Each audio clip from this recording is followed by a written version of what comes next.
Hello, everybody. Welcome in. You know what I'm going to do? Since I never get to play, show the start of this game, I'm going to exit real fast because the intro song is really great, but it only plays when you first start the game up. So let's restart here. Hold on. It's the person that got to make the music just made unbelievable jams all the time. How's everyone doing?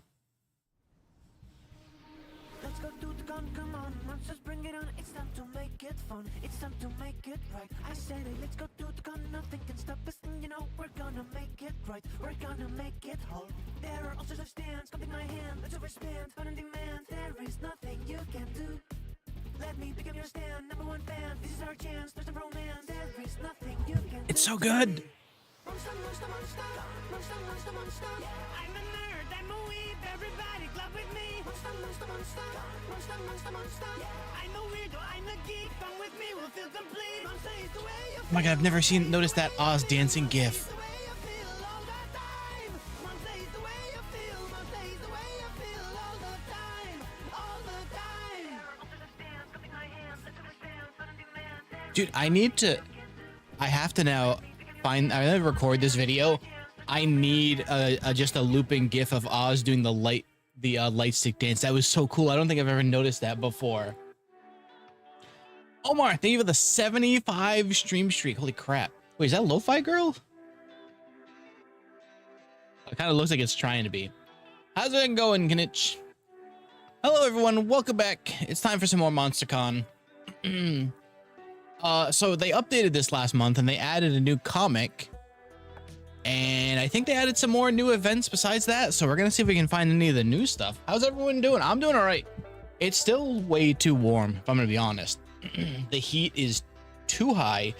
Although it's going to start raining soon and then the temperature just drops down by like 20 degrees. So that's going to be lovely. How's work? No more work for the next week and a half. Oh, I haven't had to work since Thursday, and man, I wish I was just rich so I could not work all the time. The dream. Anyway, just a heads up, if anyone, because I haven't played this in a few months, be aware, this game is a lot. So if you're going to get in trouble for hearing me, swearing is the least of the problems with this game. There is some vulgar stuff in here, so just a heads up. There's going to be some colorful language. Get famous? That'd be great. No, see, even if I got famous, it would just be different work. It would be video work instead, which is its own struggle, I guess is the word. Remodeling the floor. Oh god. Yeah, I've got some house stuff I've got to do next week too, and I'm not looking forward to it. Just interesting because this says regular game takes around 2 hours, and I don't know how, unless it's for multiple people. But I don't know. We're doing regular game because we need all the secret stuff. I think I kind of like the vibe of the lo-fi beats. We're gonna start with that. So what I usually do is I'll read through all of the stuff in the beginning and the ending on the first one, but on the second and third runs, I'm gonna kind of skip the intros. SpookyCon. For some, it was merely a nerdy convention, but for us, it was 4 days to celebrate our many passions and obsessions fiercely, unapologetically. Be questioning. That's all right. Like I said, just be aware. There's some wild. You've seen the shorts from this game, and those are only some of the events. And we weren't alone. Regardless of what you loved, you could always find people who'd make you feel seen and understood. Anywhere else, we might have been seen as weirdos and misfits, but here we could finally feel like no matter who we were, we belonged. That's right, I still haven't bought the last DLC, because honestly, I've still got enough characters that I don't think I need them yet. Let's do, you know what, I was just talking about Oz, let's be Oz.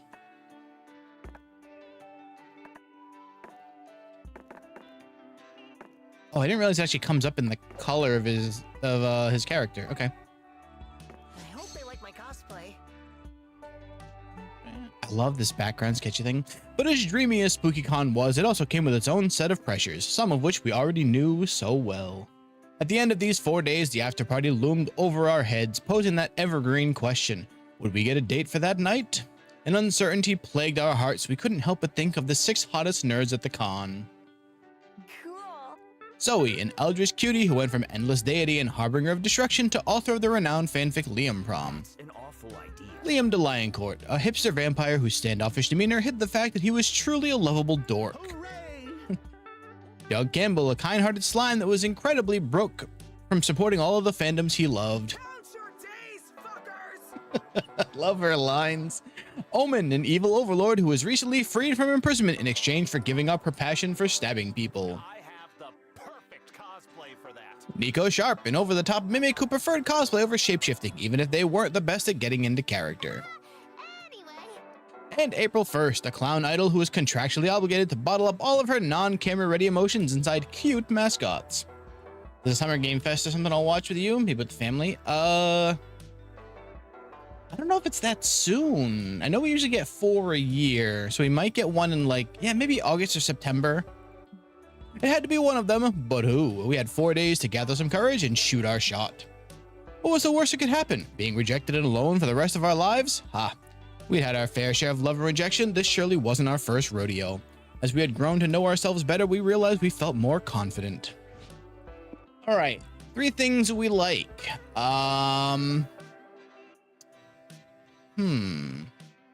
Ultra layered memes. You know what? Yeah. Owning you're a clown. I'm streaming, so yeah.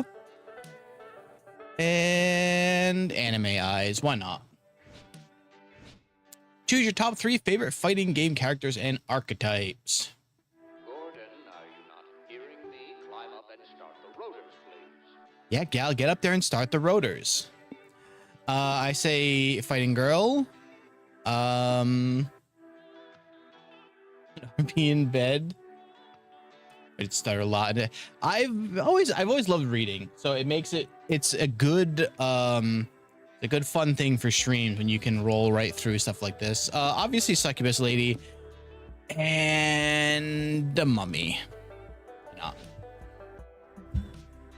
Scissor hands? I don't even know if they were hands, if they were holding scissors.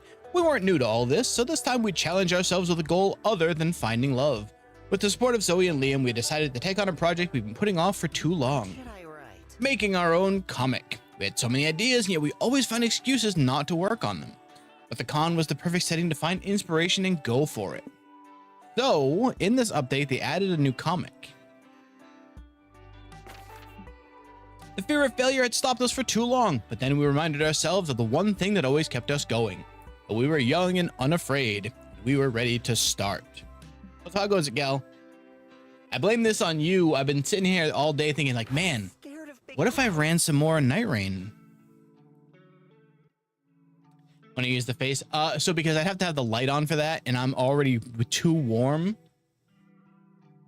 So already being warm, plus needing the bright lights, and it's just... I wanted to be able to just try and keep the room cool. Thankfully, this isn't nearly as strong of a game to run as Night Rain was, but still. Maybe I'd do it and leave? Wait, what am I doing? Oh, you're shit. Why is this so loud? Jeez, I'll turn my headphones down. You're shredding down the lobby, proud of your amazing cosplay. A kid approaches you. Can I have your autograph, please? Aw, you have a little fan. You hand him an autograph. The kid yells, "Who's Flexi?" He leaves crying as he realizes his favorite character is not real. This would be the like me showing up at like PAX and somebody asking for an autograph.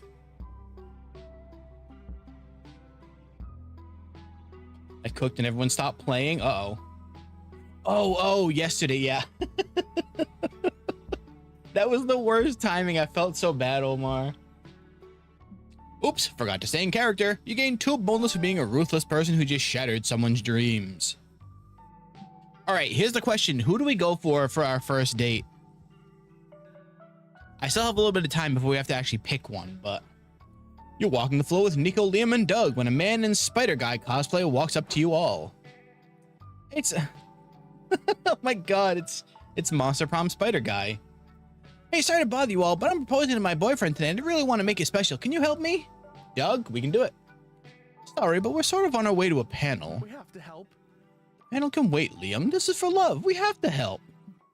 Real heroes never ignore someone in need. We must save this man's stolen heart.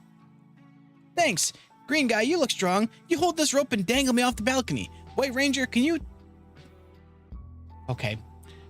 I had to pause for a second because a Power Ranger? Yeah, Nico's a cosplayer.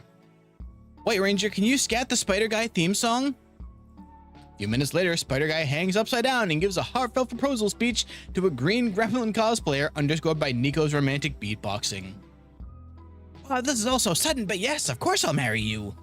Spider Guy takes off the green gremlin's mask to kiss him and freezes. You're not Vernon. No, my name is Theodore. So do you think we can set the wedding day for October? Or are you more of a summer wedding kind of guy? What? No, there's been a mistake.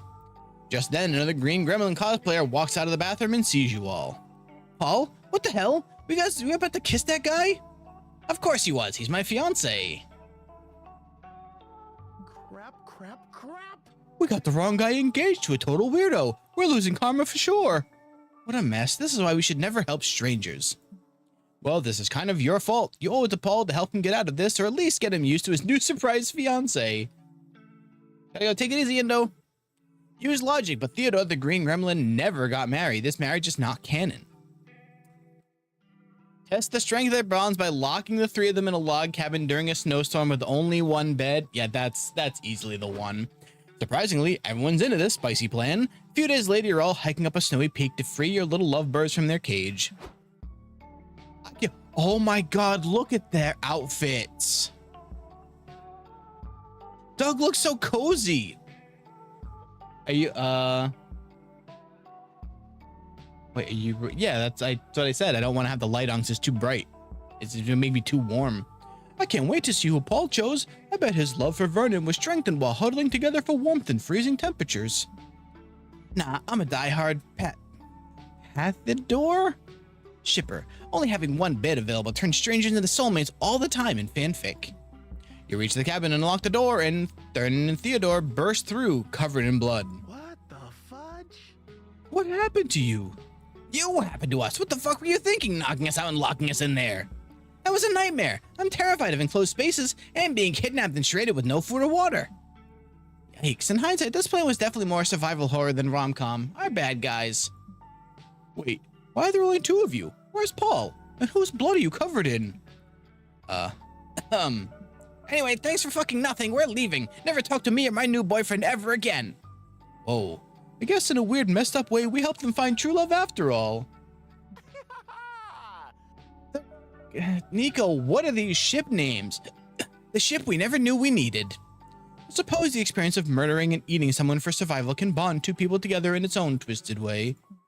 The experience of what? Well, as long as your name isn't Paul, everything panned out just fine. Take your 2 fun and -2 smarts, you bloody Valentine. My turn? Really? That's a first. I've never seen that one before. Okay. The panda from JJK. I can see it, yeah. Well, man, he's not a man, he's a slime. Find a stand at the merch hall that is selling hyper-realistic VR headsets. You buy one immediately. VR is the future. You put it on and you see your surroundings. Yep, it's a scam. Headset is basically a football helmet and a pair of glasses. No refunds are allowed, but the headset looks good on you. Like, +2 charm good.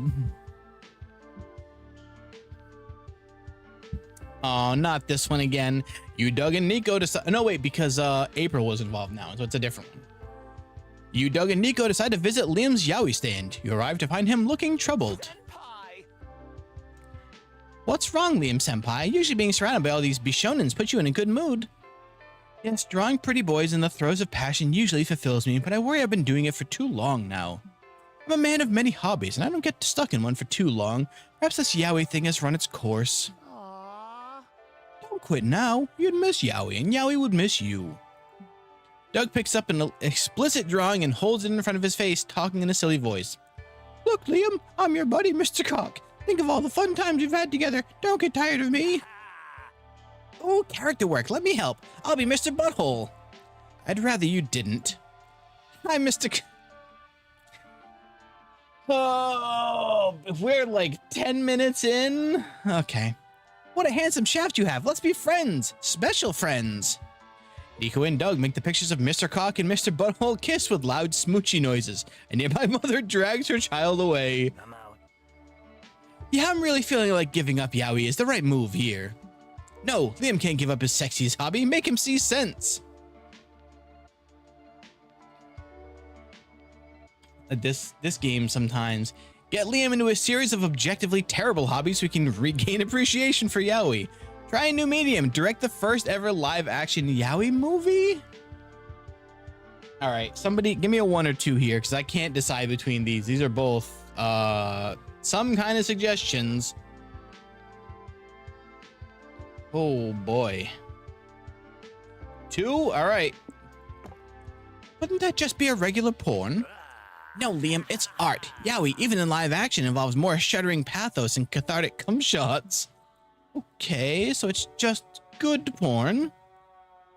You just don't see our vision yet, but you will soon. Oh God, what have we done? You, Doug, Nico, and Liam get into work creating yaoi history. Liam directs the movie, of course. Nico and Doug handle the costumes, which are just nudity, so their job's pretty easy. You hire 2 handsome men, film them fucking, and watch your masterpiece with your friends later that day.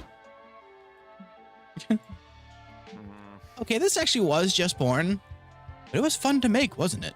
Heck yeah! And having fun is all that matters. Anyway, all this filming made me hungry. Anyone want to hit the hot dog truck with me? Yes, please. Making movies is exhausting. I need a big, girthy hot dog in my mouth. I need 2 at the same time. Haha, hot dogs. You gain 2 creativity and lose 2 fun. That wasn't the fun option? Okay, sure. Heard of big crowds. I also learned by watching Soapy play this that the whatever the stat you lose in is the stat the other answer would have been. So you sit down to watch a post-mortem discussion of the game Domino. Yeah, there's nothing new. This game is just clip central. You learned the first iteration had no pieces at all, which made playing quite difficult. The 7th iteration added the crucial rule that forbids you from eating your own pieces.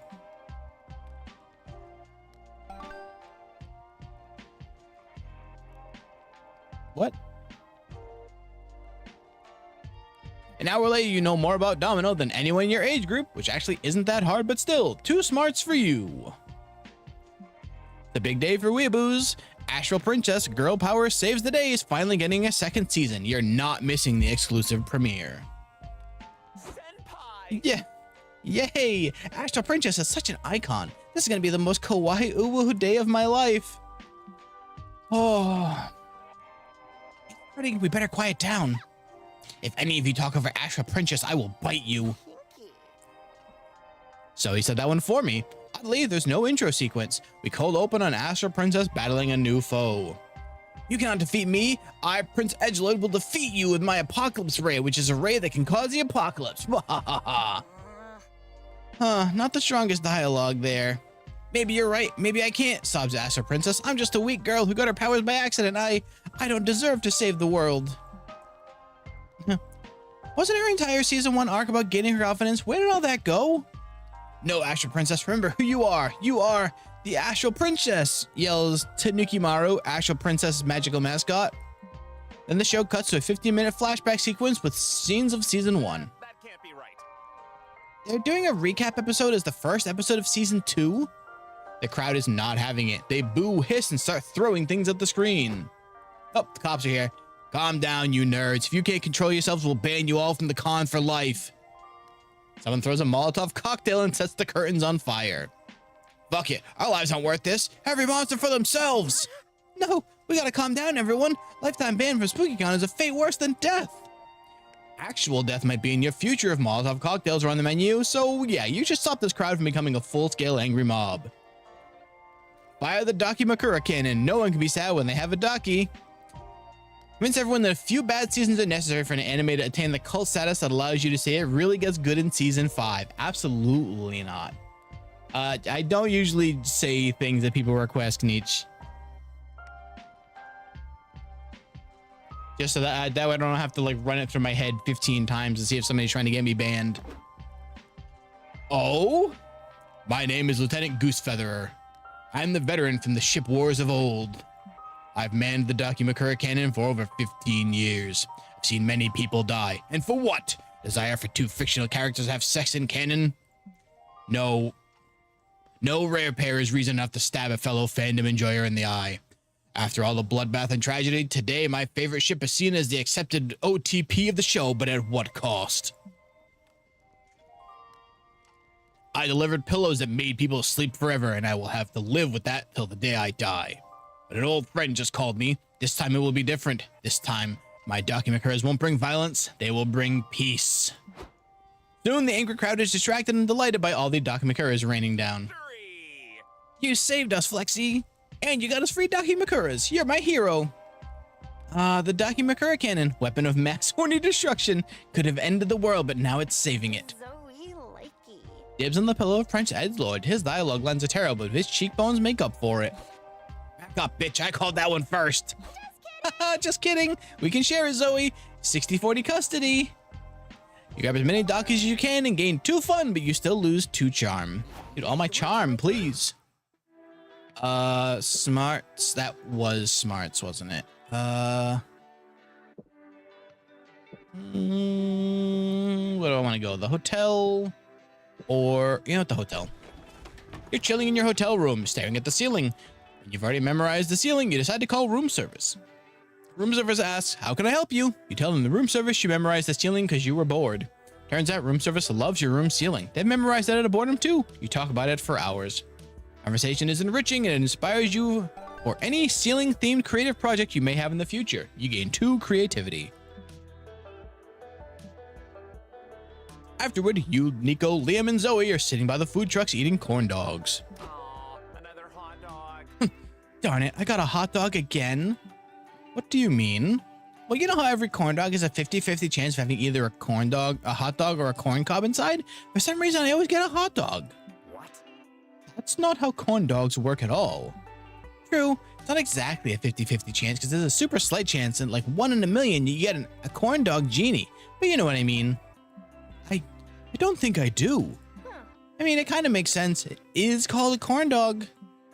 It's called that because it's covered in cornbread. No, I'm telling you, it's a 50-50 thing. Except it's an unfair 50-50 because I never get a corn cob. Which some might say is evidence there's no such thing as a corn cob corn dog. Or that Nico's just really unlucky. Am I the only reasonable person here? I don't need someone reasonable, I just need someone comforting. Thanks, Zoe. Conversation is interrupted by you taking a bite of your corn dog and getting a mouthful of magic smoke instead. A corn dog genie appears. What the fuck? I love when they just voice it for me. It makes it so much better. It's the corn dog genie, silly. The one I was just telling you about. Oh my god, that picture. Why does he look like that? Congratulations, Flexi. You get 1 wish before I return to my cozy breaded home. What will it be? All right, I'm going to read this one second because it's the one we're picking. Wish to know why you never get a corn cob when you eat a corn dog.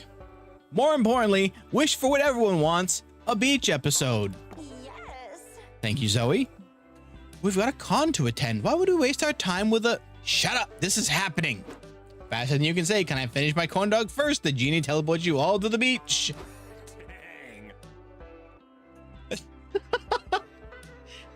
I shouldn't be surprised that she's got Garfield floaties. Oh, this is nice. We could spend the next 3 days doing this. Swimming, making sandcastles, smashing watermelons blindfolded. Wait, does he have vampire bites on his arm? That's not normal. He has his sleeves rolled up normally, doesn't he? We could do this forever. I can see it now. Monster Farm 5, Monster Beach. Honestly, I think I would like that more than what I... Listen, Beautiful Glitch, I love your games, but the things that I've read you saying about what the next MonsterCon is going to be, oh no. Please no. Tempting, but we shouldn't. The beauty of the beach episode is its rarity. Otherwise, they'd lose their appeal. Like finding a corn dog genie. Sure. But hey, that just means you have to make the most of this opportunity. Liam takes a watermelon and a blindfold out of his bag. You didn't! I knew you'd appreciate it. Look, it's April. Get over here, girl. We're just getting started. I will. I'm just a bit shy in this bikini. Oh, What do you think do you think it's too revealing? Zoe likey. It's exactly the right amount of too revealing. The sea won't be the only thing making everyone wet today. Jesus, Zoe. Join us. This melon won't smash itself. Honk, coming. Sadly, we have to cut this outcome short for time, but feel free to imagine all the hilarious antics you get up to in your beach episode. Seriously, draw fan art or something and make it hornier than we ever could. Bullshit! I'm uninstalling this game. You cowards. How dare you? You cannot lead up to something like that and then be like, oh, somebody else go draw it. Fuck you.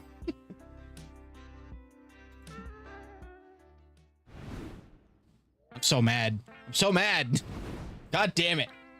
Whew, I was exhausted. How you doing, Dom? Happy 4th of July.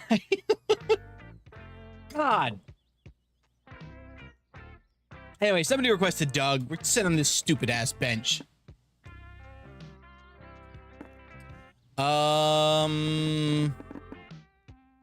I don't remember which one of these we've done, but I feel like we have.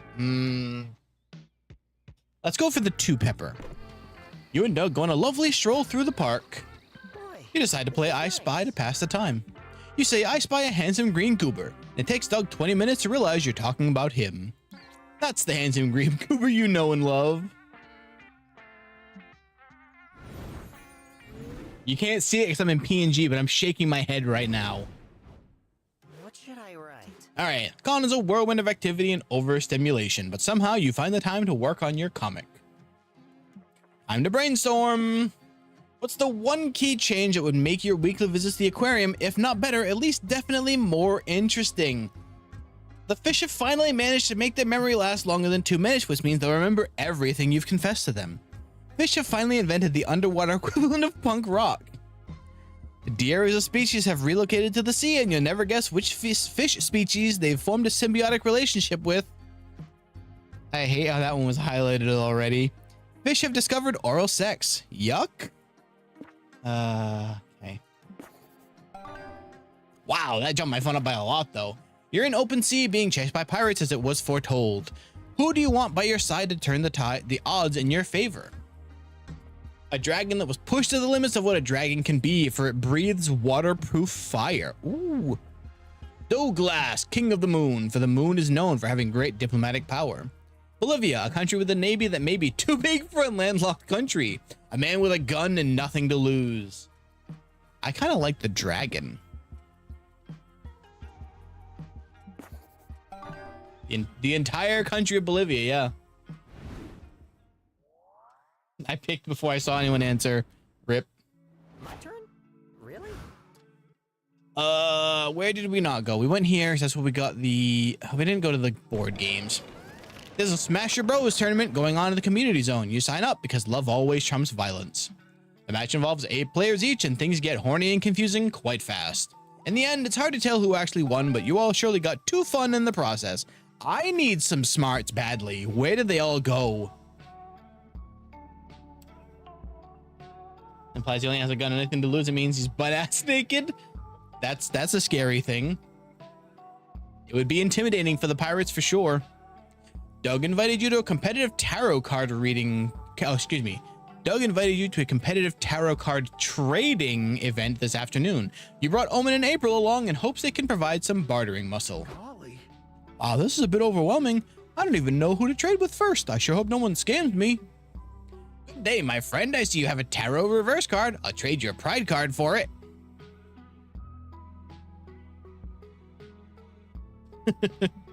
Oh, I don't know. Reverse cards are pretty rare and prides are kind of weak. Pride was weak before last September's expansion. Now they're countered. They've countered all its debuffs and pride's all the rage.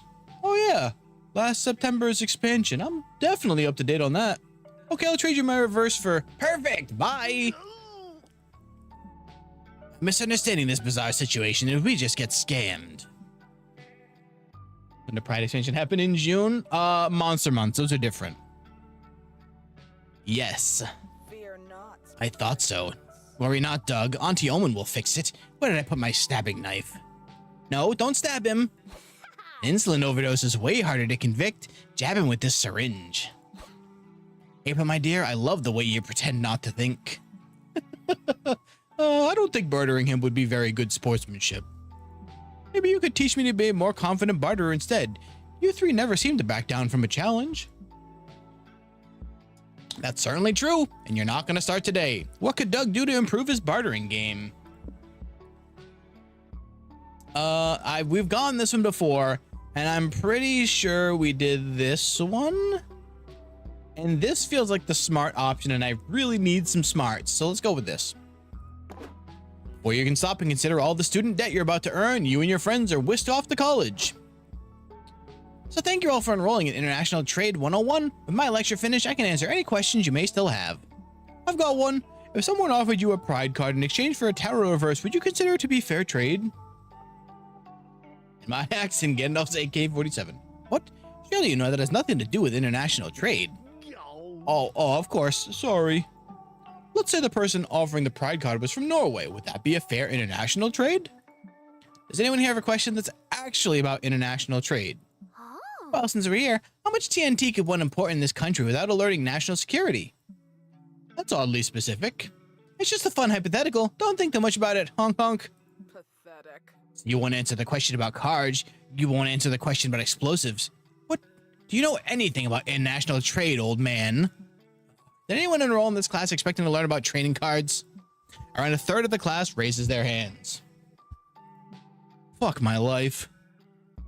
The teacher ends the class just so you don't get answers, but the confidence of having attended an international trade class once makes Doug a much better barterer. I mean, it doesn't actually make him any better at trading, but he thinks he is, and it's the thought that counts. You gain 2 smarts and lose 2 charm. I lost the other stat I didn't have. I mean, I don't see why he would do that. Scared of big crowds. Where was charm? It was the hotel, wasn't it? Had to hit the hotel bar for a cocktail because you're classy like that. It's a pity you don't know shit about cocktails. When the waiter comes, you panic and order made-up cocktails like a twisted torso, a hug on the hill, and a vacuum cleaner. What do you know? They have those cocktails. You proved your credentials as a cocktail connoisseur, and you get totally shit-faced thanks to your 2 creativity for coming up with drink names. That was not charm. You, April, and Zoe stop by the hotel room to freshen up, and you're surprised to see Doug chatting with someone inside. Yellow.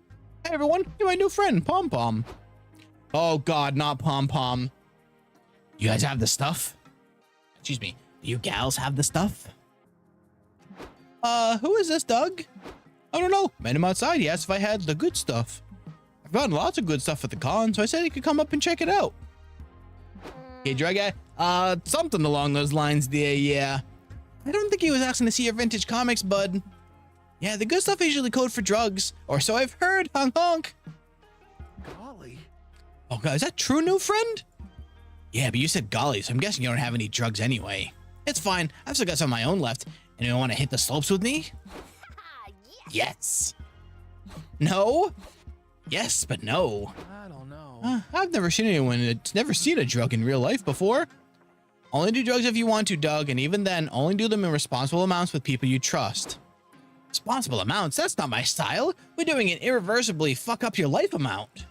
Oh, no drugs for me then. But you have fun with that. Really keeps trying to play up the messed up knowledge, but I'm just a cute silly clown. So, fun fact, April is a streamer. Or actually, I guess more specifically an idol.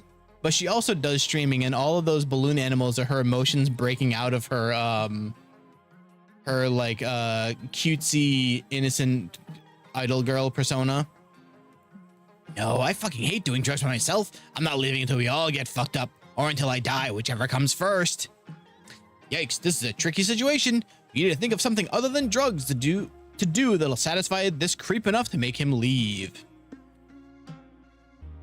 Hook Doug's new friend on something better than drugs, a 6-book romantasy saga. Or convince him his true calling in life is to become an astronaut. This sounds way funnier. You show Pom Pom the first book of the acclaimed series, Field of Snow and Crowns... excuse me, oh my god, I can't read. Field of Snow and Crows and Dough.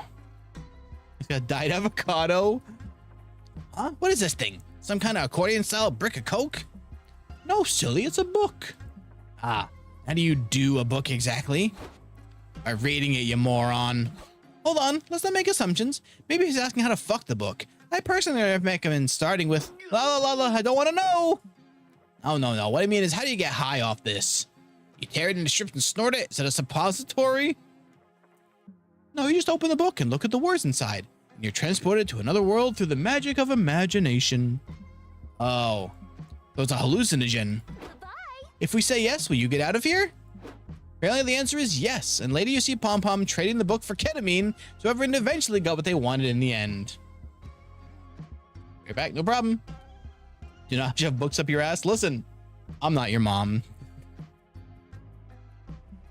You gain 2 fun for spreading the joy of reading, but lose 2 charm. That's the opposite of what I wanted. God damn it. You sure it's my turn? Where's charm again? This is smarts. Is it here?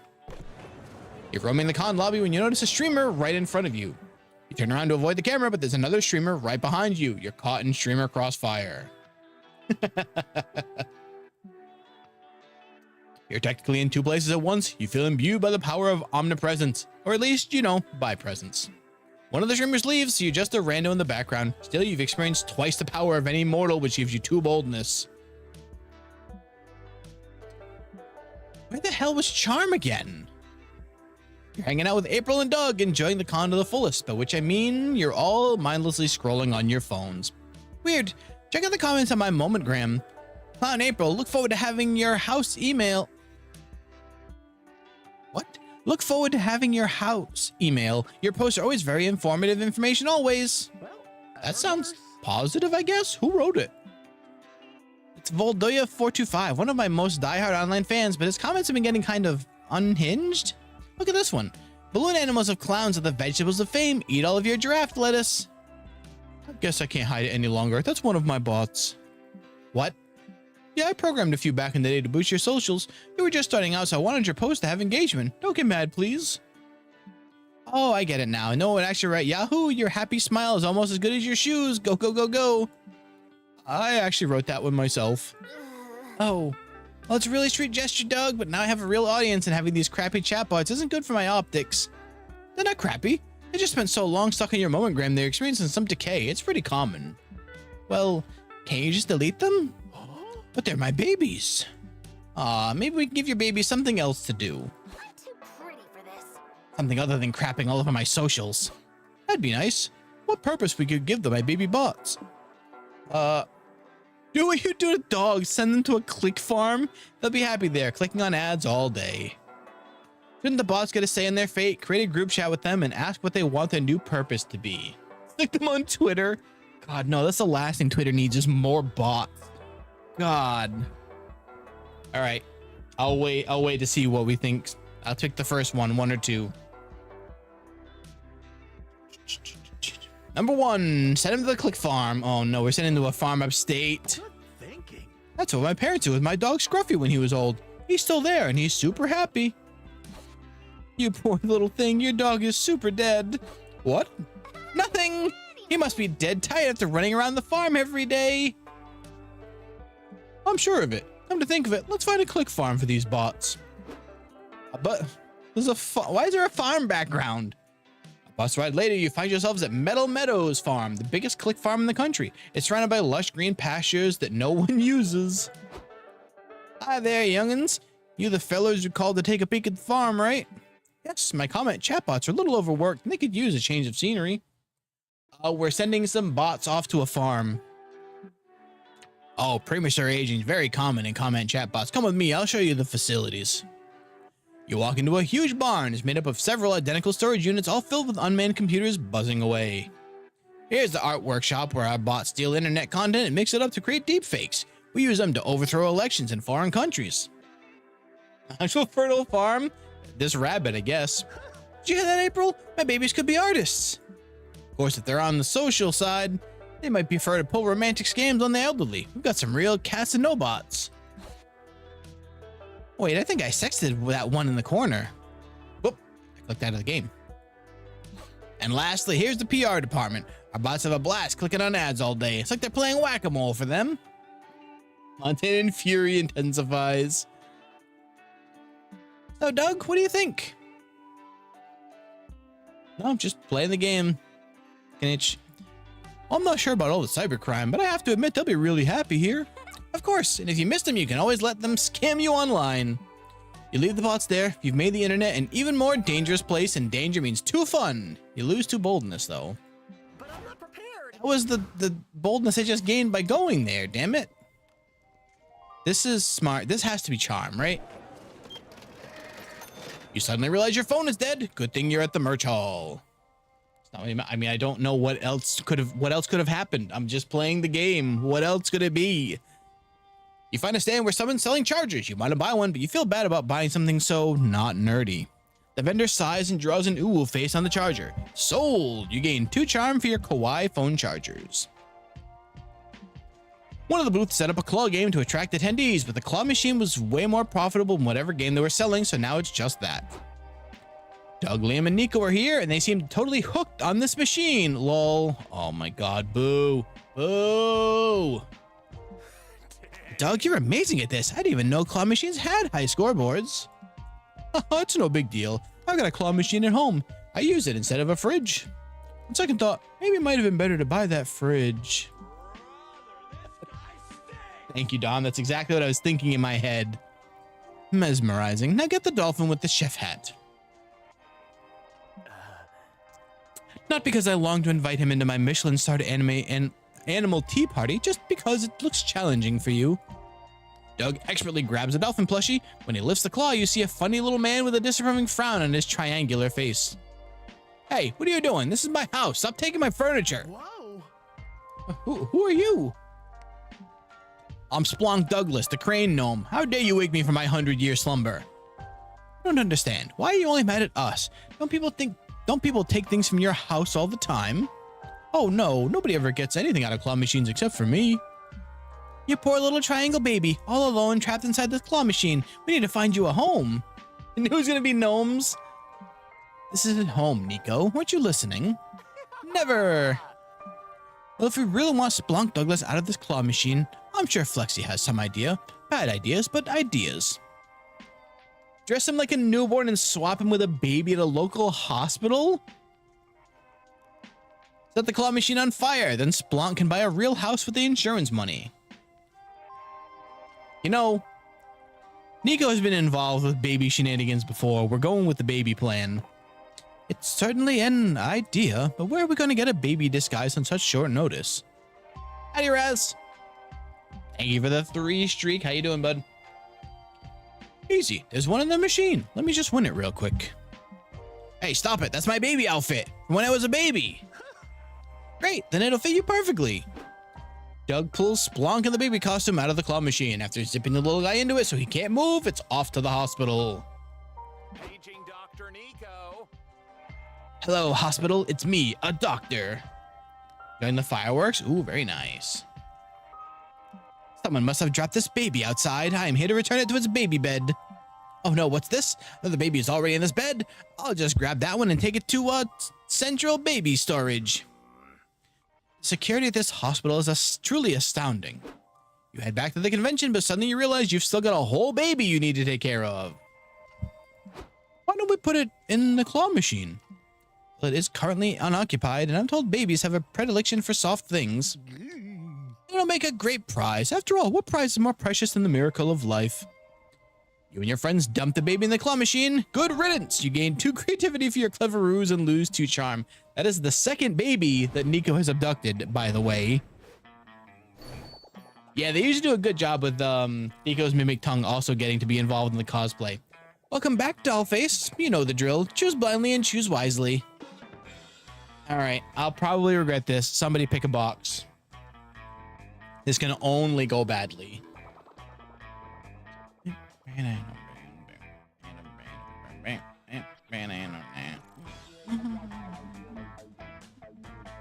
Middle bottom. Oh no, not my weird little village. Okay, fine. These are the worst ones.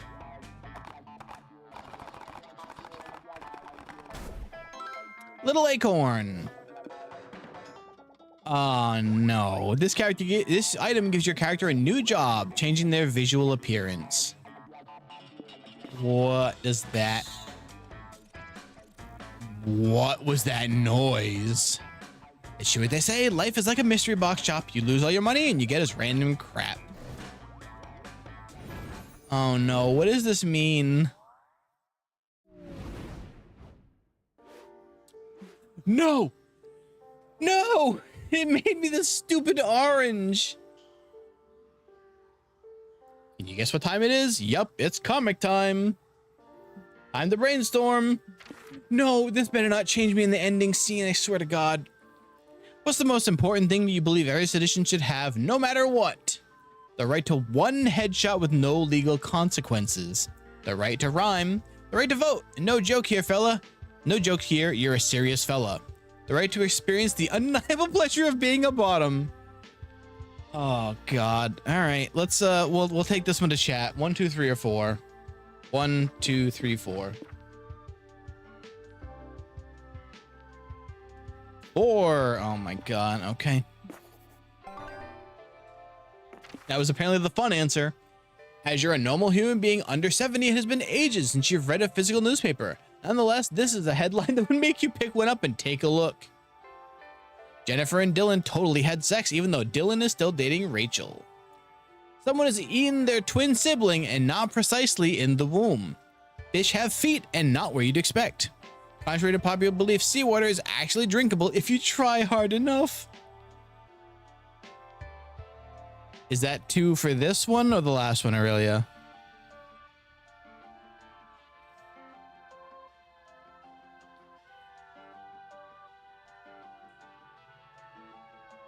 See, I just don't like Dr. Pepper like altogether, so I agree with you, Dom.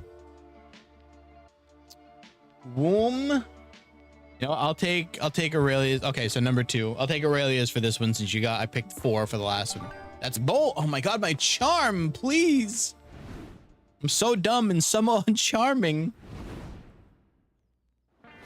Oh no. I hate this orange guy. He's gonna be in all the stupid scenes too. Okay, wait, where did OBS go? Okay, well.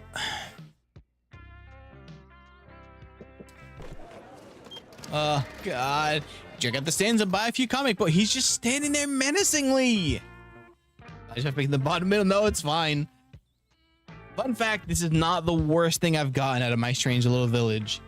There was one that every event that I picked, it made me cancel it because I had to run to the hotel because my character was busy shitting themselves. After that, you buy a couple of prints from an artist, you get another tote bag. Then you buy a cool tote bag and they give it to you inside a free tote bag. You gain 2 charm from all the fashionable and free tote bags you have. Only you had something to carry them all.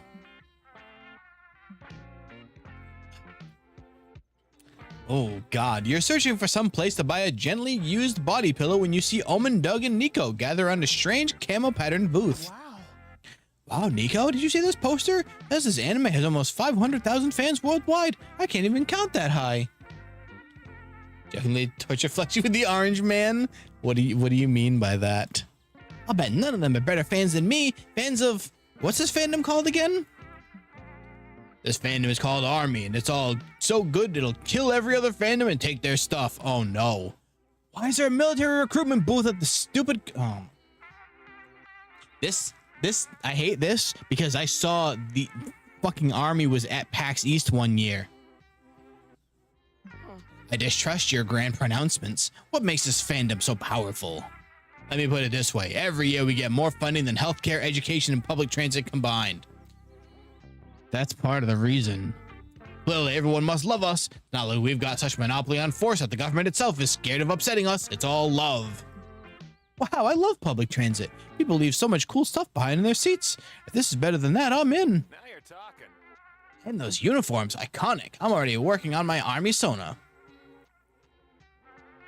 Oh my God, is Omen gonna be the voice of reason here? My friends, this is obviously a cynical recruitment attempt by a thinly veiled military superpower. The real question is this. Do we get our own guns? Never mind. Oh baby, you'll get so many guns you can use them instead of clothes. Oh no. Much as you would love to imagine your friends dressed up in full gun corps, you won't be able to smooch any of them if they all die in the war. How will you convince them not to join? Oh. When did this come out again? Like, it has to be recent enough that they know they made this joke knowing about the Space Force, right? When the hell was that made?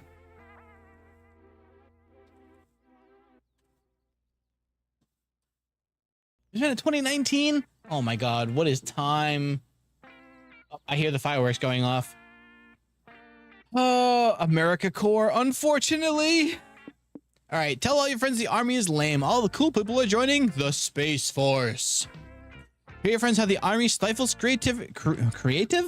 Why did I say it like that? Creative expression by asking whether you can customize your weapons and uniform. I don't trust them to not allow this. Somebody help me pick. I can't decide. I don't like either of these. Number 1, the Space Force.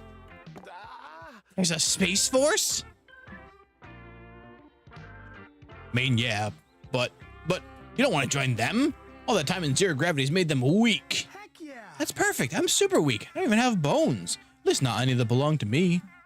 I always knew I was destined to be a daring spaceship captain. When all of Space Force combines into a super mecha, I'm gonna be the head. Space Force doesn't have a mecha. They're just a bunch of nerds who sit in chairs all day. That's some pretty big talk from a guy who wasn't even good enough to get into Space Force. What about you, evil warlord? Please, I'll give you like 30 guns. I've got so many. No deal. No, thank you, puny underling. Why bother conquering the nation of this planet when I can conquer every planet? Maybe the ones that sound like bombs? God. In rural areas, they've been sending those things off in the sky for a week. You leave the army recruiter to cry over all his guns. Your friends don't want to join the Space Force immediately. But the best you can do is a space-themed pizza restaurant. No one is fooled, but everyone loves pizza. You gain 2 fun mixes of pizza, but lose 2 boldness for shirking combat duty. No, shirk combat duty. Fuck joining the army. We need charm. No, this is bold. This is this charm? I need smarts too. Oh my God, I just realized, is he just staring at me menacingly in every single one of these panels? Did they not draw him a back? You sit down to watch a panel on how to break the ice and make friends at cons. The panelist admits they have no idea. They hoped hosting a panel would force them into being more social. What an honest fella. During the Q&A, the group asked the panelists if they want to join them for some dinner and drinks. It did work. You gained 2 smarts for learning this cool trick to break the ice. Next year, you may host a panel yourself. Doug and Nico invited you and Liam to a class of Pokemon's movie watch party happening in the auditorium. You can't wait to relive something so dear to your childhood. Welcome, Poke fans. Before we get started, we'd like to introduce ourselves. We've been hired to represent More Chips, Pokemon's newest sponsor. Soon you can expect to find references to all our fabulous products sprinkled all over that IP you love. Like finding delicious More Chip crumbs all over your furniture. What's going on? Is More Chips going to own Pokemons now? Pokemons used to be the cartoon that brought me joy on Saturday mornings. I never thought its real goal was to make money. So Pokemons is a brand now? That blows. I mean, Pokemons was a brand already, to be fair. What? Thank you, Doug. Art is dead. You two understand cartoons and games are products that, although creative, aim to make money? No way. Pokemon has always been about the power of friendship and catching all the Pokemons, be it for the form of a toy or a t-shirt. Wait. So everything that brings us joy is actually owned by brands? How deep does the rabbit hole go, Liam? Are we owned by brands? It depends. How many online tracking cookies have you accepted over the years? No. It's one thing to open your friends' eyes to our capitalist hellscape, but you'd rather not completely break their spirits. Think of a way to calm Doug and Nico down. I turned Cogsworth into a sentry bot in Fallout 4. Uh-oh. Trust the cycle of late capitalism. Before your existential dread runs too high, a brand will surely release something shiny and new to distract you. Build the ultimate defense against the dreadful claws of brands, a pillow fort. I think I've done the pillow fort one before, so I think we're going to try the late stage capitalism one. Damn, this sucks. And to make it worse, I just remembered Monday is only a few days away. No, Mondays are the worst. Cartoon cats have taught me this, and I trust them very much. It's true. Monday's like that day that murders the weekend. Life is pointless. It's like 1 out of every 5 days is a Monday. But 5 days, Doug? Thank you. Close enough. Nico and Doug start rolling around like sad, discarded hot dogs on the floor. Are you sure about this, Flexi? I've never seen these two lose so much idiotic hope. It's unsettling. You tell Liam to be patient. Doug and Nico are quietly sobbing into their Pokemon plushies when their phones suddenly chime. Somebody pinch me. No way. They announced that Animal Cruising is getting another sequel? Oh my gosh, I love Animal Cruising. It's the ultimate chill. Just tending to your village, catching bugs, and being able to afford to pay off your mountain of debt. And it's so nice getting to talk and cruise with all your neighbors. I hope that they meant cruising like driving, right? Wish we had nice walkable neighborhoods full of friendly, cruisable strangers in real life. No, okay, I don't think they meant it in that way. Same. I wonder what killed that lifestyle. Oh, who knows? Let's watch the game trailer and check out all the new features. Wow, I'm surprised it was that easy to make those two forget about Monday. Is it really so surprising? Are products not mere distractions to make us forget that life is nothing but a series of bridges between Mondays? Oh well, Monday may come, but for now, you're gonna gush about the latest Animal Cruising and ignore the existential dread. You gain 2 smarts and lose 2 fun. That went to a place I was not expecting.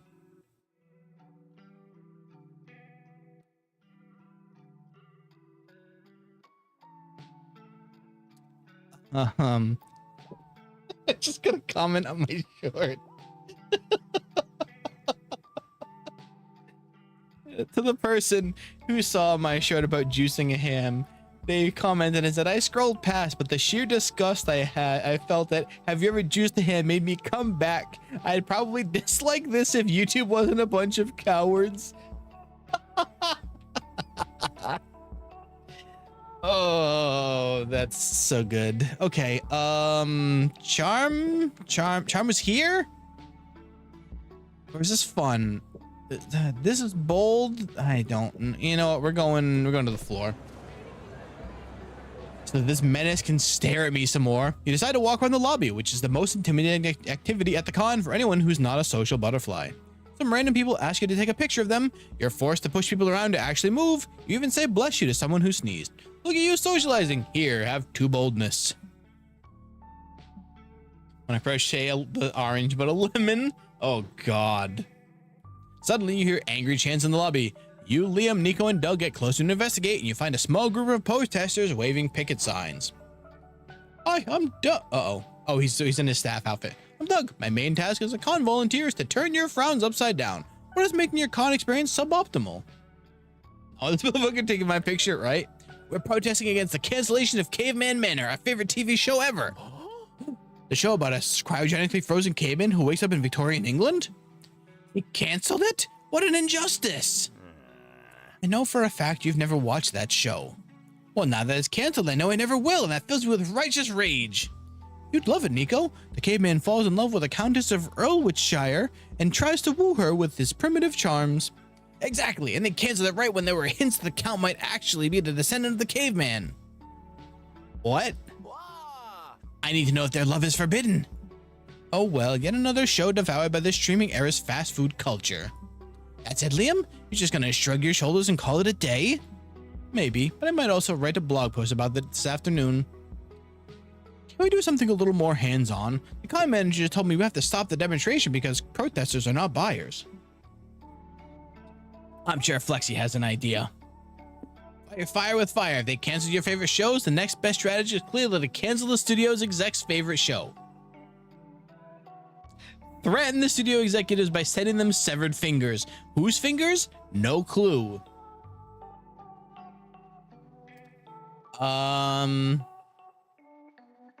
This feels too okay. I had a feeling. It's a beautiful Monday. Beautiful Monday? The Mondays are rubbing off from that last event. It's a beautiful morning at the headquarters of MCTV, but TV executive Walter Thompson is not enjoying it. Yeah, some wacko sent me a finger by mail this morning. Can you believe it? You too, another exec replies. I got a finger this morning as well. No notes or anything, just a finger. The secretary comes into the meeting room carrying a box. The execs exchange a few glances as they open the box. There's 3 fingers in this box and a note. Hey, sorry, we got to leave a note the last time. Just to be clear, these fingers are meant as a threat. But why are they threatening us? That same night at 3 a.m., Walter is still awake when he hears a knock at the door. When he opens, he finds no one, only a box stuffed full of fingers. Plunging his hand into the box, he pulls out a note that reads, "We're such boneheads. Can't believe we forgot about our demands. We want Caveman Manor back on TV. Sorry again." Back at the hotel, Nico reads the news on his phone. "Hey, Caveman Manor's coming back for a new season. We did it." Great, and it only took 3 notes that could have been 1. So, should I stop chop fingers off already? Do a few more just in case we bump into another demonstration. Yay, the show is back thanks to you and those mysterious fingers. You win 2 boldness but lose 2 smarts. No, my smarts. Whose fingers were they? This was creativity. I guess we just come up here. Oh my god. Decided to attend a round table on round tables. What a fascinating subject. We discuss the various circumferences of tables, rank building materials, and talk about famous knights that have sat around tables of old. You also talk shit about square and rectangular tables. Fuck right angles. You gain 2 fun because circles are the most hilarious shape, am I right?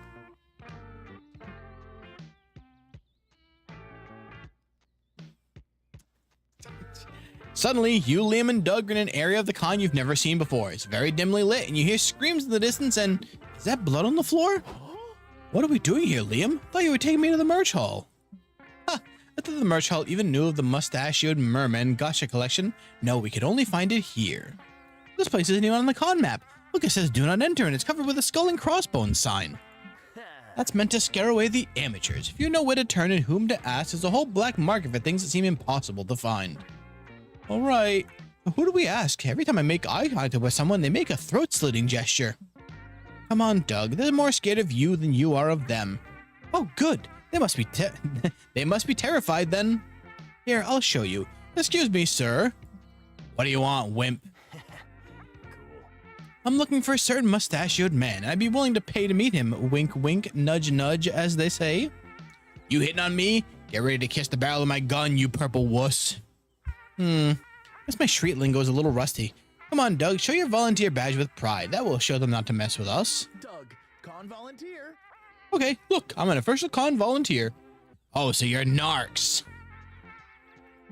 Well, you clearly did the right thing coming with Liam and Doug. That way you'll be able to say goodbye when they get killed. Then again, you might also get killed too, and what's worse, you might never find the mustachioed merman. Quick, teach these two some street smarts before the streets kills them. Alright, so I've gotten this one before. I did this one, but we have not done the Rent the Con Underbelly audio tour to learn some facts about the history of the black market and how to not die in it. So we're going with that. You whisk your friends away and rent 3 Con Underbelly audio guides. Seems the black market can really afford a good tourist info point. The 3 of you put on your headphones and start walking. Welcome to the official Con Underbelly audio tour. You will learn about the darkest corners of the con and hopefully leave happy and alive. If you look to your left, you'll see some of the hottest murder spots in the area. The Sharp Spot.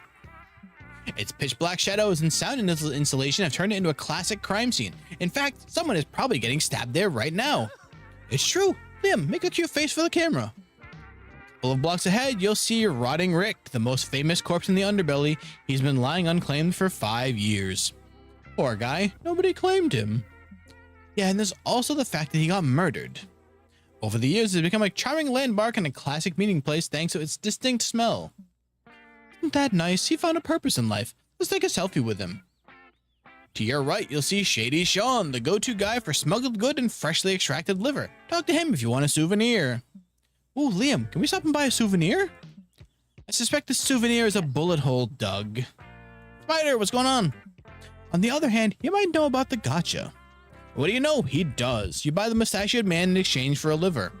You volunteer as a donor, but because you're feeling generous, plus it'll grow back, probably, you gain 2 smarts from enjoying some tourism, but lose 2 your creativity and 1 liver. Thankfully, those grow back.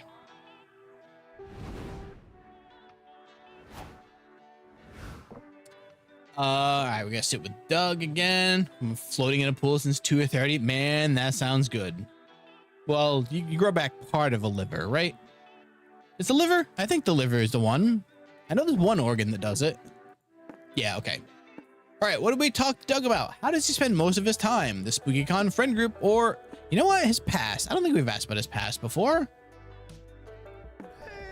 Like school days and all that? Not the best years of my life for sure. Oh, sorry. Oh, right. It's still got Oz's voice. He's got little snubby feet. We can talk about something else if you'd prefer. Nah, school wasn't that bad. Never had good things like April. Really? Orange man, I hate him. Yeah, April and I go way back. Went to the same high school. I think we probably met when we were around 13 or 14. Just a bit shy back then with the braces and all. We were two socially awkward teenagers, but one day we discovered we liked the same nerdy things. And those years can be so freaking hard. It's just life-saving to find someone who shares the same hobbies and passions as you know? I know, Doug. I 100% know. Yep, so April and I started hanging out, talking about anime and playing lots of video games. Embodiment of social anxiety? I think he's the embodiment of doing hard drugs. Whoa. She'd always wipe the floor with me. She's way more competitive than you might think. Always losing would have been a bit of a bummer if it wasn't for her coming up with the funniest bits and jokes while playing. The best gaming commentary ever. It always cracked me up. A senior citizen by look if you aren't already a raisin. And I'll be all like, April, the world needs to hear your jokes. Good thing she heard you, right? With her streaming channel and all. Exactly. She followed my advice, and I was her first ever viewer. She'll always have me by her side. Did you know back then she would always defend me when some meanie picked on me? Wait, he took the knife out of his head. When did that happen? I would totally punch anyone who ever talked to you badly. He put it back. He could just take it out? Don't worry, Flexi. It almost never happens nowadays. It's just that sometimes teenagers can be mean, you know? Thanks, fam. Hearing Jesse say that is really funny. I'm wrinkly no longer. Hearing you say that warmed my heart. Thanks, truly. You hold Doug's hand and look him in the eye with support and reassurance. This beautiful man must be protected at all costs. He's too pure for this world.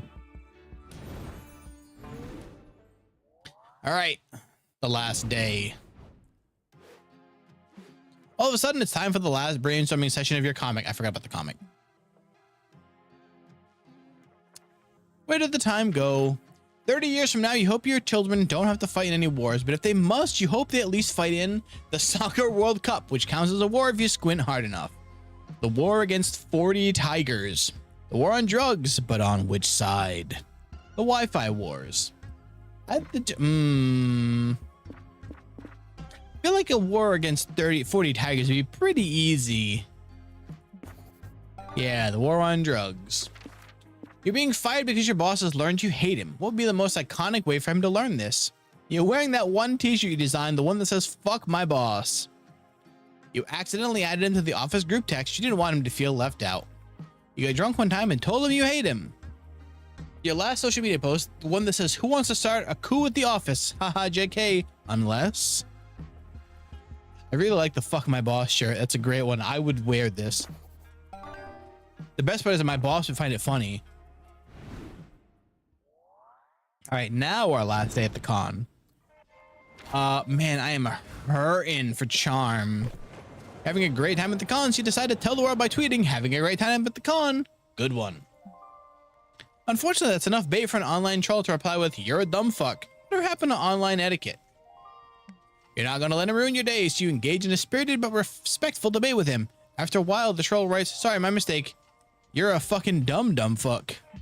You're definitely embarking on a journey of revenge when this con is over. You gain two boldness for not backing down from an online fight. Their boom sounded a lot bigger than a firework. Uh-oh. Later, you're finally spending some one-on-one time with Doug in the merch hall, and it's going great, except for one thing. Everything is so friend-shaped. You've got no idea if this is a date or not. Hey, check out this giant slushie. I got us 2 straws so we could drink it together. Like, that's pretty date-like, right? I also got a 3rd straw because this guy was behind me in the queue and I didn't want him to feel left out, so I said he could join us. Not date-like. An echo crash and everything? I mean, it might have been a big one. Later, the crowds in the merch hall are getting busy and you nearly trip. Doug turns to offer his arm. You okay? You want to hold on so we don't get separated? Date-like. But then someone from the crowd speaks up. I'm worried about getting lost in this crowd too. And me, plus my foam tail keeps getting crushed. That's okay. You can take Flexi's other arm and we'll form a chain to get through this crowd safely. It's sweet the Doug is nice to everyone, but a sweaty stranger hanging off your arm doesn't help you figure out how he feels about you specifically. You know he likes you, but Doug likes everybody. You need to know if he likes you. There's got to be a saucy con activity you can do together that will let you find out how he really feels. Ask him to help you choose a Dakimakura. It's the nerdy version of lingerie shopping. Ask him to skinny dip in the con ball pit with you. Blech. That sounds disgusting. You know how gross like an anime convention ball pit would be? Good God. A slime skinny dip? You know what? We gotta find out, right? Super herpes? What? No way I could do something like that. Why not? Well, what about all the people around? Nobody actually uses the ball pit. It'll be empty. Okay, but what if we get caught? Wouldn't we get in trouble? The risk is part of the fun. Isn't skinny dipping the other kind of intimate? Yeah, it is, but I don't mind if you don't. You know what? Let's be wild. Let's do it. You make your way to the ball pit, then strip down and jump in. Oh my gosh, I can't believe we're really doing this. We have tons of fun messing about and splashing the balls at each other, but eventually you just float on your back, side by side, gazing up at the convention ceiling. Aren't they still naked? Whoa. I always thought cool stuff like this only happened to other people. Here I am. Here you are. Thank you for convincing me, Flexia. I'm glad I'm here in this ball pit with you. You float in blissful silence together for a little while longer until a security guard comes in and kicks you off for being naked. Worth it. You gain 2 fun and lose 2 charm. Balls out of the ball pit. Balls on balls. The ball jokes just write themselves. They just keep on a rolling. I need smarts. I mean, listen. If you're bored, you can go. You don't have to, like, this is what this game is. You don't have to tell me that you're bored. You can just come back another stream. It's okay.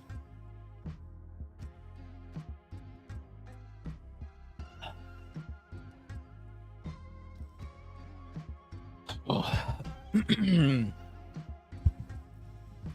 You sit down on the main stage to learn about your favorite art form, anime.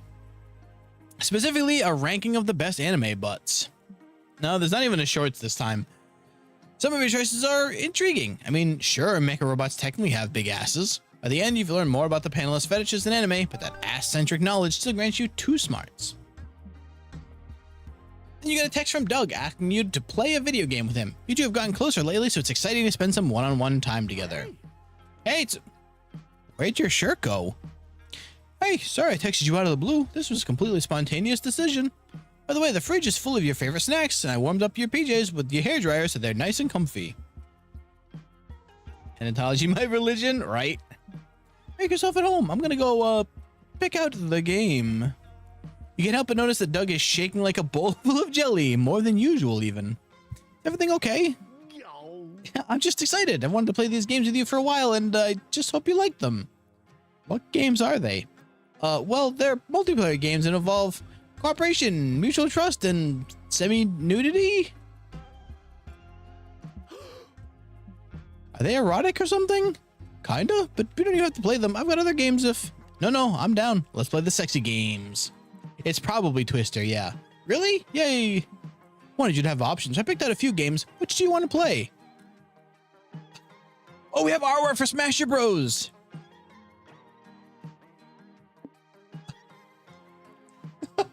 So, funny bit. So, Games Done Quick is tomorrow, and there was a whole one of the summer Games Done Quicks that I missed had them playing Overcooked. And one of the things where they had ADF would yell out instructions, and everyone else playing would yell out, "Yes, chef." But instead we have, "Oh, yes, chef," or Smasher Bros. I think we do Smasher Bros just because this one's been brought up before. The stockings are a choice. You know what this reminds me of? This reminds me of Mount Your Friends. Awesome, let's go. You and Doug start playing. It seems like Smasher Bros brings out quite the competitive streak in him. Or maybe you're just losing because you keep waiting for this to get sexy, and it never does. Hey Doug, I thought you said this was an erotic game. It's an optional game mode. It's nice because it offers a non-violent solution to your confrontation if you want it. Well, why are we playing that mode? Oh, It has to be initiated by doing a synchronized move, and I don't want to pressure you into it. Come on now. We're playing Smash Your Bros. I want to smash my bro. And in this context, you are definitely my bro. Okay, then hit. Oh, God. Hit up, down, left, right. Spin attack, dive attack, spin attack again. You mess up the first time, so Doug takes your controllers and guides your fingers over the button like a sexy gamer version of Ghost.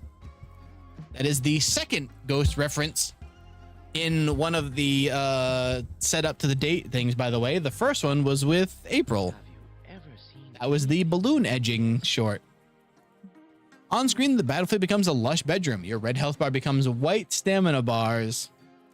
It's time to smash.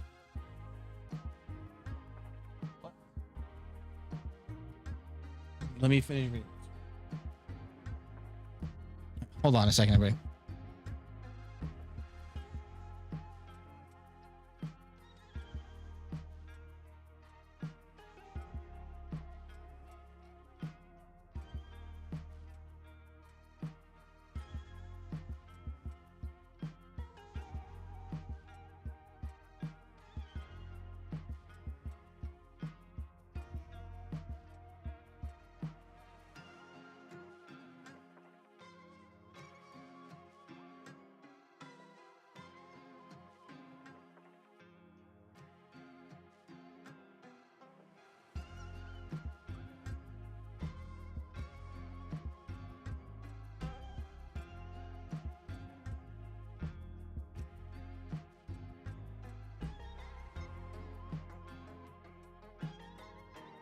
Okay, sorry.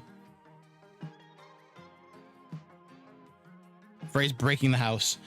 Okay. Hello, Wisp. Okay, you crouch on the bed, and I'll hit you with my main hand attack until I find the erogenous zone. I think I already found it. The glowing red dot that says weak point, come here. Oh yeah, I must have dominated the foreplay section to reveal it so quick. You guys get Armageddon storms, and we're getting the rain later, so it should be soon. Tornadoes? Holy crap. Okay, apparently I need to be more prepared for that storm than I was expecting.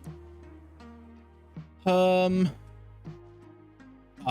smash the hell out of each other's avatars. It's hard not to notice how good Doug is with his fingers and that controller. Soon. Hopefully today was just the beginning of a beautiful bromance. You gain 2 boldness and lose 2 creativity. Dude, do I have none? I have no charm. 0. Where was charm again? Wasn't it the floor? Negative Riz? Seriously. You find a cool shirt you like in a commercial stand. It costs $3.99 monster dollars, and you buy a cool zine for $2.99 monster dollars. Then a stand of anime badges for $1.99 monster dollars. Outside going crazy. Yeah, like I said, we're getting that storm soon too. Then you buy a pack of gum for 99 monster dollar cents. I don't understand how I'm supposed to read this one. That gets me every time. Damn it, you have 4 loose coins jingling in your pocket. It's annoying as fuck. Luckily, you find a shady guy who whispers, give it to me and I'll let you get 2 charm. You feel dirty for some reason, but you got your stats and that. Oh, I missed. Okay. You, Zoe, and Omen are debating the merits of the thigh stealth versus the boobs. Oh, Seath. Thigh Seath versus the boob Seath in RPG waifu clothing when you hear Doug loudly gasp. Holy moly! That's a misprint of the 1989 Han Solo action figure from when they accidentally put a 3rd ear on his neck. It's hideous. It sure is. Hideous and rare. I've got to have it. What? What did I miss? Something about mashed potatoes? Hold on. Oh, potato milkshakes? Oh, God. Wait, can I have the 3-ear Han, please? I've been looking for one for years. Why is this the last event I got? I figured it would have been the date one. Kenichi, won't be for a while because I'm not streaming next week. Sorry, dude, but you don't have your tentacles on the merchandise. Finders keepers. But finding this figure is my dream. My parents died trying to get me one. Your parents died? Yes, the misprints have always been highly rare, so when they first came out, parents drove to the factory where they produced them to try and find one for me. But they tripped and fell into a vat of molten plastic. Sorry, it's painful to talk about. I just think that owning one of the original action figures would help me move on. Oh, I'm so sorry. That's horrible. It's also very hard to believe. No, I'm serious. There was a whole lawsuit about it. Look at the back of the box. Warning, may contain traces of melted monster parts. Do not consume. A resonance cascade, let alone create one. A resonance cascade. Who cares? My friend laid claim to the merchandise first, so heed my words when I say fuck off. Just let him take it. I'd feel bad and a little grossed out if I bought it at this point. Weird way to be close to your parents? No, we had it first. The concept of dibs mean nothing anymore. Dead parents and no dead parents, you want that damn three-eared Han Solo. Do something to invalidate this guy's sob story and get Doug that action figure.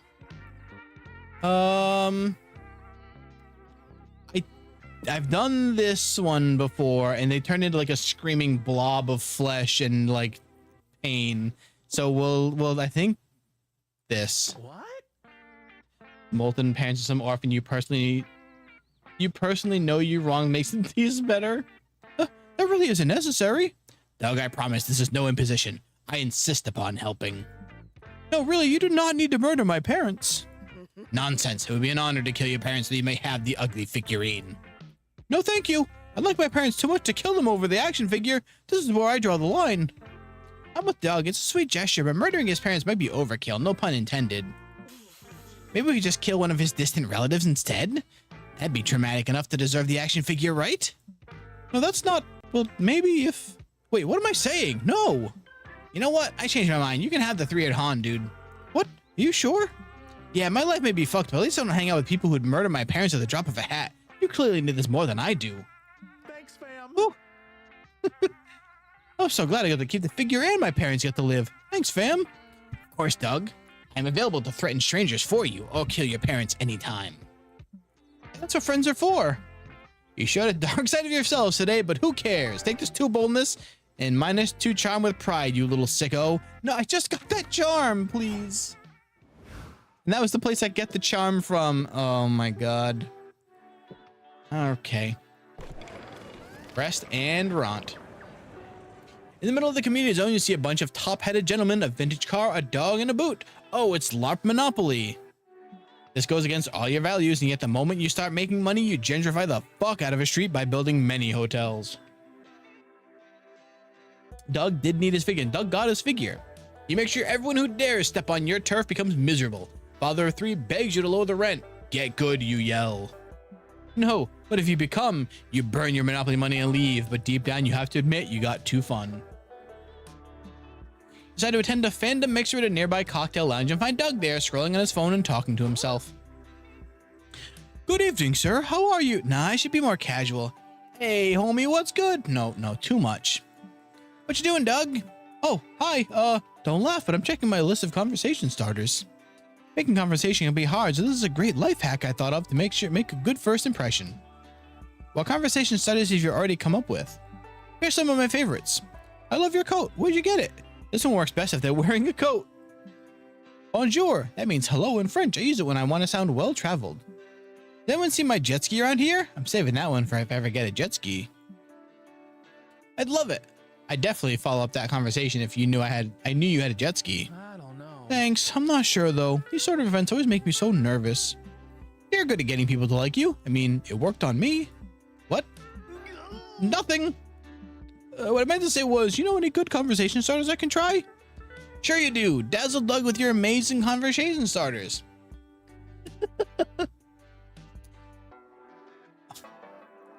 Have you heard of carcinization? It's a proven form of conversion evolution in which non-crab organisms evolve a crab-like body plan. Any plans for when you become crab? Or if you could go back in time and stop your parents from ever meeting, do you think I'd have a chance with your mom? Do you think we'll get Crab Doug if we go for the crab one? Wait, I feel like I've picked... Okay, I think I've picked this one. Let's go with this one. Whoa. Oh, that's bold, but boldness is the key to initiating conversation. I'm going to try it out. Doug approaches a stranger with a confident swagger in his step. Yellow. Hello there. If you could go back in time and stop your parents from ever meeting, do you think I'd have a chance with your mom? What the fuck kind of question is that? One that I thought would spark an interesting discussion? But surely you knew that it would upset me if a stranger walked up and asked if he had a chance to bang my mom. I'm only asking in the context of this hypothetical scenario where you were never born and I met her as a young unmarried woman. Trust me, I'd only make love to a stranger's mom in my wildest fantasies. Okay, that's reasonable enough. Would you have a chance with her? Maybe. Are you into picnics or jigsaw puzzles? Jesse's mom has got to go. No, I can't. I've seen his mom. She's been in videos before. She seems like a nice lady. Are you kidding? A puzzle and a picnic in the park sounds like a wild Saturday night to me. Then yeah, I think she'd like you. And honestly, I would too. You seem way nicer than the prick who became my actual dad. Only I could go back in time and stop mom from meeting him. But I'm no mad scientist, just a miniature painter, for which dad always reminds me is not a real job. Aw, buddy, I think that sounds like an awesome job. I'd be happy to take a look at your painted minis. Oh, thanks, better dad. Doug hugs his new friend / child, exchanges Twitter handles, and runs back over to you. Whoa. Did you see that? It went so well. It was an S-tier conversation starter for sure. You knew your love of MILFs would come in handy someday. You gain 2 fun and lose 2 smarts. Nothing's wrong with Stacy's mom. All right. Like, I think we've got this in the bag, right? Everything went great. Let's check your comic. Finally, the art gang gathers around to put all the pieces of your greatest masterpiece together. Time to see the fruits of your labor. Glory to the Mirror Kingdom. Glory to the Mirror Kingdom is a fantasy epic where several characters fight for control over the Mirror Kingdom. The Mirror Kingdom's power is put in jeopardy when fish discover oral sex and thus have finally something worth dying for. This leads the 3 oldest princesses to fight for the crown, even as they present a united front to their people. Where's Merlucard? While Belanda possesses the military advantage and Amanda has the church on her side, Lodanda loses her diplomatic prowess to find a strong ally, a dragon that breathes waterproof fire. But a 4th power grows in the darkest corners of the court, a group of people who dream of a better Mirror Kingdom, one free from the Vanderbilt's iron fists. They've been plotting for a long time now, and they think that one weakness could topple the rulers, the undeniable pleasures of being a bottom. Cruel battles and subtle intrigue will be commonplace in this tense adventure, and yet one last secret could change everything if it's unearthed. One of the princesses ate her twin sister, and not precisely in the womb. Oh, it's so bright. I've been told you are the one to thank for our victory during the war on drugs. You have my gratitude. It's always an honor to serve the crown, Your Grace. Uh-oh. Uh-oh. Yeah, it was blinding. Is it, though? Precisely, there have been rumors of courtiers holding secret meetings. And I've come to suspect you're a part of it. My suspicion has been confirmed thanks to that t-shirt you own, the one that says, "Fuck monarchy." Uh-oh. So who are you to me exactly? A loyal knight or a deceitful traitor?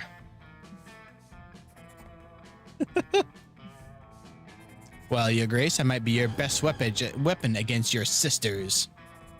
Will Adrian's gambit work? Is he about to meet the blade? Or his most unlikely ally yet?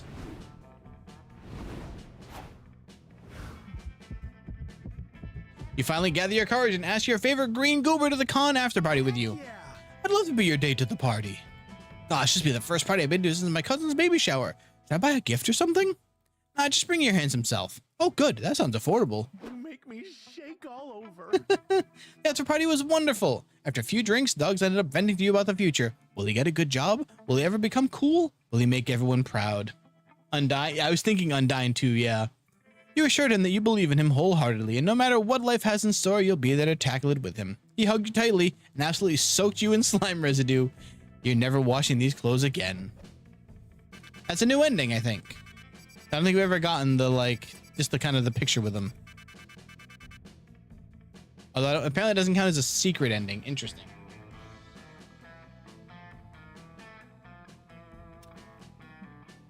We can take the suit off?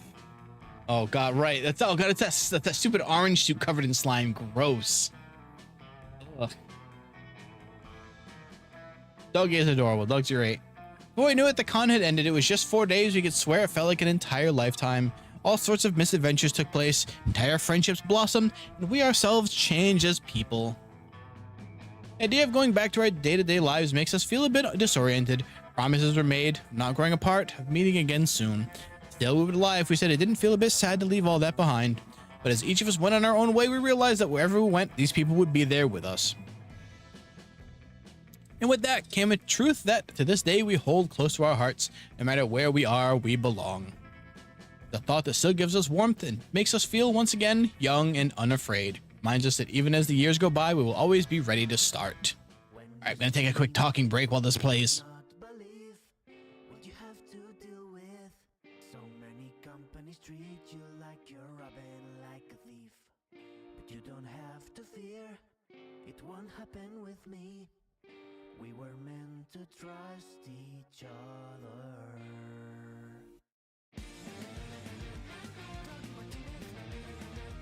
His music's awesome. Make sure to call me if you need a good song. This is the moment where I remind you to leave a good review. I bid you all welcome.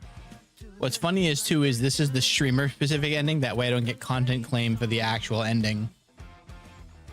Technically this time I made the other credits on, so you can really stream that one. But we couldn't pass the chance to include this thank you, and I'm charging for both songs, so who am I to say no? Don't be shy, subscribe and like. Don't be shy, subscribe and like. You would not believe what you have to deal with. So many companies treat you like you're robbing like a thief. But you don't have to fear, it won't happen with me. We were meant to trust each other. Claudio Martinez, his music's awesome. Make sure to call me if you need a good song. This is the moment where I remind you. I love the art in this game so much. I think the next game that not now, but it's gonna be a little while. I have gotten some codes to Pal World. Actually, I need to review this. I always forget. All right. Next round. All right, we're gonna lock the new outfit for Doug. I'm assuming it's his like shirt off one. Undungeon kind of removed that looks like all the other personnel.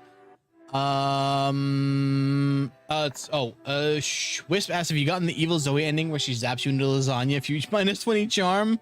I mean, I've gotten the one where she's Jen Garfield lingerie. I played that with Frey and Alarian and I think someone else, but that was when it was in early access. Oh, that song called? That's a song they made specifically for the ending of this for streamers. All right, we run again. Oh,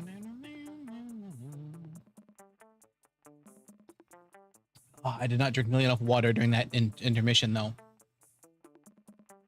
I don't think Gal played. I could not imagine that being a game for him. Let's go retro. All right, but we are gonna skip all the in-between stuff. Let's be. Want to be Moss Man?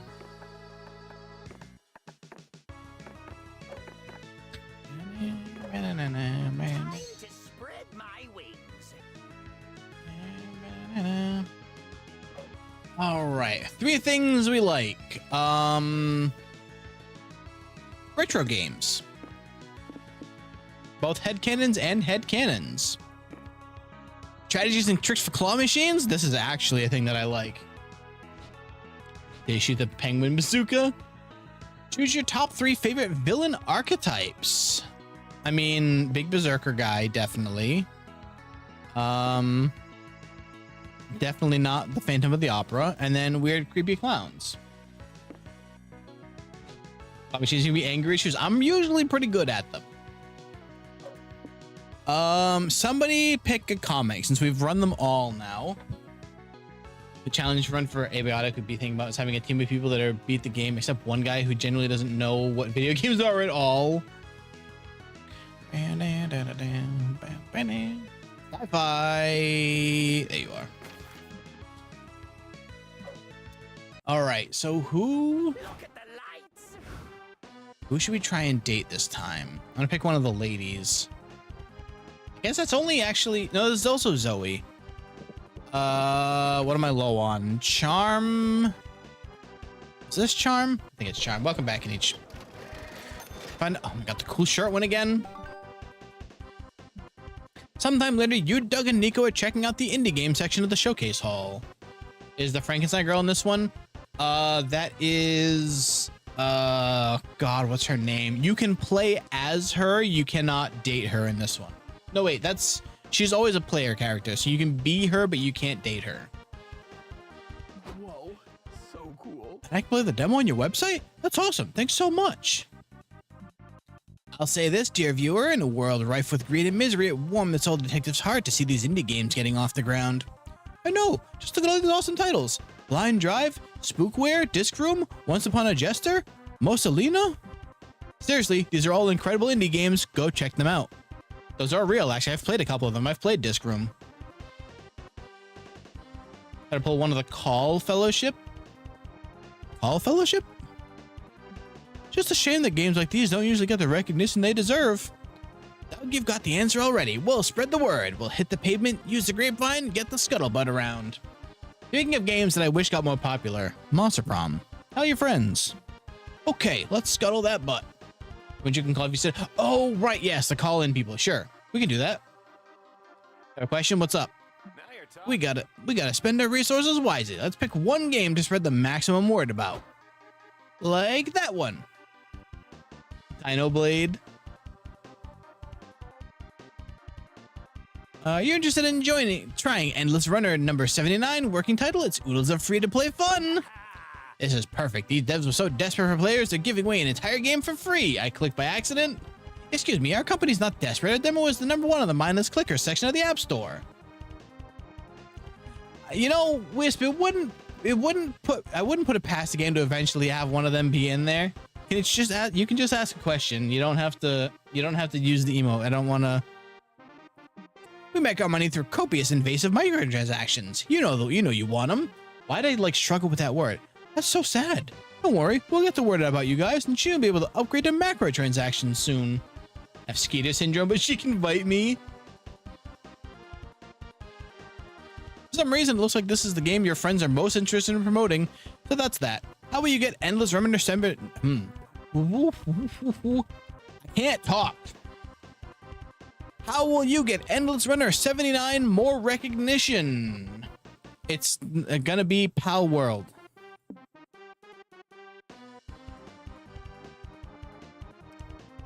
Having wings, she got them legs. She does, you know, I can't hate the outfit.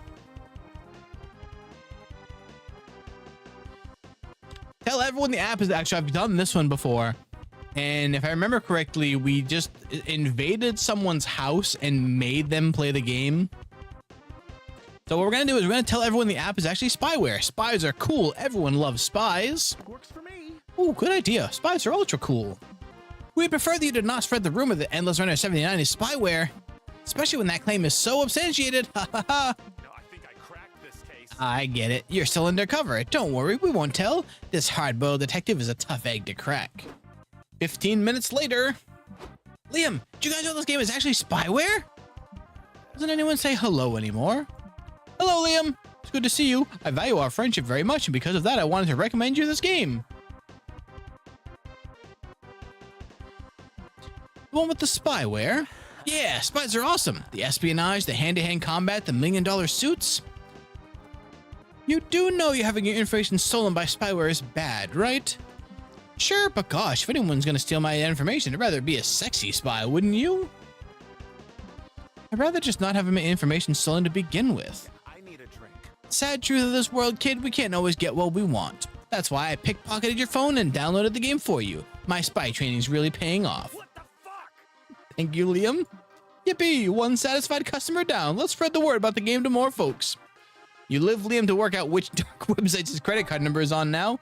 You've got a game to advertise. You gain 2 boldness and lose 2 charm. Yes, right. Wisp just said right there. I can't wait to tell Gotta go. Thanks for the stream. Have a good night, Dom.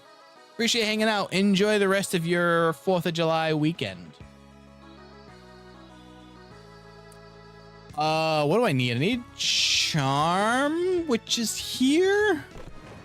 You're at the lobby when some random person mistakes you for a friend of a friend he apparently has met twice in his life. You're too shy to correct him, so you hang out together for a couple of hours. It's when he's insisting to add you to a New Year's Eve party group chat that you finally gather the bravery needed to explain you're not who he believes you are. Fearful names, my friends have said some of the weirdest shit before. Hello? I just sat down. Who starts a conversation like this? Better late than never, I guess. Here, have 2 boldness. He still adds you to the group chat. That was not, in fact, charm. Dude, you intend to meet up with a fellow fans of Liam Prom, Zoe's famous fan fiction where everyone is Liam. Rhymes with hug. I've never heard that voice line before. Hi everyone, I'm Doug, Liam Prom's official moderator. It's nice to meet you all. So we can't be here today because I forgot to tell her this was happening, but on the bright side I brought Liam. Pal passe. Oh my god, he has a Liam they have a Liam cosplay. You can leave comments, Kenichi. You just gotta like listen when I answer your questions, dude. That's the like. It's a pleasure to be here, my dear peons. Oh, the Liam Prom fans. Right, I forgot about them. I haven't seen them in so long. It's a great honor to meet you in the flesh, Liam. Thank you for being the glorious muse of our venerated author. Hey, that's not me. I'm me. Oh, quite right. So tell us, Liam, can you turn your rump into a horse's rump?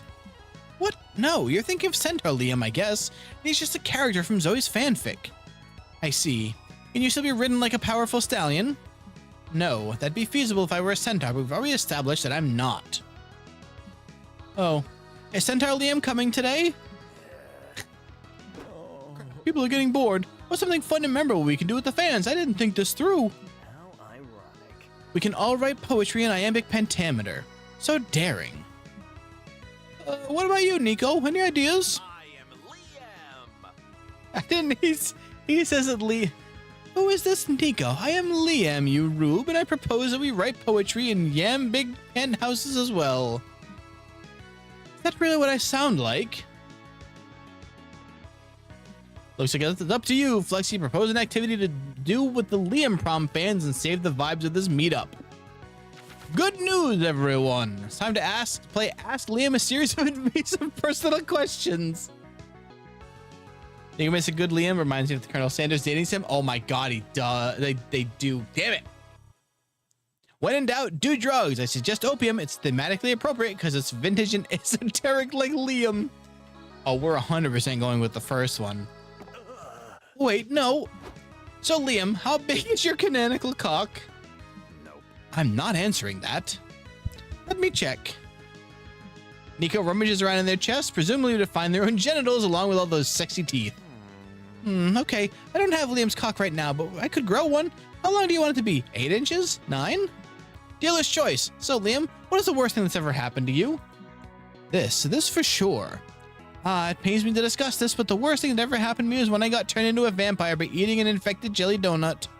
Stop it. That's not how I became a vampire. If you're going to impersonate me, at least do your research. Oh, he doesn't have the bite marks on his arm. But I never noticed that before. Ooh, I've got a question I've never laid awake at night wondering about. Who was your best friend, Liam? Jean-Paul Sartre when he was alive. Nowadays, it's Dom Perignon. Don't listen to that poser. My best friend is obviously you, Doug. You're the only one that can stand my insufferable hipsterism for more than half an hour. Heck yeah.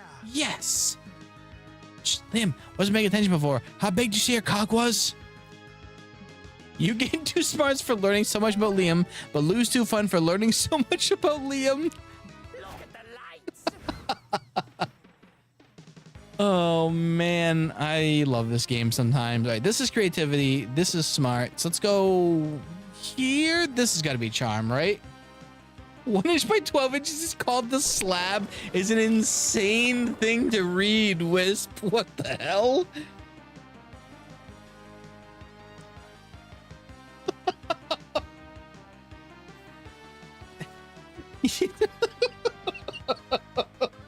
God. You attend an indie tabletop game showcase. Attend in an indie tabletop game showcase and getting pulled into a Euro game based around the classic party game Never Have I Ever. I'm gonna remove this one. God, how the hell do I do that again?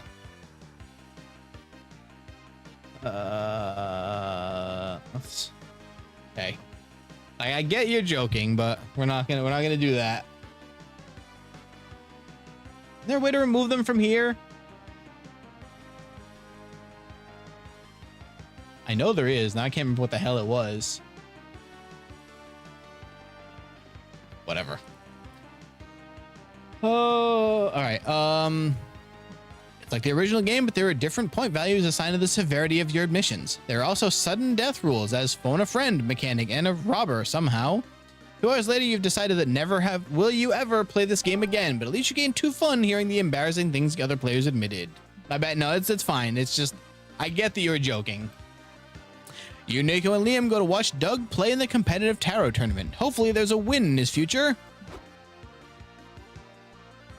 Is he light? Nico, what's with the, that's gotta be the Shinigami, I guess, right?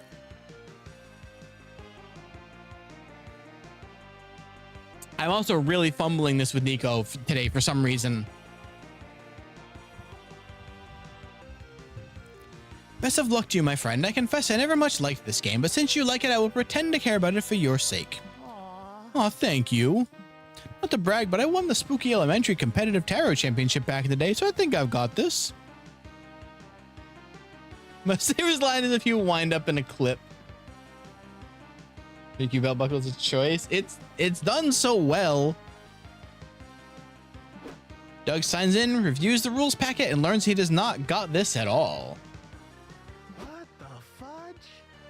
Oh, I thought you meant when I was reading the line. Yeah, okay. And the Death Note movie never got past the first 5 minutes.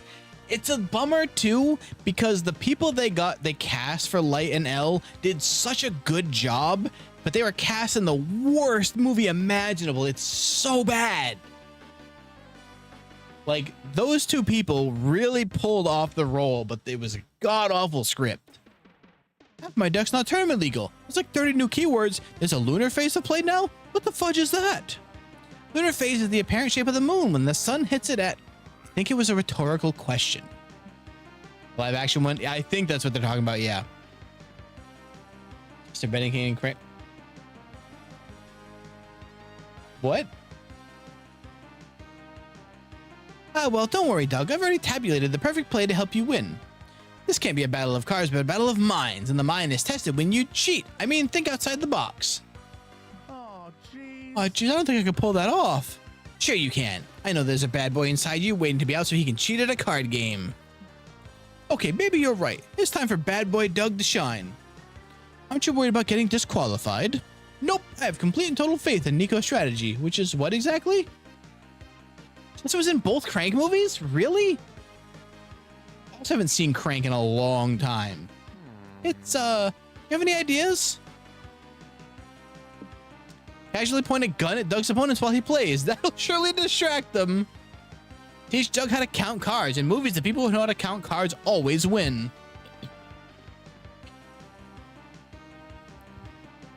I liked the first one in the fact that it was so stupid. I felt like Crank 2 dialed the stupid up too much, but I really liked the gun idea. You can solve a lot of problems by just having a gun. Soon it's time for Doug's first match. He faces his opponent. You sit just behind Doug, nonchalantly cleaning a shotgun. I play Pluto as my astral influence card. It blesses me with its underdog aura. Ah, such a weak choice. I play my vastly superior card. Flick. Doug's opponent looks at you as you casually cock your gun. Actually, I play Pluto as well. Ooh, twinsies. Now it's time for the lunar phase. Oh, yeah, that thing. I know exactly what that is. Cranked it up too much, it sure did. I play the full moon phase, thus doubling the size of my next attack. You balance the barrel of your gun on Doug's broad, sexy shoulders and line up his opponent in your crosshairs. It goes so biting since when I pull out the 9. You know what? Let's skip the lunar phase, actually. Oh, thank goodness. With the heart of the cards and the threat of you putting a bullet in your opponent's brain, Doug falls ass first into victory. Hooray! I did it. Not as rusty as I thought. The gun strategy was surely out of the box, if even a bit overkill, no pun intended. Okay, let me write that down. I was flashing my death note at that uppity girl the whole time too. I bet she was super intimidated. I misreading Lunar Phase. Wait, what did you think it was saying? You all share a group high five to celebrate Doug's epic win. You gained 2 boldness and lose 2 smarts. Others will never believe this. I could use smarts, actually. Heart of the cards is just straight cheating. With the heart of the cards and a gun on my side. Luteal? What's a luteal? You decided to attend a panel on the merits of soft versus hard magic systems and magical girl fiction. After getting the required dick jokes out of the way, you actually learned a lot of valuable information about world building mechanics. You gained 2 smarts from all that knowledge and from learning so many new dick jokes.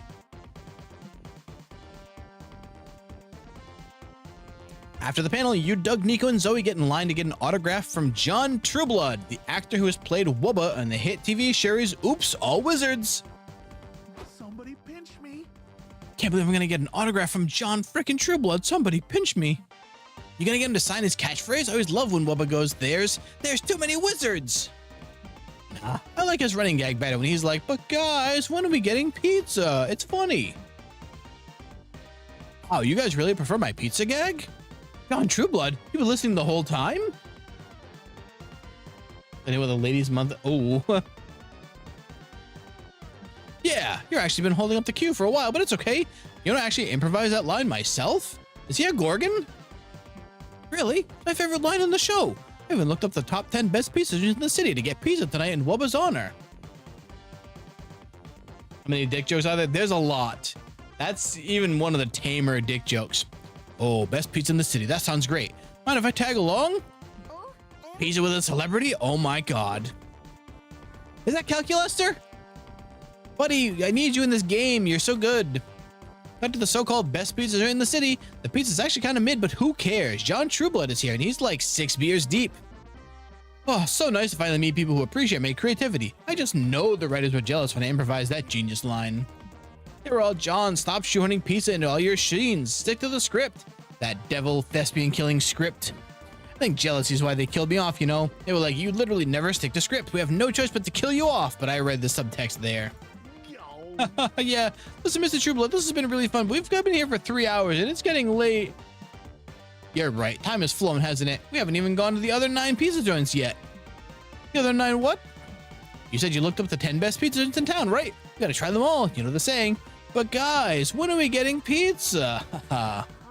Oh god, that's not a commitment I signed up for. You think of a polite way to ditch this guy? Funny enough, I'm Moss Man right now. Convince the TV exec to rehire him for the show somehow. He can make the writers miserable and not you.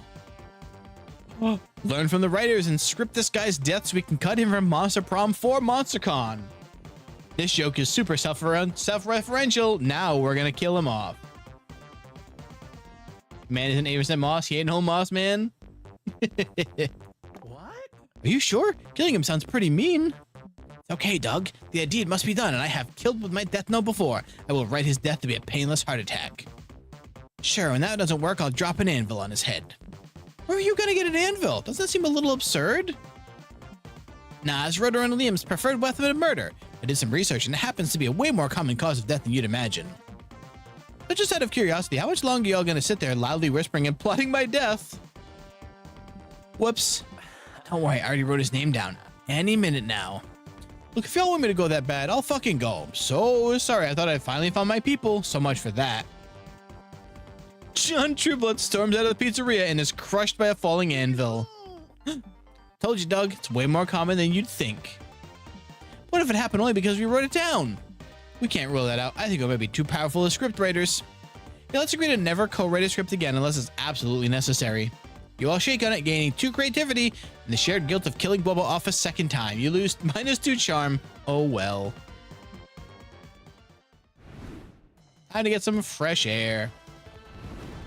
Yeah, I guess we should go to the... Who can we call in here? Wait, why does Miranda have a pepper? Wait, have I done Miranda before? You know what? to invite Miranda to join you at the con. Also, I miss Miranda. She wasn't in 2, was she? Being haunted, that's what the cat's for. The cat'll help. A con? Like a felony? A princess shouldn't commit crimes. No, I meant a con, like a convention. Oh, like a societal convention. It's important for a princess to uphold these. I'd love to go. Hey, whatever works. The old Miranda would have said a Prince Charming mayhap, but I've grown since the old days. New Miranda's ready to date outside of royalty. But let's not scrap the charming part yet. Yes, a girl has standards. She was in the first one, yeah.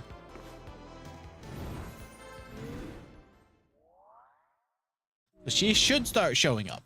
It's gotta have a twist. Now it's time to take a break from your real life shenanigans and brainstorm some fictional shenanigans for your comic. Go for it! What's a job that the distant future you wish you could have? A capture designer, keeper of the planet Jupiter's darkest secret, the world-leading expert in the number 6, or a Shrek movie tester.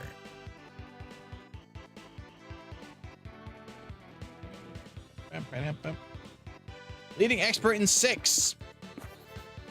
There's at least 2 really popular numbers that start with 6. You've won $10 million. We have to spend it in the next 5 minutes. Quick, spend them. Buy the rights to the letter W. Spend it all on Tetris, microtransactions, and cosmetics. How convenient. Send it to that financially destitute prince who emailed you 2 months ago. And to fulfill your dreams of becoming a saxophone player, how does that spend $10 million? You know what?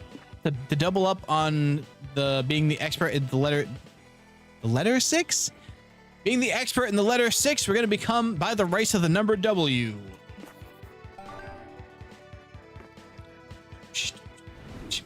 Week break, should go on vacation. I wish I could afford it. We're going on vacation next year, but no, we're just hanging out at home.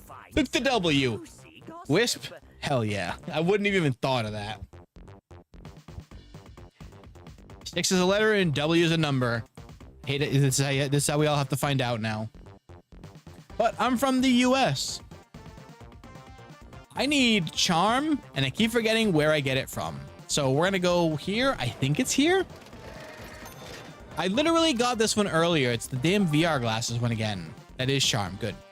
Next thing you know, Miranda arrives at the con. She booked a room at the hotel for the night, so you meet her there to help her get settled. Hey, Mary? Mary? Okay. What do you think of the room? Pretty nice, huh? No apologies, but I won't sleep in such a room. How about that thing? You look at what she's pointing at. The bed? That can't possibly be my bed. Miranda, you're just making great progress with your character arc. You're even being more humble and beheading people less. Wait, no, I think I have done this before, because I think I remember this event. What's with these high bed standards now? Lexi, you're not listening to me. That is not a bed. Really? You really want kind of as a bed if it's not royal enough? What's it lacking? A silk canopy? A thin layer of caviar in the sheets, perhaps? I love her little pout face. Well, this is how us commoners sleep, okay? And it's perfectly fine. Look, you go to lay on the bed, Miranda grabs your arm and yanks you back. Stop this foolishness. Okay, she's getting quite weird about the bed. You must be even more out of touch than you'd feared. You don't want Miranda to fall back in her old ways. You better solve this situation. Find a way to make her okay with this bed so you two don't end up spending all day looking at hotel rooms. If her problem is laying on the bed, maybe she'd be okay with laying under it. Everyone knows that's how real monsters do it anyway. Pillow fight time. It will help her release some stress. And hey, if the bed joins in the fight, maybe Miranda's right and it's not a bed after all. I feel like I did this before. So let's go with this one. You crawl into the bed and beckon for Miranda to join you. I'm not doing that. Come on, none of this might seem beneath you, but you know, sometimes okay to be a fish out of water, huh? You're waiting for her to laugh at your clever quips and you realize something is dripping on your shoulder. Yuck, they really don't clean in here, do they? You wipe the goop off and realize that it's saliva? Is the bed salivating? Flex, you need to get out from under there very slowly. Any noise could startle the whatever it is. Right, good call. You start crawling out from under the bed, careful to not make any sudden movements. Wait. You don't want to be devoured. There's something really important you need to do first. You need to admit that you were wrong about the bed and that I was right. What? Now's not the time. No, it has to be now, for your own safety, and you have to compliment my hair as well. That seems really innocent. Ah! Everything goes dark and wet as the not bed thing chomps down and swallows you whole. Then there's a flash of light. Miranda peers at the creature with a trident. She's like a beautiful, avenging angel covered in blood, guts, and gastric juices. Whoa, I must die there. Remind me to listen to you next time. You reach for her hand, but she leans back at the last second. Aren't we forgetting something? Wow, Miranda, from this perspective, I can finally appreciate how beautiful your hair is today. Aw, that's sweet of you to say. She pulls you out of the bed thing's corpse. You're leaving a very strongly worded review of this hotel, but at least you're alive. You gain 2 smarts and lose 2 fun. Yes, it was absolutely a mimic bed. I've been to New York before. It's nice. I need fun, which is here. In his own, you find several 5D chess matches going on at the same time. And to prove you're smart to the whole con, you play 5 matches at the same time. You make fast decisions, going from chess table to chess table. Everyone's impressed, until they realize you lost all your chess masters in just a few moves. Well, you may have gained 0 smarts, but you surely gained 2 fun. Suddenly, you, Liam, and Doug are in an area off the con you've never seen before. It's... Wait, this one again? How did we end up with these twice in a row?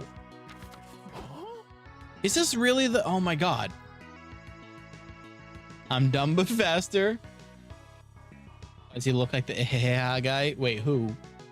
I'm just gonna speed through this since we literally just got this in the last game. We'll go with this one just because we didn't read it out before. How come we didn't say that before? Come with me, I'll show you around. Criminal drags the 3 of you through the dark and dank alleys and make sure every criminal knows you're here. Hey Hank, come here with my new big shot critic buddies. Show him your shiv. No need to bother him. He seems pretty busy stabbing that other guy. His loss. Anyway, watch that lady over there is my wife, Rhonda. We met when I killed her boyfriend. Wow, what a meet cute. Right? Hey baby, tell my new friends how good I am at murdering. Don't worry, we trust you. No. You gotta really see me in action here. How about I kill that guy? I have good aim. The Royal Clash guy? I don't know. You talking about Moss Man? No need, really. Seriously, I don't mind. Pick a place for the bullet hole. I think we've seen enough. You're clearly running a tight crime ship around here. I'd be happy to feature you on the cover of Shady Businesses Monthly. Awesome, that's what I wanted to hear. The beefy guy knocks all 3 of you unconscious. You wake up 4 hours later at the edge of the underbelly. Oh, he stole all my money. Damn, my pockets are empty too. Wait a second. There's something in my back pocket. It's a mustachioed merman. What's that note attached? Thank you for your visit. Can't wait for the next issue of Shady Business Monthly. XOXO Beefy Bob. Hooray, you got what you were looking for, and you survived the black market relatively unscathed. You gain 2 creativity but lose 2 smarts. The others will never believe this. And I end up with 2 of the same things back to back. Let's go creativity. So many questions about Criminal Alley. I can answer it. There's a lot of crime there. You're in your hotel room unpacking your bags. Crap, you forgot your cosplay underwear. You wanted your cosplay to be 100% faithful, but now you're forced to use your regular underwear. It's a technically imperceptible cosplay tragedy. Getting an ash review on the black market reviewer. Every good black market runner knows how to mimic the light when the prying eye shows up. I feel for you here. Take 2 creativity to imagine you wearing the underwear you left at home.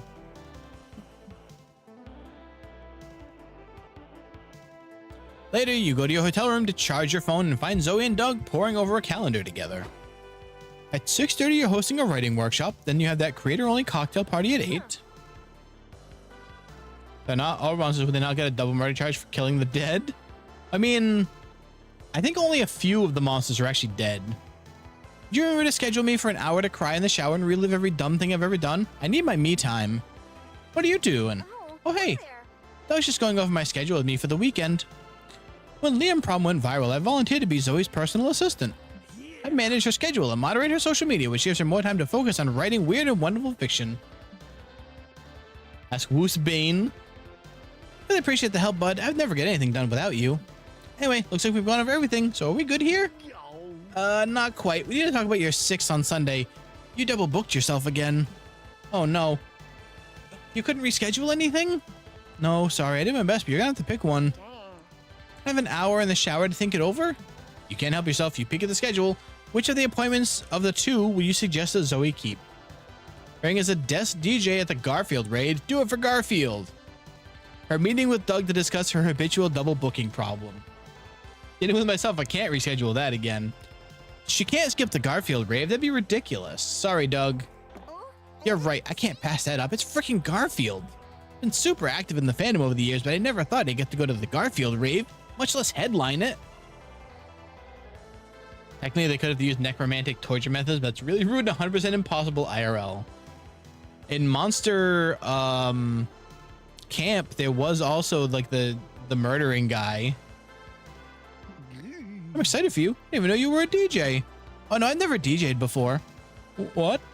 Don't you think you should try it at least before you go? Nah, if I needed prior experience, they should have thought of that before they invited me. Look at this little guy. Cut to the rave going down in an abandoned factory. You've been dancing to the light of orange and black striped glow sticks for what feels like your entire life. Oh yeah, no, it's Garfield the cat. Like this. Woohoo, you fat cats having fun out there? You better not get lazy because we're going all day and all night, baby. Fuck yeah. And I'm doing so will effectively skip Monday. Say it with me. Fuck Mondays. Frick Mondays. This is crazy. You see those Odie cosplays eating lasagna off a naked lady's body? You shake your head no as you wipe marinara sauce off your chin. Finally, a break. I need some air. Never thought I'd say this, but the last several hours have been more Garfield than I think I can handle. Oh god, you're gonna try and make me. What's the name of the guy, the stabby guy from Monster Camp? Hold on, I gotta find it now.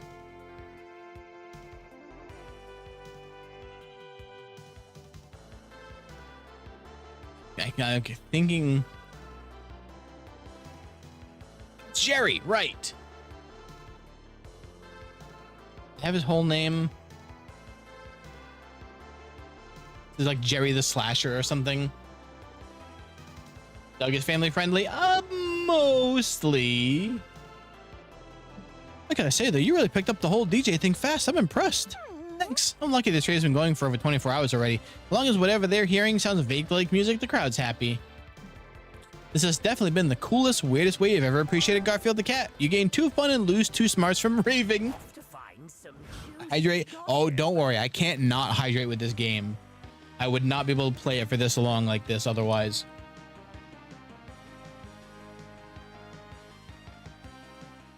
What do I need? Let's go for some bold. Also, Mossman's fantastic Joker cosplay. You're walking around with your favorite magical girl wig on. It's itchy as hell. You scratch your head under your wig. Oh crap, a random streamer just recorded you doing that awkward finger wiggle. Your weird head scratch goes through the entire internet cycle. You get memed, shit posted, mashed up, and even turned into a viral dance. All ass flame is feeding, and you stop feeling cool when a CEO does the Magica head scratch with an ad. In an ad. At least you still gain 2 boldness for surviving internet fame unscathed. We're in a dry land. Hell yeah. Sometime later, you find Liam and Doug hunched over a gachapon machine. They look feverish. Damn it. Another beetle in a bikini. This machine must be rigged. Don't worry, Liam. I'm sure the next one will be it. Oh, hey, Flexi. I'd love to engage in the usual pleasantries with you, but this is too important. Yeah, we found the greatest gachapon machine collection. Insects. Get it? It's like insects and sex. I gotta have it. Only available in Japan, but SpookyCon has an exclusive machine. We're only 1 gacha short of the whole collection. Yes, we're in search of the big cockroach. God. We'd probably have it already if Doug wasn't so busy with all this exposition. Crank the machine. Sorry, let's see. Nope, another ant with no pants. And kept all the details on personal by concussion, but besides remembering how old I am is unimportant. Ugh, maybe I had to yawn. Ugh, 500 monster dollars down the drain. Well, it won't hurt you to spend another 500, right? I see no problem with that logic. Wait, there's a problem. Gosh, my machine is empty. What the fuck? That cannot be. We have to find that cockroach, Doug. Don't worry, Liam, we will. Even if I have no money left, the machine is empty, and getting it anywhere here is basically impossible. Lexi, you'll help us, right? You've never seen Liam this desperate, and Doug, well, you have, but it's still bumming you out. Find a way to fix their gacha obsession. Initiate Liam and Doug in the precepts of Buddhism so they learn to let go of the material world, which happens to include this coveted gacha of theirs. Go to the source, Gacha Country, where wild gachas are captured and put inside gacha captures. Adventure awaits. That's easily the option, right? Great idea. The 3 of you take a train to Gacha Country. It's got a different name, but you didn't come down here to learn geography, did you? So authentic. gonna be such an edifying activity. I don't know, Liam. I had no idea gotchas were actually hunted and captured. Makes me feel weird about my collection. Doug, there is no ethical consumption in... Try that again. There is no ethical consumption in capitalism. Let's blame society and get that bastard of a gotcha. Usually I'll do 3 games, so probably about an hour and a half from now. When you finally arrive in gotcha country, you head straight towards tourist information. Excuse me, I'd like to see where wild gotchas come from. Are you sure? Most people prefer a hike through the woods, and there's some really nice bar and grill nearby. Bar and grill my ass. We want to find the gotchas. All right, if that's what you want, follow me. After a short walk through some caverns, you find yourself in front of a gigantic, gooey blob of a creature. It's screaming in pain. From a hole deep within its entrails, colorful capsules emerge, covered in mucus. Orcs select them one by one, wiping the fluid off and packaging them. It's a sight. Yikes. Yeah, yikes is right. None of these capsules are the big cockroach. We'll have to keep watching until the creature shit births one. I'm not feeling well. Back at the train, Doug is finally holding the big cockroach capsule. He looks extremely distraught and guilty. Stop it. Don't give me that look. I saw you eating eggs sunny side up this morning. Where do you think those come from? The Slurm Factory was somehow more addicting. Take it easy, Cage. Haha, go vegan. You lose 2 smarts, but the train ride was too fun. Oh no. Not gotchas like this. Welcome to my mystery shop where fate does the choosing and you do the paying. All right, so not Weird Little Village. Somebody pick a box.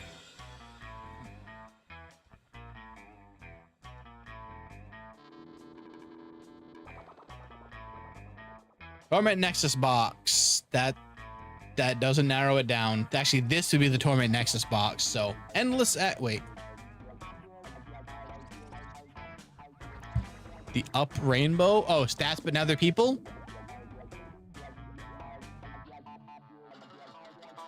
Can each pick this one first, I believe. I think this one's kind of okay. Just gives us a stat, right? Charming Charlotte. You get a lot of all of your stats. Oh yeah, okay. That works for me. Thank you, Kinich. That was actually a very good one. Thank you. Come again, etc. Next. Finally, some charm. Don't worry, I won't keep it for long.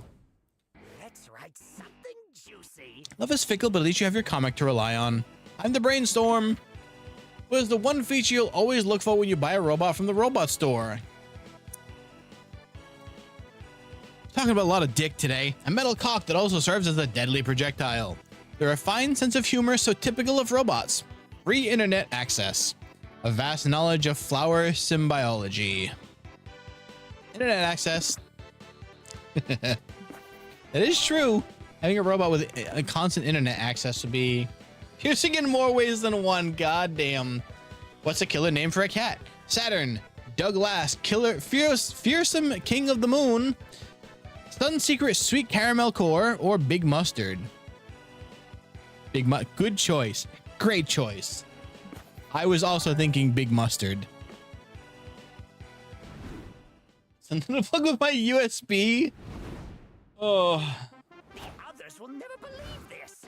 All right, what do I need? I need charm again. And I already forgot where it is. Good night. Have a good night. I think it was here, right? This is gonna be it. Hey, look, now we know what Smasher Bros looks like. However, nope, it's fun. Damn. Later, you attend a VTuber modeling workshop with Liam, Zoe, and Doug. Oh, fuck. This is all right. We're cutting too close to, mustard. This is getting a little too real now. I'm finally done. Look at my avatar, everyone. Oh, Doug. Oh, Doug. Oh, Doug, I love it. My boy.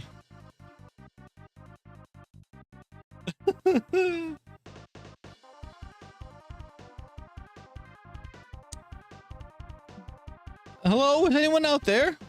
Whoa, Doug, you added a voice modulator to yours. Show me how. I didn't. Can you hear me? Hello? Doug, did you upload something to your avatar called experimental personality malware.exe? Did I? Fudge. I was just trying to download an edgy off-market hairstyle. Who's there? I can hear me on the screen. Are you the ones who created me? Yes, it 100% looks like the Sasuke. Oh my god. Just remember to order the water parts. Number one mistake, some people. Oh. Yeah? Sorry, I didn't mean to make you sentient. Just wanted you to be, well, use you as a persona. Oh, you wanted me to wear me as a costume? Oh, I just noticed the icon. Yeah, something like that. I see. So you want to be inside of me? Nope. No? Absolutely not. No, definitely not like that. Wait, let's hear him out. Actually, let's not. Think of a way to ditch this weird sentient avatar so your friends can get back to thinking about being inside you instead. Oh boy. Compress it into a zip file, upload it on a flash drive, and abandon the flash drive at the doors of an orphanage. Oh my god. Yes. Yeah, no, that's 100% what it's supposed to be with, I'm pretty sure. These days, it's all about training your AI model on one specific thing until they master it. Train this anime-looking AI to master the most anime sport, volleyball. What do we pick one or two here? Fun and funny fact. Doug's voice actor, Jesse Cox. If you play, all right, good call, because I was just gonna say, if you play Pony Island, spoilers for Pony Island, a game that is very old at this point, at the very end of it, you find out that Satan is inside of that game, and as soon as you uninstall it, you set Satan free. So Jesse moved the entire game file to a USB drive, put it inside of a statue of what's her name from StarCraft, the Zerg lady. Oh, why can't I think of her name? Where's Gal? I need somebody else who played StarCraft and knows the characters.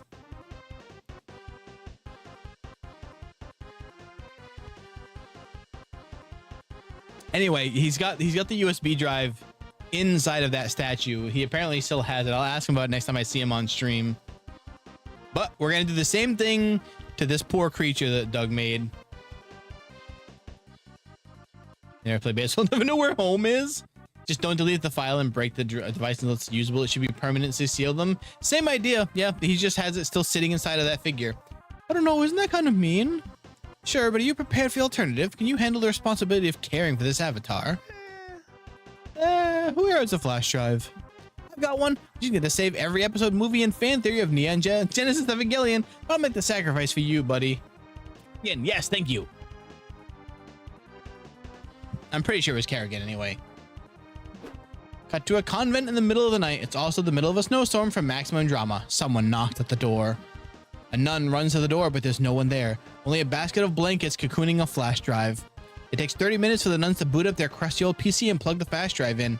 They find the zip file, but they don't have the right software to decompress the orphan. They can open Zoe's anime, though. This forever changes the nuns' understanding of angels, but now they can better use their time to prepare for the third impact. At least the nuns will be ready for the angels. Speaking of Evangelion, I'm gonna have to watch that again, or maybe I'll watch like the remake versions because it's gonna be in a raid in Final Fantasy 14 soon for some reason. She got bone wings. Yeah, that's her. Let this be an important lesson, Doug. Always use virus protection if you're not ready to raise a malware baby. Got it. Man, I learn something new from you all every day. Now let's buy a Shinji figurine. I gotta fill this Evangelion-shaped hole in my heart. All's well that ends well, except for the avatar that's imprisoned in a zip file. That didn't end well for him. Take 2 boldness for dodging parental responsibility and lose 2 fun. Look at the lights. Must have packed that hell fight to fit next to all of NGE. Be smart. Let the smart kid at prom and wrap it up. Exactly. Don't have malware babies that you're not prepared for. Sit down to... Oh my god, how am I getting these repeats? You spot Zoe and Doug having a thoughtful conversation. She decided to pop over and be nosy. I wish I could be more popular, but it's hard to know how to even start talking to new people. It's easy. I usually just see whoever looks like they might have a weird choice that he's making and insert myself in the situation. We know. What if I get it wrong? Social situations can be so hard to understand. I get you. I actually used to have trouble figuring out the stuff myself when I was first adjusting to mortal life. Not to brag, but I'm actually pretty good at it now. Maybe I can give you some tips? Yes, please. You lie when you're wired, do you get a virus? Okay, so one thing I realized puts people at ease is smiling a lot. You know why? Because it shows you're friendly. It shows off your teeth. Mortals find the presence of teeth reassuring. If I grew an extra set, I deploy when I'm meeting new people. Oh no. Wow, that's smart. But I can't grow extra teeth, I don't think. Maybe I could wear some sort of friendly tooth necklace instead? That's perfect. Also, if you want to get closer to someone, try implanting false memories of you being the other side for their most emotional moments. That way, they'll see what a supportive friend you can be. Oh, I see. You think photoshopping myself into their family pictures would work too? Cool. Absolutely. You'll be as socially awesome as me in no time. So it means well, but you've got to save Doug from the path she's leading him down. What actually good social trick can you suggest? You're more likely to be respected if you're considered popular. When you meet someone, say hi to random people around you. That's what we see of Zoe in past games. So, fun fact, the way that you get Zoe in the first game is that there used to be a shop. Kind of like how you pick the blind boxes from the fox person. In the first game, there was an item that was just straight up a shop, and you can actually play the shopkeeper in this game as the playable character. And one of the things you could buy was an eldritch figurine that when you buy it, it breaks, and Zoe comes from it. The secrets in these games go real deep, but they take a lot of playthroughs to get to them, which is what I'm trying to do here. Doug only needs to become a pop star and win a Grammy. There's such an overlap between winning a Grammy and being popular that it can't be coincidence. I kind of like this idea. This seems very fun. This is the best idea ever. Doug, you ready for your pop star era? I think so. Perfect. Okay, how's your singing? Bad? I've known her my whole life. Wait a minute. That's okay. Maybe focus on instruments instead. What can you play? Nothing? I'm beginning to think winning a Grammy might be kind of hard. Actually, I think I've got an idea. I'll show you later. A few hours later, you spot Doug on the con floor. He's giving away free demo CDs to passerbys. Thanks for taking one. Remember to vote for me at the Grammys. Doug, you made a demo? That's amazing. How'd you learn music so quick? Oh, I didn't. These CDs are blank, but I figure it's the intention that counts. Wow. Starting a music career without even having any music? That's so brave and unique. Liam is going to be so jealous. You rock, Doug. Some people pass by and recognize Doug. Hey, is that the musician who gave us that demo? Hey, Drew. Awesome tape, man. Hope you win that Grammy. Thanks. I hope so, too. Doug doesn't win a Grammy, but he does gain confidence, and isn't that the real win? And you win too, gaining 2 creativity for helping form a future star. But you also lose 2 charm. One bad memory with her, it can't be true. They were really funny when I was watching my penny fall into the well comedically. Others will never believe this. See, it's like we've all known Zoe our whole life, that's all. What do I need? I need charm. Let's get some more creativity, because honestly, my charm is just non-existent in all of these runs. So I'm just going to start giving up. I'll just level everything else instead. Oh, you know what? The rain started. Hold on. I'm going to turn off the AC. I'm going to put the fan in. This room is way too warm. Give me 1 sec, everybody.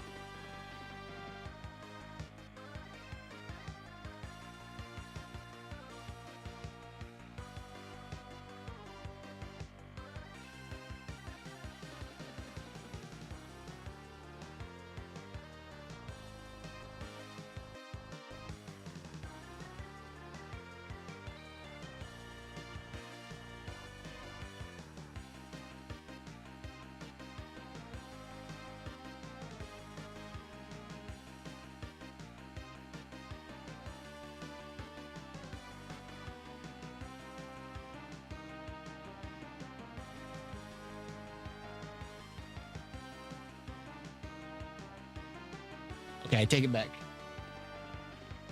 I am not opening windows because it's still very humid out there. The temperature's coming down, but because of the rain, it is. Oof. All right. You're in front of the hotel wasting time. A taxi stops right in front of you because why else would you be standing there doing nothing? You're too embarrassed to tell the driver, so you get in and he takes you for a ride. Wow, this city is great. Skyscrapers, several neoplastism museums, suspicious holes in the ground. No wonder it's at the con here. It truly is one of the top cities worldwide. Too bad these aren't locations in the game, so there's no art of them. You can imagine them in your head and gain true creativity in the process. Later, you're ready to head back for the con as soon as Nico finishes putting on their cosplay.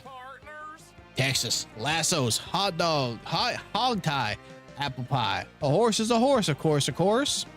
I'm a cowboy, baby. No, not something enough. I'm a cowboy, baby.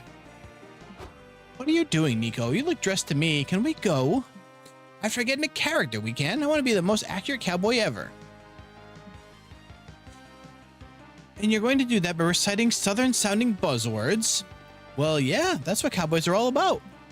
Nico, I'm starting to think you don't actually know that much about cowboys. Cowboy stuff. Sure I do. They wear cool hats, ride horses, and sometimes they climb mountains and explore each other's bodies. What a life. That hardly sums it up. Cowboys as we know them are descended from Spanish and Mexican cattle herders called vasqueros who introduced horses to the Americas in the year... Hey Liam, you know cosplay is supposed to be fun, right? Because this history lesson isn't fun at all. You want to be an accurate cowboy or not? Speak Spanish would be a lot closer to being a cowboy. See? Liam even said. Totally. I mean, darned right, partner. Can't you tell me some facts about cowboys that are, I don't know, fun? Or are cowboys just way more boring than I thought? No way. Cowboys are cool as hell. You need to tell Nico the right cowboy fact to help them become the best cowboy they can be. The figure of the cowboy is believed to have ended at the beginning of the 20th century when both cows and being a boy stopped being seen as the peak of coolness. The Wild West ended during the beginning of the 20th century, which informs the theory that no cowboy ever formed an opinion on Naruto's Chunin exams arc. I don't know. Should we do the second one just because it talks about Naruto? Because that seems funnier. What? You mean none of them had an opinion on the Temari versus Shikamaru fight? That one's iconic. Yeah, not even that one. Dang, I gotta rethink my whole understanding of cowboys if I want to cosplay one well. Did your current impressions rely on the Chunin exam arc in any way? Yes, of course. What? Why? Thespians find inspiration in the unlikeliest of places. How you do these things, Liam? Well, if it helps, did you know the existence of cowboys and ninjas actually overlapped in history, so cowboys could have theoretically encountered ninjas. Now you're talking. Ah, cool. It'd be plausible for a cowboy to actually witness a real Chunin exam. Nico, do you understand that Naruto holds little to no historical value in representing actual ninjas? How do you explain all the manga and even 2 anime describing the story of Naruto in such detail? Liam looks at you crying thrilled with his eyes. I have an idea, Nico. What if you cosplay as a ninja going stealth by disguising as a cowboy? Genius. That's genius. The way the cowboy, who's actually a ninja but only has an opinion on but actually passed the Chunin exam. But ninjas? Actually, never mind. It's a genius idea and you should totally do that. Look at Liam cosplaying a supportive person in order to be left alone. You gain 2 fun resorting to anime but lose 2 smarts. That sounds about right for anime. The cowboy ninja, exactly. Yeah, Spider, that's... Cowboy could have sent a fax to samurais about Abraham Lincoln's death is an insane thing to read, but it's completely possible. All those times overlap somehow.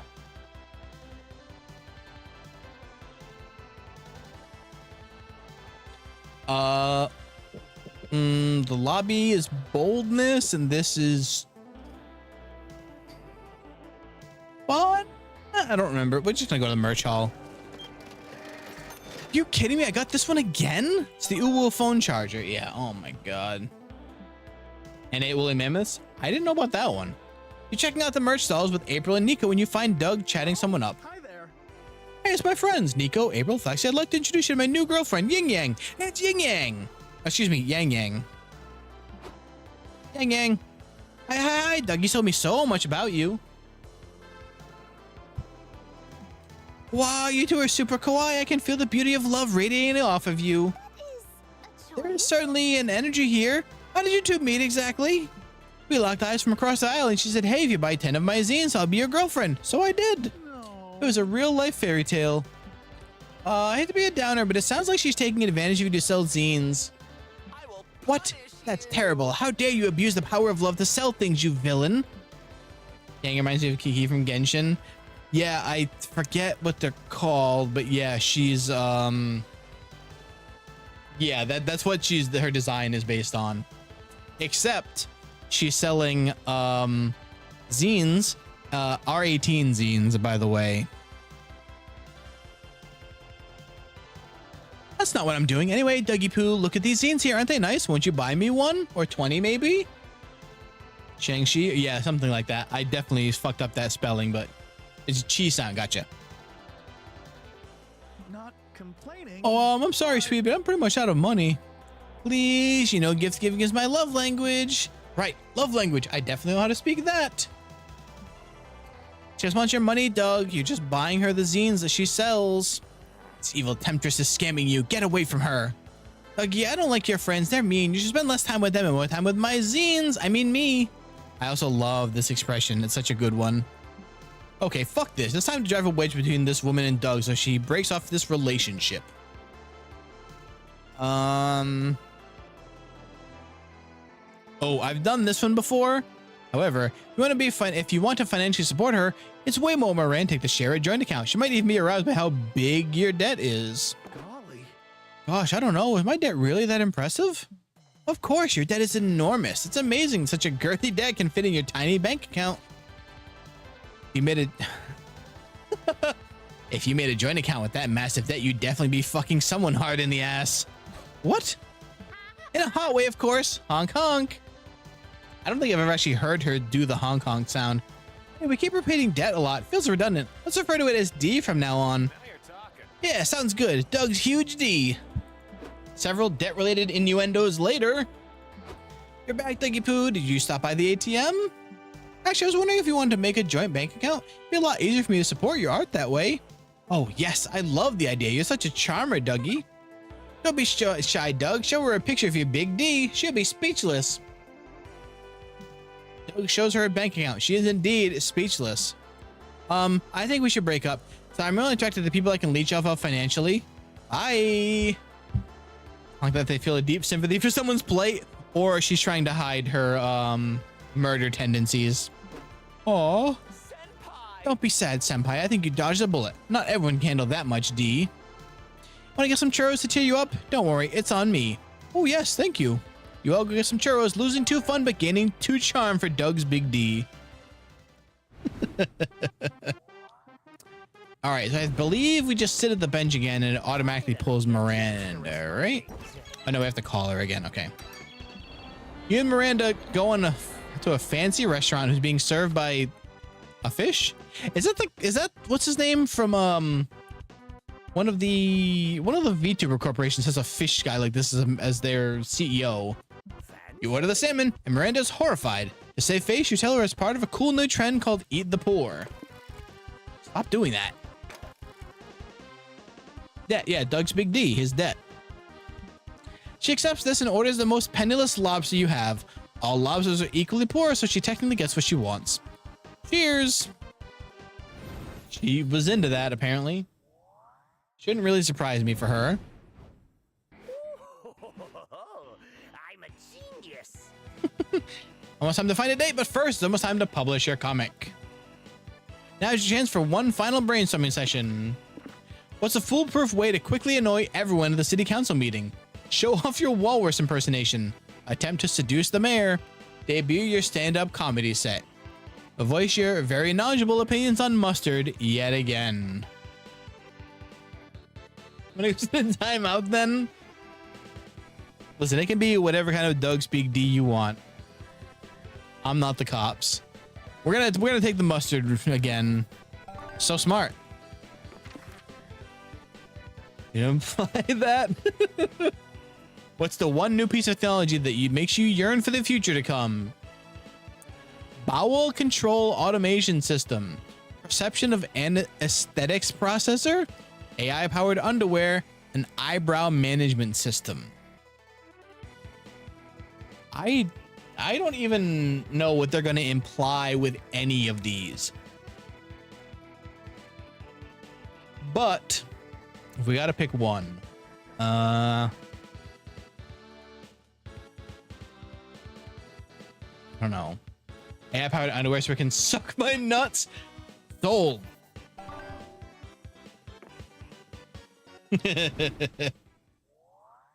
Eyebrow management functioning. Them shits don't grow. Off to find some juicy gossip. Let's go hotel.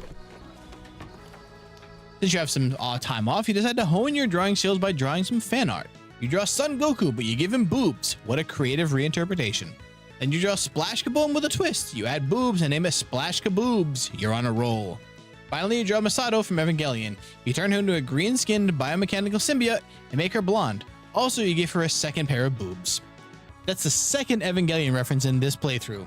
You deserve 2 creativity for successful boob storming.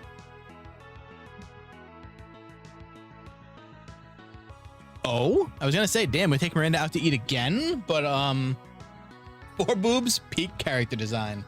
Sometime later, you call upon Miranda to take her to a fancy dinner. She answers the door in loungewear.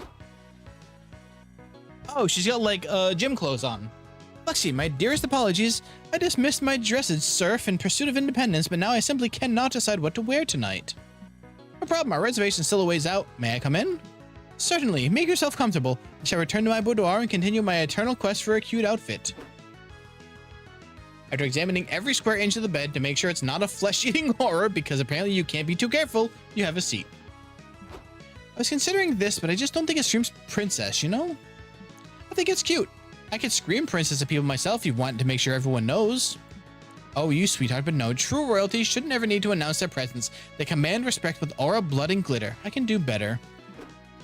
She leaves to find another outfit. You double check the bed for teeth again, just in case. Ta-da! It's a hell of an outfit. Wait, is that the Little Mermaid? Is that the Little Mermaid dress?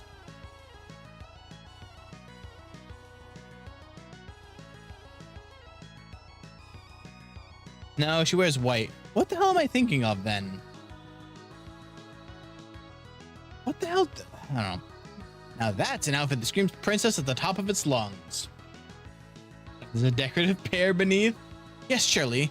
But this beauty comes with its own beast, such as not allowing me to sit in this stiff crinoline. Oh, that might be problematic at a restaurant. Ugh. What to wear? Oh, so we talk about outfits. Maybe you can be some assistance. I'm planning to take a vacation soon. I've been working so hard to educate myself in being a better monarch. I need a break from it all. Decided to go to a ski lodge. I've heard there's lots of snow there, and snow is just frozen water. Yes, it'll be almost like home. The royal tailor just delivered these 2 vacation outfits for me. Do you have a favorite? No! Ooh, a sneak preview. Miranda comes out in her winteriest finery. You have to tell her what your favorite is. Oh, that contact hat looks like a good idea. Seems wise to follow winter fashion advice from people who actually come from the cold. Fuck the practicality choices of winter fashion. That skirt looks cute AF, and isn't that really what matters? Ooh. I kind of like the jacket with this one more. Like, it's a good combo, you know? This one's still alright too, but I like this combo here. Notion, she frees her fins off out there. I like that one too. The hat reminds me of a big marshmallow. Totally, it shows off how sweet you are. Oh, Flexi, are you sure you know me at all? I haven't seen that face in a while. Make me crave ice cubes. Gulp. Just kidding. Mostly. I don't know. This is something I've been struggling with for a bit, to be perfectly honest. As I've said, I've always been working hard to learn the needs of my people so I can rule them more justly. My family is not keen on my studies. I think I'm stepping too far in the opposite direction, becoming soft, and perhaps they're right. What do you think? The better for rulers to be feared or loved? I think I'm more qualified to pick cute outfits and answer that question. Yes, of course. Sorry, I needn't dampen our date with such dark queries. No, that's not what I meant. Just because I can't offer much advice doesn't mean I don't want to hear you vent about your worries. Why, you're too kind. You know, I'm surrounded by advisors in court, and if you had to hire a royal listener. I'll submit my application then. But enough playing around, I need to get dressed. Do you like the hat so much? Perhaps this outfit will do. What did that have to do with the hat? I don't see how this fits at all. It's a good outfit, but I don't see how it fits. I love it. Huzzah! Dinner is delightful, but it's sometimes the little domestic moments like these that really take the spotlight. You gain 2 smarts for helping her choose a perfect fit, but you lose 2 charm as well. I lost charm. What else is new? Let's go to the con floor. There's no way I got the damn double streamer one again. Okay. You're hanging with Doug and Omen while they man the con info booth. A column volunteer middle manager enters the room. God, I forgot they made her a volunteer. Who? The anti-Rizzler? God. Ugh, I bet she has a task for us. Witness my spectacular technique for avoiding labor. Yellow. Right, I forgot it was the yokai lamp. Howdy, boss. Is there anything I can help you with? Or that Omen can help you with when she gets back from under the table? Snitch. Yes, I need your help. There's a fake pass seller somewhere outside, and we accidentally let in tons of people with fake passes. Gotta go find the fake seller and hit them with a lifetime ban. You think you two can throw out all the fake pass holders? Easily. I simply don't want to. Well, too bad, because you have to. I'll check back with you in an hour. Don't worry, ma'am. Your trust in me isn't misplaced. I'll work myself to the bone to find the... See you soon. Oh, you're leaving. I was still talking, ma'am. I said I'll work myself to the bone to find the phony passes. So we have to find the fake pass holders as well. That's idiotic. I thought we only had to throw them out. How are we supposed to know the difference between a legitimate pass and a fake one? The dame was right. It'd be a tough nut to crack, but with soon all papers would be praising the amazing detective who solved the case of the counterfeit con. Hey, Nico, you gonna help us find the fake pass holders? Yes, I will, even though it's such a complex, tragic case. A crime with no villains, only victims. My hardened heart breaks for those fake pass holders. They walk among legitimate guests, never knowing what crime they committed. Is it even their fault? Yeah. Maybe not, but we have a responsibility to protect the con. My manager is counting on me. Water, hold on.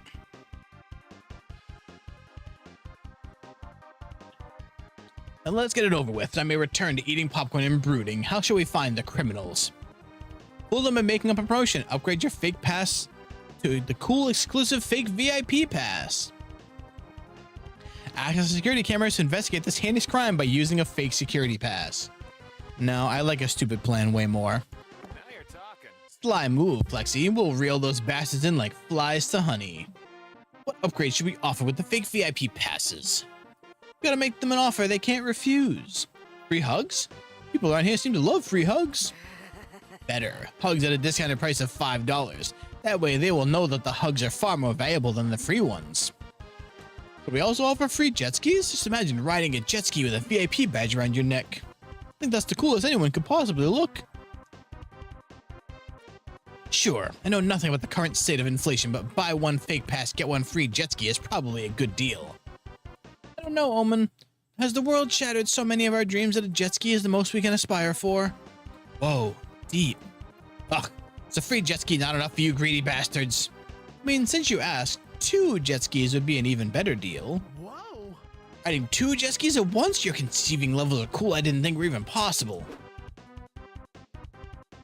Set up a stand in the merch hall and advertise your fake VIP passes, discount hugs, and complimentary jet skis. You find several fake pass holders and throw them into con jail. You still give them a discounted hug, because even criminals need a hug every now and then. You gain 2 charm, but lose 2 boldness. Next.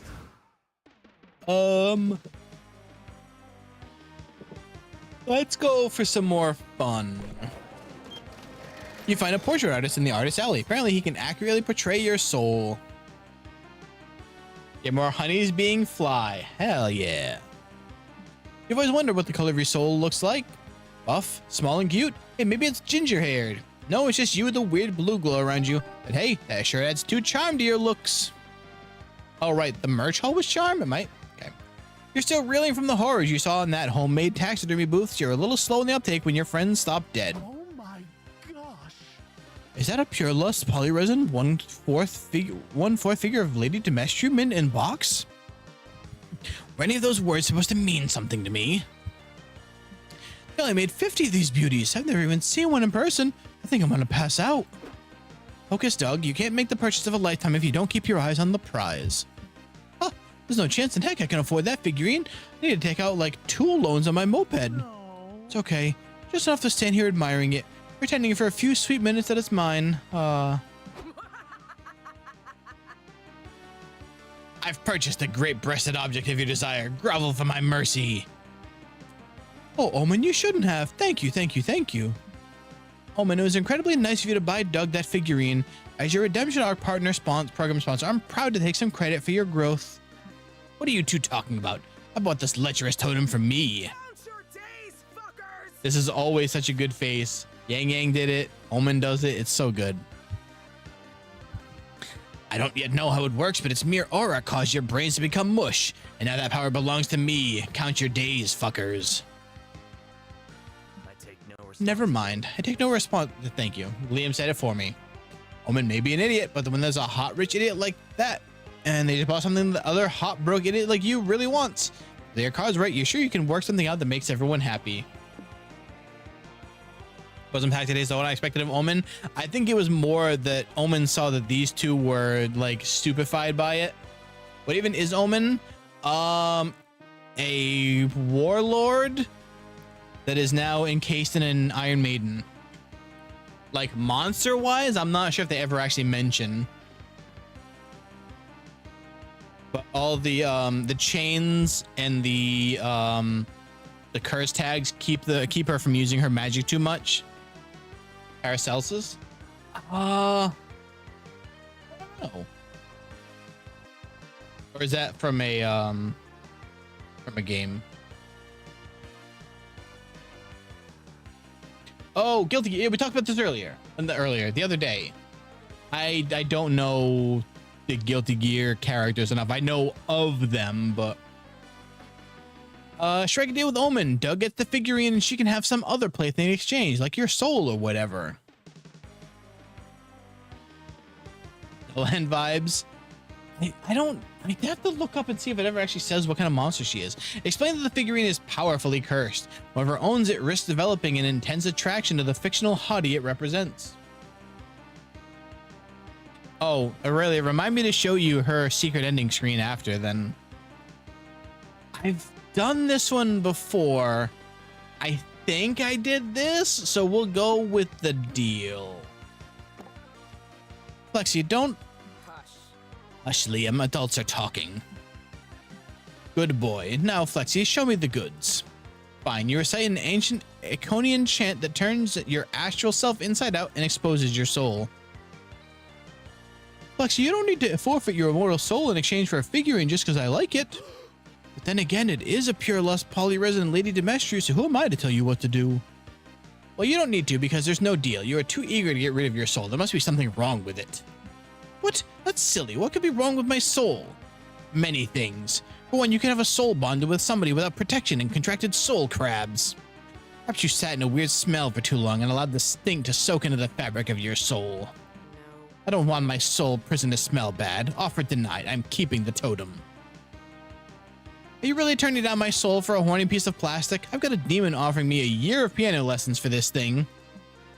Ugh, fine, I'll take your soul. I guess worst case scenario, I can later trade it for those piano lessons. I suspect I have to relearn anyway, you know, since now I have half the hands I had when I first learned. That was epic. Lexi, I owe you big time. Not my soul, please, but maybe I could give you my moped? You're just happy to help. And then you finally managed to get rid of your soul. Soul crabs are the worst.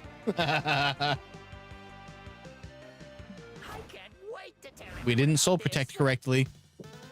Let's go for fun. They went up disarmed? Yes. Their left arm? I forget how far up, but yeah, they're missing an arm. They only have, Omen only has one arm. There's an auction going on in the community zone. They're auctioning the original notebook from Death Note, starting at 100 monster dollars. You could kill so many people with that notebook. You yell 200 monster dollars. Everyone in this con is broke AF, so you get the notebook. To make sure no one steals it, you decide to write your name in it. Oh shit, you're gonna die. 40 seconds later, nothing happens. Death Note isn't real, dum-dum. Still had too fun by playing pretend Death Note. Later, you meet up with your friends to play Grunkle Ball, the fictional sport from the beloved Trials of Lord Grunkle books. If Doug has a funny bone. So a fun fact, none of those bones belong to Doug. I actually mentioned that earlier. We ready? Does everyone know how to play? Yep, you need to make 2 Grunk Dunks to win, right? Yes, but first you have to score 16 Grunkle points to qualify for a Grunkle Dunk. You can also make a Grunk Dunk if something narratively significant happens to you. Well, you can ask what counts as narratively significant. 2 corporate shills barge into the room. Hello, we're representing the publishing house that owns the Trials of Lord Grunkle IP. You have to pay us copyright fees if you want to play Grunkle Ball. We accept checks, money orders, and teeth. Are you for real? But that's stupid. Even if you own Trials of Lord Grunk, you don't own the concept of throwing a ball through a hoop. What's that? Did you say Trials of Lord Grunkle? We own that title. You need to pay us $10 to say it. Also, I see that you're wearing pants. Lord Grunkle also wears pants. That'll be $10. This level of capitalism that you're not ready to deal with. You better outsmart these suits so everyone can play Grunkle Ball and wear pants for free. We don't... What if we cut the second part of that off? We don't need... We can get rid of the pants part. We live in an attention economy. Make a case that you should be paying them with views. Give them some view... God damn. Challenge them for your rights to infringe copyright with a basketball match. The official way in most disputes get solved. I kind of like this one. You know, as the streamer. What? That's not how that works. Hey everyone, check it out. These hot oh boy. Check it out. These hot, fun dummy mommies in suits are gonna mud wrestle. We certainly will not. That would be an HR nightmare. We learned that the hard way. Hey, beautiful glitch. Do you want to put that in you want to put that in another DLC? You already didn't give me April in that bikini. You could give me these two mud wrestling, you know. I'm just saying. Yeah, but that got everyone's attention, didn't it? Look how many views you're getting. These views don't recoup any of the revenue we've lost from using our IP for free. Guess we need to up the ante then. Nico, do that silly dance you do. That'll definitely get some attention. Can do. Nico does their trademark silly dance. If we could animate it for you, you'd surely be shitting your pants in awe. No amount of silly dance will compensate for the money you owe us. Really? I bet if we asked around, we'd find out that you have interns working at your company for no pay. How is this any different? Well, we're a huge brand. The professional experience and exposure our interns get is likewise huge. Is it as cute as the exposure my silly dance is getting? No way, that's a lot of exposure. It's got to be at least $200 worth of extra exposure. You can write us a check. No way. Yes way. Write us a $200 check for our friend Silly Dance. Now. Liam uses his magic vampire eyes to hypnotize the corpse shields into writing the check. Why doesn't he do this more often? It's the inconsistency of this universe's canon. You all order pizza to celebrate your victory over capitalism. You spend the full $200 due to pizza inflation. You also gain 2 charm and lose 2 fun. I really don't... And I'm not a fan of them just continually implying these things and not showing me. Is Mrs. Leach blind? You know, I don't know. I can't tell if we just never see the top of her head or not. Let's get more chime now is crazy. Whoa, where did it all come from? Well, hopefully it works on Miranda. I don't remember getting that dress, the snow outfit thing before, so. All right, the art gang gathers around. Space Heist is a comic about a heist in space. Calculester. And, oh God, what was her name? She's one of the Coven ladies. Oh God, she's in Monster Camp. She's one of the dateable options. Shit. Well, it's a charismatic ragtag team of outlaws with a unique set of skills. Faith, that's what her name was. Faith, the hacker who can do magic with a keyboard. She's evading the law because she's removed the number 6 from the internet, causing chaos. All right, hold on. Does that mean that Faith got rid of 6-7? Because, you know, this maybe we let her get away with that one, you know? Maybe that's okay. Suzanne, a seasoned spaceship pilot who desperately needs the money to buy the rights to the letter W. She got rid of 6-9. It might be acceptable losses. It might be worth it. Calculester, an android who wants to learn all about the thrills of life. His tech provides a valuable resource to this adventure. Free internet access. Oh, remember I was talking about the shop earlier? It was Valerie. Valerie was the shopkeeper from Monster Prom 1. The band's leader was Valerie. Somehow I remember her name as I saw her. She's a space pirate with a thirst for money and a score to settle. What makes them? I don't think that that's how 69ing works. I'm gonna throw that one out there. Or else somebody's doing it extremely wrong.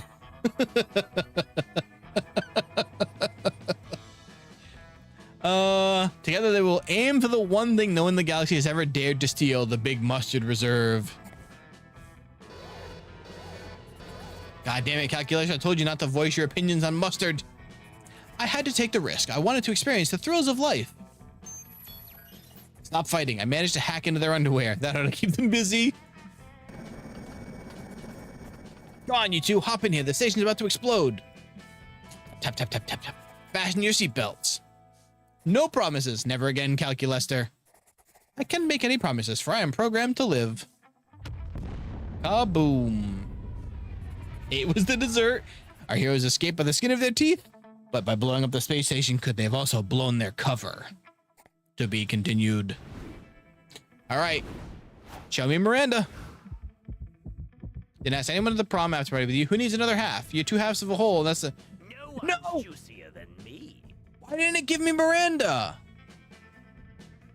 You had an excellent time at the party. You found a secret pop-up bar in the back lot behind the building.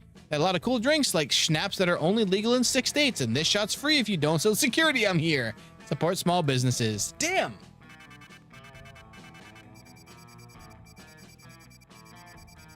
And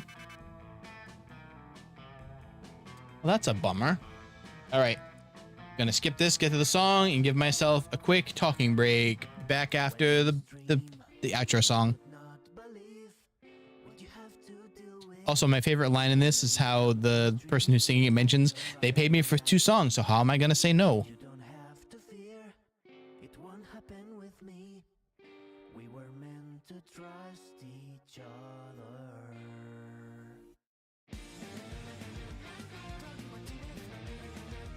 His music's awesome.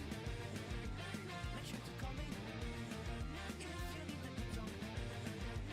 This is the moment where I remind you to leave a good review. I bid you all welcome to the streamer version of Monster Gun's credit song. Technically this time I made the other credit song so you can really stream that one.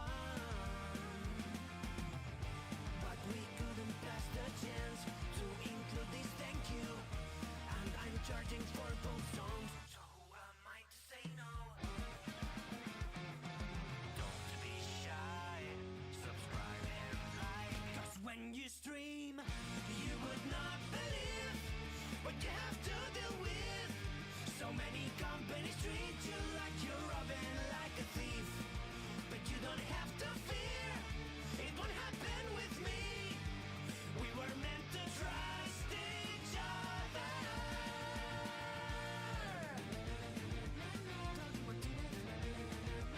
His music's awesome. Make sure to call me if you need a good song. This is the moment where I remind you to leave a good review. Thanks for playing! Leave us a good review!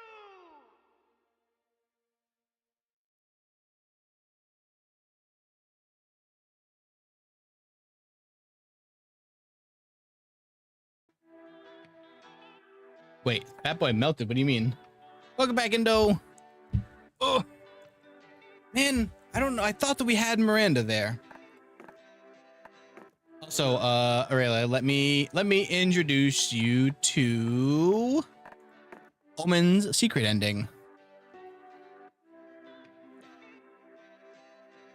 Ice cream man, fat boy. Amen. Who the hell is...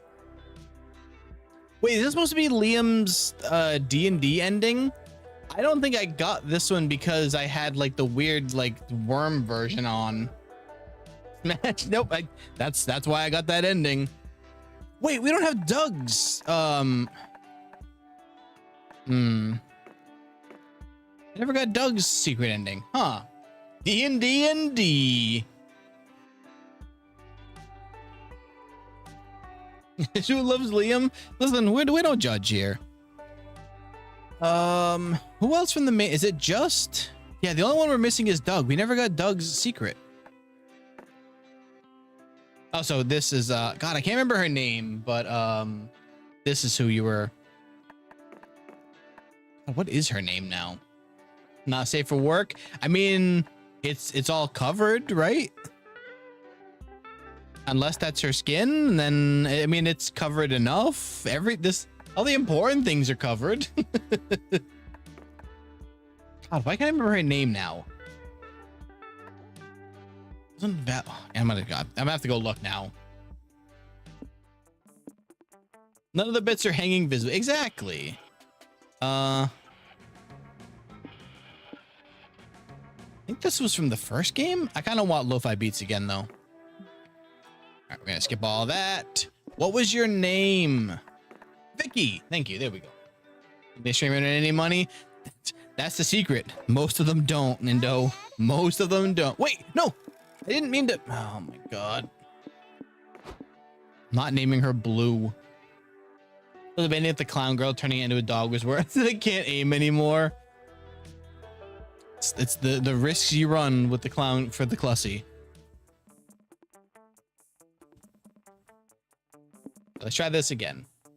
I remember to automate that this time. I love the controller for once. Oh, you know what? We could be... Oh, you know what? Let's be Valerie. Screw it. I was talking about her earlier. I am going to name her to me, though. The Clussy Honk. Just to make it reading... Make my life easier trying to not switch pronouns around. I said, you're right. Give it a minute. All right. 3 things we love. Obviously, dad joke t-shirts. Come on now.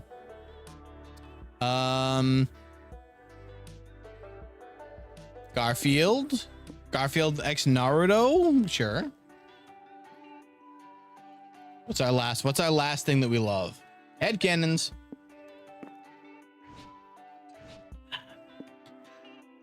Who's your top 3 favorite Pokemans? I would definitely take Sexy Office Lady, Crazy Lady with Guns, and then Dude Bro playing Edward 40 Hands. Obviously, yeah. We couldn't not pick a Dude Bro playing Edward 40 Hands. All right, someone pick a comic. We've already done a not fantasy, not sci-fi. Florida Man.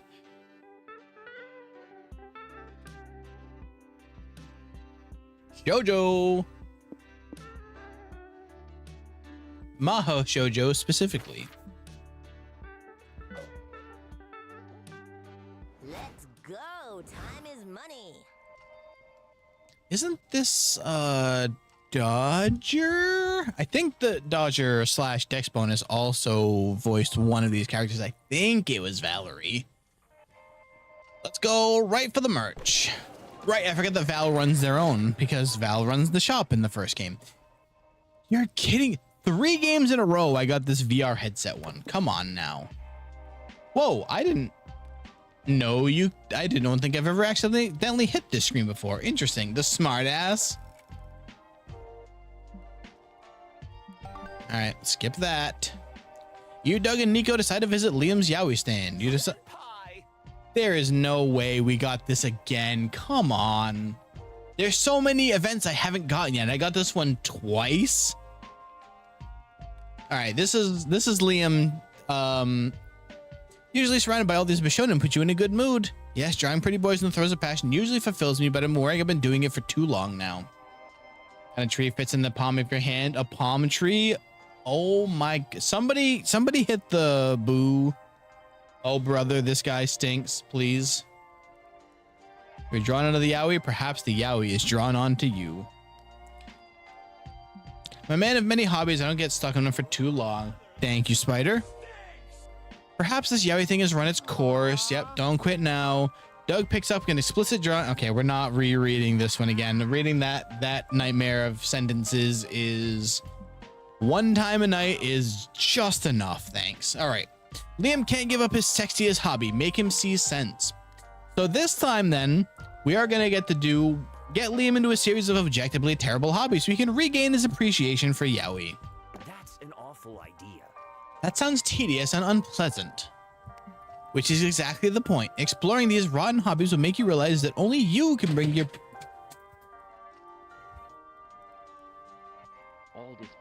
My controller just went flying. Hold on. Today, weren't they?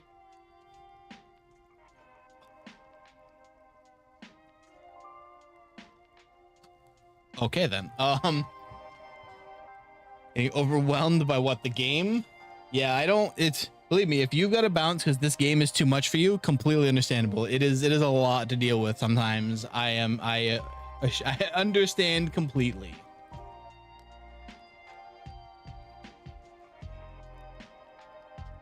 All right. Which is exactly the point. Exploring these rotten hobbies will make you realize that only you can bring your beautiful yaoi art into the world. Hi, hungry, I'm dad. First hobby on the list, cleaning public toilets. Is this the bathroom from Monster Prom 1 where you actually buy things from Valerie? I'm pretty sure. I'm almost positive it is.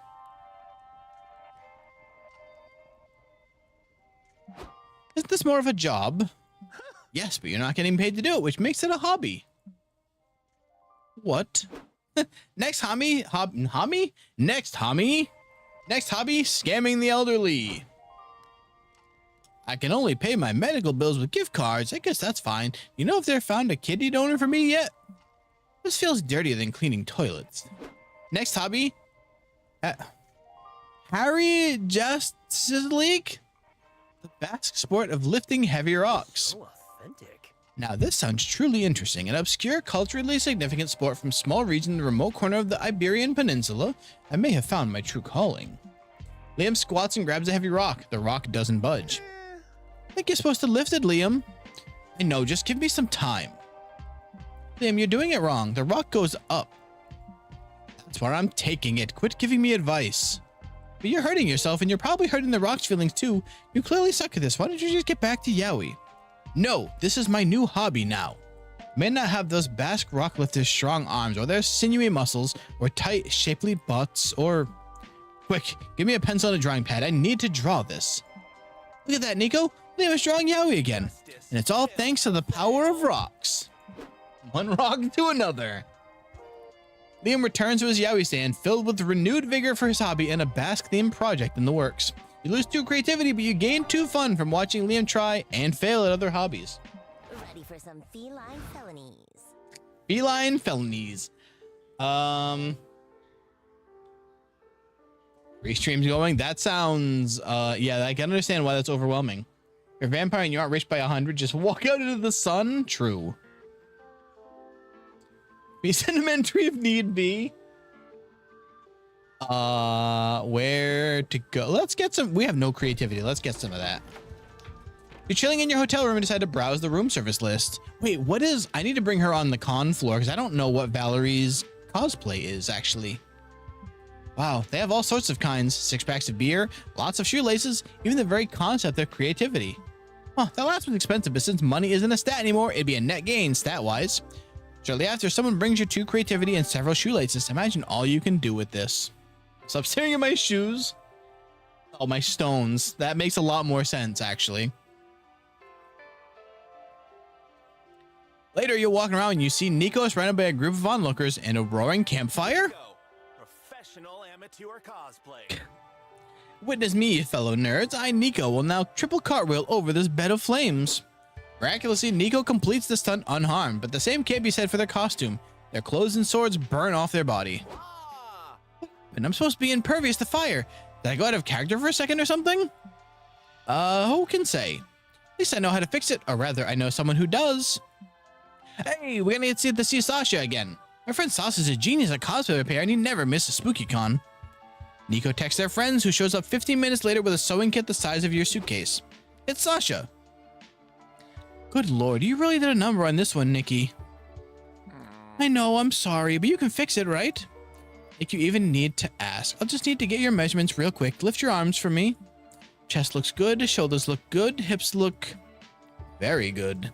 Now spread your legs so I can measure your inseam. This doesn't pinch, does it? No. Good, good. What about this? That tickles. That tickles. Stop messing around. Dang, these two have crazy chemistry. You're low-key horny about it until you remember that you're trying to score a date with Nico. Wait, am I? I think it's just because it's on. I haven't picked a person yet. But how are you supposed to compete with Daddy Longfingers here? It's so over. Okay, I should have your costume ready in a few hours, but I can't help with the sword. I'm a tailor, not a blacksmith. But I need the sword. It's not lore accurate otherwise. We're so back, and now you have a chance to prove yourself to Nico. Improvise a cosplay sword for them.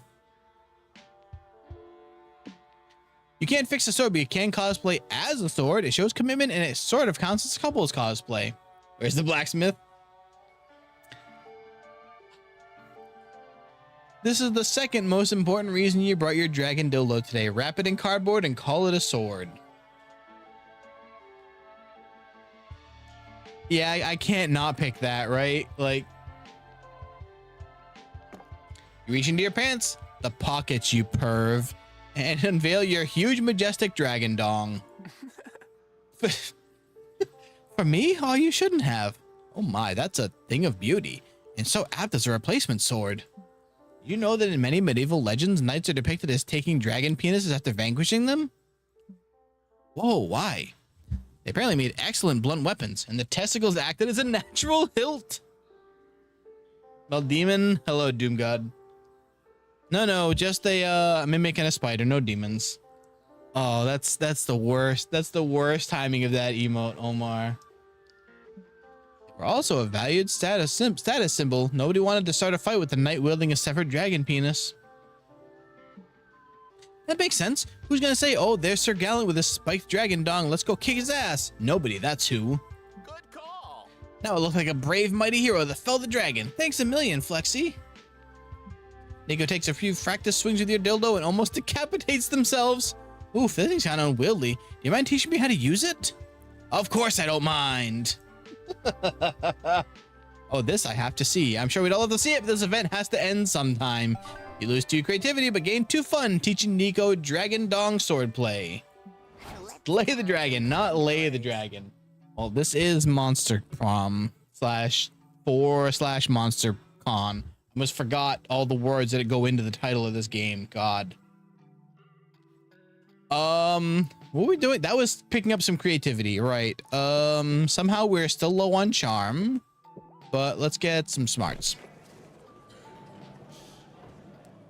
Key to a successful comic: make one or several characters hot. Led to hook early on, add a shark. Sharks are cool. You heard it here, folks. Put Soapy in your webcomic. Go to the main stage to watch a panel on how to make a successful comic. Step 1, good artist copy, great artist steal. Seems easy enough. There are lots of great comics out there to steal from, like Spider-Man. Head turning. I mean, you might want to turn some of the streams down. Right, well, you know plenty about Spider-Man. The future of your comic looks bright. Step 3, add a shark. Sharks are cool. Well, shit. You don't know that much about sharks. More research will be needed. Still, maybe there's a Spider Shark comic by Flexi in the future. You gain 2 smarts from all you learned. There you meet up with Doug, Zoe, and Omen to get autographs from a famous anime voice actor. How dull. This is asinine. Obtaining some random motherfucker signature is not worth waiting in line for an hour and 45 minutes. Oh, it's your little brother. Oh no, is that how long we've been here? We're gonna miss the panel we wanted to see. Shit, you're right. There's only one thing to do. We gotta cut the line. Ugh, a yawn came up out of nowhere. What? The cutting is so mean. It's the only way to get the autograph and see the panel. We literally have no other choice here. I could be persuaded to do something mean, but will that not taint my redemption arc? Well, you were bent to world domination before. Line cutting is less evil than that. That's character growth, baby. Got a drink? Yep. I finished off 1 drink and now I'm working on, well, I've been drinking water along with, but. What about me? I never did evil stuff before. Is my character shrinking? Nope. For you, Doug, this is an unexpected but welcome anti-hero moment that makes you more complex and cool. Oh, nice. Zoe, you are also in the redemption arc program. Is this also progressing to a lesser evil for you? Oh. Yeah, also meet Zoe. You and Zoe lock eyes, recalling her past attempts to destroy all of reality. Man, I gotta replay some more of the storylines in Monster Prom 1 because I missed a lot of them. Yeah, I'd say so. Then line cutting it is, but how you do it without getting called out. Plague faint memories and strangers' subconsciouses that your old friends to make them think we're saving a place in line for you. what that eye mouth do. She has a lot of mouth. She also has some on her legs. I think there's one on her chest or stomach or something. Just start a second line. If anyone dares you question your ruse, just laugh and say, ha, of course you wouldn't know about the VIP line. Oh, that's dirty. I love this. Mentally fine. Well, that's good at least. This is obviously the one. Yeah. I like An this excellent idea. I love lying and making others feel inferior to me. Sure we can pull it off though? Being a VIP member sounds wicked cool, like level 12 coolness at least. I don't think I can swing that. Sure you can. Just gotta fake it till you make it. Coolness is 95% aura, 5% awesome sunglasses. You'll walk up in a certain VIP line next to the regular one. Excuse me? You just cut us all. Oh, you mean you didn't get invited to the VIP line? How embarrassing for you. What? Never heard of this. What qualifies someone to get a VIP line invite? Not a stat in this game, so all you need to do is bluff. Exactly. Pathetic. Not being a lame fucking loser like yourself. Only someone who's not cool enough for the VIP line would even think to ask that question.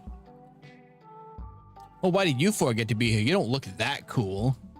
After a moment's hesitation, Doug reaches into his pocket and slips on some dark sunglasses. How about now, bitch? Yo, get him, Doug. Doug's cursing while wearing sunglasses is easily the coolest shit anyone's ever seen. It's cool enough to convince security to let you VIPs get your autographs first. Then you all head to the panel, con etiquette. How to con the right way. The irony is lost on you, but you still gain 2 charm and lose 2 smarts. Let's go. That's like the only time that Doug has sworn. We're gonna let it slide because it was cool as hell. There we go. Is Valerie supposed to be Katniss? He was cooler, Doug. Exactly. You're roaming. No brains, no bread. You're roaming around the lobby when a tiny little dude pulls your shirt and whispers, "Hey, you need water. It's super important to stay hydrated." Katniss. You know, I didn't even put that together, but you're probably right. He offers you a bottle. You get so nervous about this social interaction, you temporarily forget how to properly use a bottle. You water yourself like the awkward little flower you are. You thank the stranger, who is left confused. Well, maybe it's not so bad. What if the water was laced? Good thing you didn't manage to drink it like a normal person.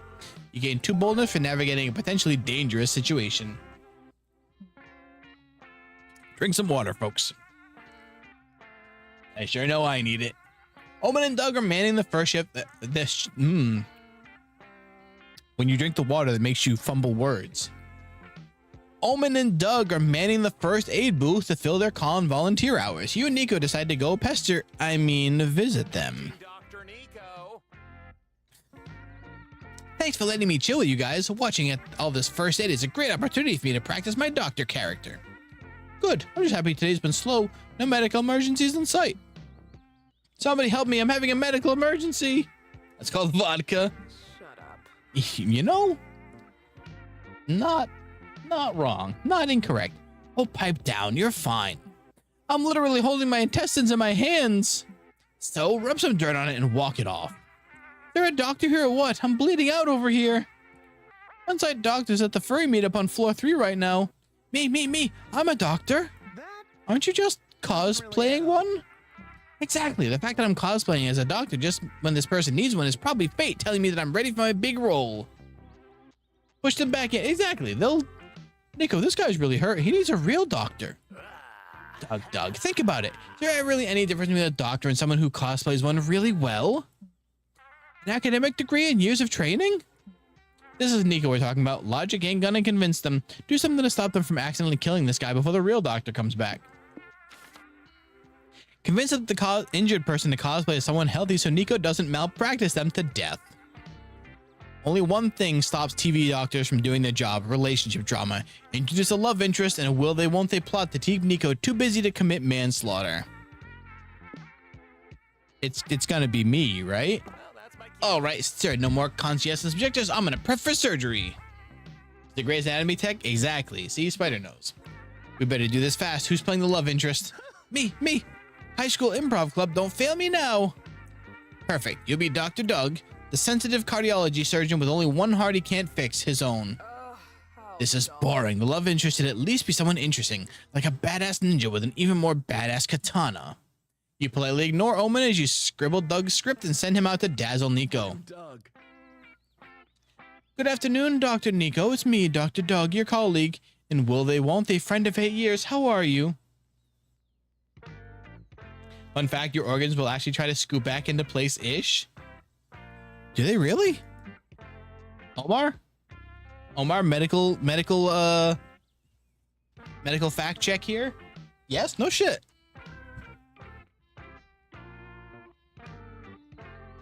Ah, Dr. Doug, it has been a relief to see your smiling face in these grim halls. Why can't we save them all, Doctor? If we can't save them, how can we ever save ourselves? Body like that, don't go there. Line? Cower in fear, the katana of the night has arrived. The ninja, get me a scalpel, Dr. Doug. I'll give this darn villain a cardiovascular laceration not even you could stitch back together. You cannot defeat me. I have the power of the blade and anime on my side. Yeah. Line, please? What the fuck is going on here? Cries the real doctor, who arrives still in his fursuit. Is that child bleeding out? Be quiet, sir. You're talking over the big love triangle scene.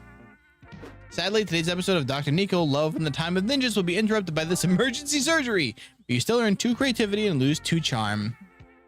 All my charm. All gone. Some milk would be nice. In surgery and removal of organs, surgeons don't put them back in place. They toss them in a few hours later. They begin to test themselves. Like, no kidding. I figured they'd at least try to put them back in place. All right, I think we have to do Doug again because we never apparently got his spicy ending. So we've got a secret ending we still need to get. Board game night. Liver goes in the liver hole. You and Doug have a great game night. You play a new Euro game that Doug backed on Start Kicker. After 2.5 hours of trying to understand the rules, you discover that the game is more fun when you just build towers with the pieces. Are they playing Mousetrap? Congratulations, you've reinvented Jenga with extra steps. At least you still had fun with Doug.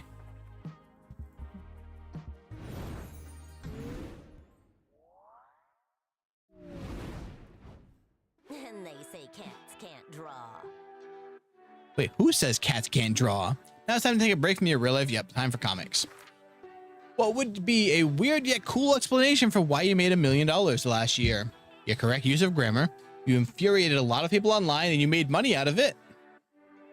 That sounds just like making shorts that makes people mad. You're anus, but trust me, it was cool. People got into buying merch of your face, ironically, but you made money unironically, so fuck them. Anus? Okay. Surely that will never come back to bite us in the comic later. If you could remove something from your day-to-day life, what would you remove? People who don't realize how beautiful your hair is, the color turquoise, doing your taxes, everything that's not pizza.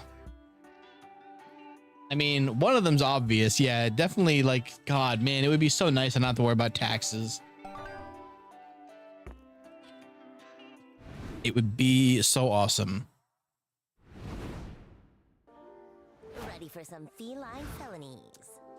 What do we need? We need creativity. No taxes from your asshole photos. I love this game. You're in the hotel room sewing your cosplay costume when you mistakenly sew it to the bed's blanket. Oh my God, I get this one so often. You couldn't sew it, but that would mean admitting you made a mistake. Decide to properly implement a blanket into the costume design and leave your dumb ego intact. Look at you being a stubborn dum-dum. Here, have 2 creativity for such out-of-the-box thinking. Hold on. Woof. Later, you're having a lovely time playing cards with Omen and Doug in the hotel room. Hello. Man, I'm getting hungry. You guys want to order some room service? Room what? Room service. You order off the menu and the food gets brought to your room. You can just request food into the other and have it delivered to your door. I take everything back. This modern era fucks. Get me a bottle of wine, 2 helpings of caviar, and 4 steamed lobsters. Tell them that the lobsters kill each other in claw-to-claw combat to ensure that I am only served their strongest specimens. You and Doug place the order, and 30 minutes later, a bellhop arrives. Oh, that's a new one. I've got wine, caviar, and lobsters for the undefeatable Omen, and a Caesar salad for Danny. Oh, thanks. That looks delicious. Doug, I know your name is not Danny, and you did not order a Caesar salad. It's fine. I'm not going to make him go all the way back to the kitchen and get me something else. No, you must stand up for yourself. You cannot go through life being a meek, squishy goody-goody to be walked over. That's what slimes are best at. If you Well, I shan't allow it. I'm going to bring the bellhop back. When we return, you had better be prepared to demand the correct order and unleash your wrath. Body's natural muscle tone, gravity, and connect the ship with them back. But, do you feel like nauseous after you wake up? Is it interesting? In the past surge, you took hours, but after the discovery, it's been more than half. Really? It actually makes it go faster? That's crazy. Man, medicine's crazy. Oh no, I'm bad at confrontation. Can I just hide in the shower until the bellhop leaves? No way, but Doug looks like he might pass out. You better give him some advice on confrontation before the bellhop gets back. Find compromise. Doug can keep being hyper polite, but he must end his statements with "or else" to assert some dominance. Oh yes, yeah, that's the one. Hey, your spooky friend here said you had something to say to me. Rearranging your guts to new heights. Oof.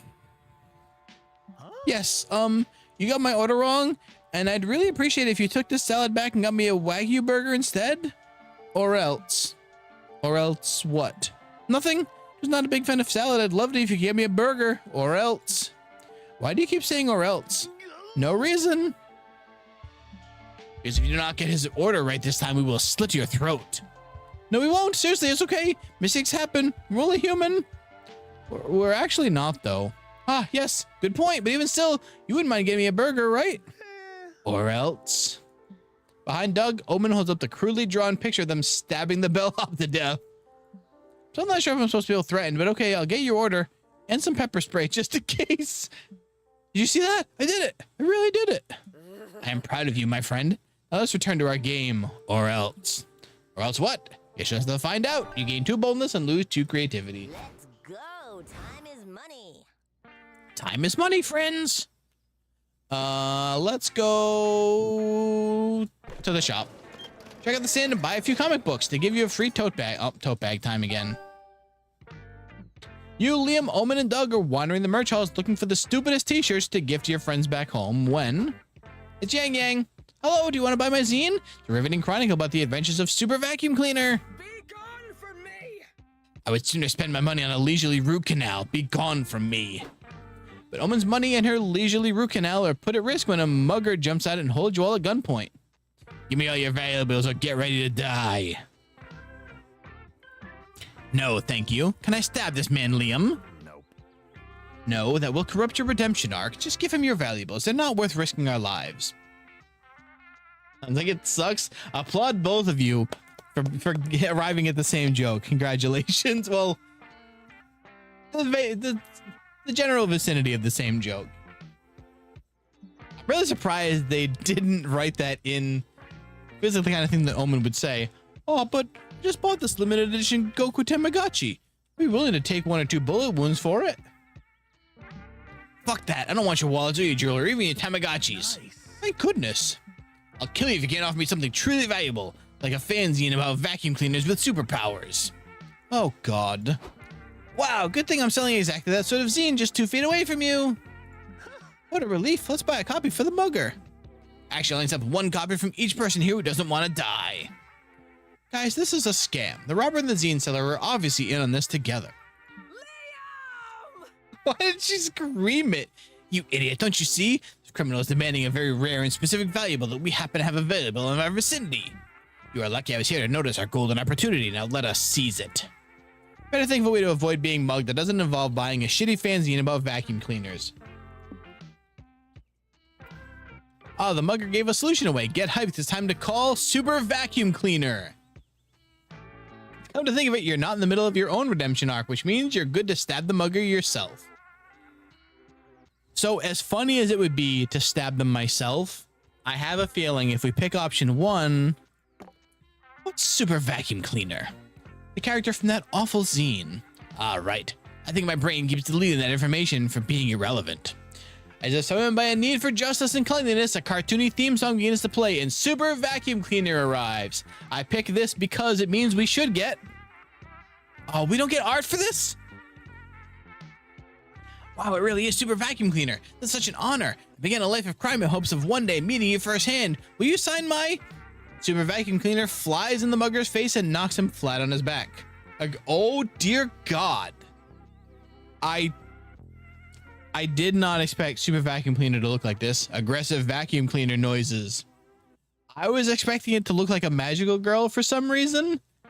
Golly. Yikes, did that crack come from the mugger's skull or the tile floor? It's time to Dyson. It's impossible to know, and it seems like Super Vacuum Cleaner isn't done yet. It wraps its hose around the mugger and starts choking him out. Dang, I didn't know Super Vacuum Cleaner was this grim. You would have known if you bought my zine. Super Vacuum Cleaner will stop at nothing to clean these filthy streets of crime. Want a copy? You all take a second to answer. You're a bit distracted by how viciously Super Vacuum Cleaner is beating the mugger up. It's a horrible sight. It's still a no from me. Well, who are you to judge a vacuum cleaner for using your gratuitous unnecessary violence? That's how you solve half your problems anyway. You gain 2 fun for meeting a superhero, but lose 2 boldness. Come on, I know a shortcut. Where do we go? We've got smarts, we've got fun, we've got bold. Bold is the lowest one. Stuck in the life out of him. Someone stop him. You're at the lobby when some random person mistakes you for a friend. You're kidding me. How do I keep getting these repeats? I know there's more events than that. Later, you're hanging out in the courtyard with your pals and you see a group of people smacking each other with foam weapons. It's a soft combat club. Fucking love this. Look, violence is happening. Can we join them? I'm down to try. You think they let me use a broadsword? I've always thought of myself as a broadsword guy.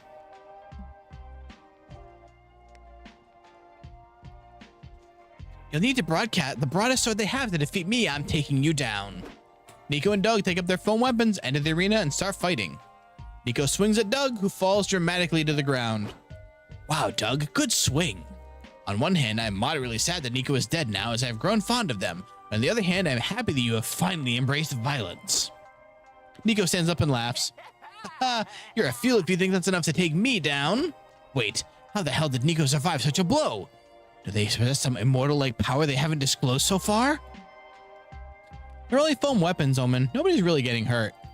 What? That is a highly ineffective material for weapons. Who's the idiot blacksmith behind this joke? That was... Wow, Nico, that was fun and safe. Good match. Totally. Hey, Omen, Flexi, we're done here. Want to try? Of course. Come, let us show these weaklings a proper duel. Luckily, I only carry my own weapons, so I can easily avoid such blunders. What? Doug lends you the foam broadsword, which doesn't make you feel protected against Omen, as she's carrying what is absolutely a very real morning star. How the hell are you going to survive this? Well, I know which one we're picking, but I'm going to read them both first. Maybe the trick for soft combat is those soft skills they taught you on your last job. Actively listening, emotional intelligence, and time management. You know, take it easy, Indo. Souls-like have taught you all about dodge, parry, roll. Since you aren't good at dodging or parrying, it's time to roll all around Omen. Good plan. You roll around the arena like an armadillo on crack. Omen swings wildly, but she can't land a single hit. And with every missed hit, she gets madder. Prepare to die! Stop it. Stay still so I can hit you, damn it. Aw, no, Omen, don't hit me. I'm just an ooh little cinnamon roll. God, I don't even know what that means, and it pissed me off. I just like my fancy rolling, Omen. It's so fancy they should call me the Rolls Royce. Shut up. Hey, Omen. Hey, Omen. Omen, guess what? You know what my favorite type of music is? Cowboy stuff. Oh, I bet it's country. I always thought he has big country energy. Nope, it's rock and roll. Get it? Lexi, you're the most annoying opponent I've ever faced. I'm going to smash your stupid skull open. Just when I can. Catch you, bastard.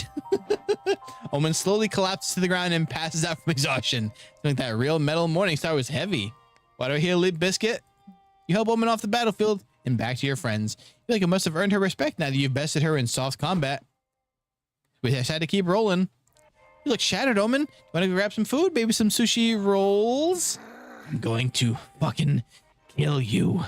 Omen tries to choke you to death, but she's so exhausted it only kills you a little bit. Adorable. You gain 2 fun for resorting to video game logic, but lose 2 charm.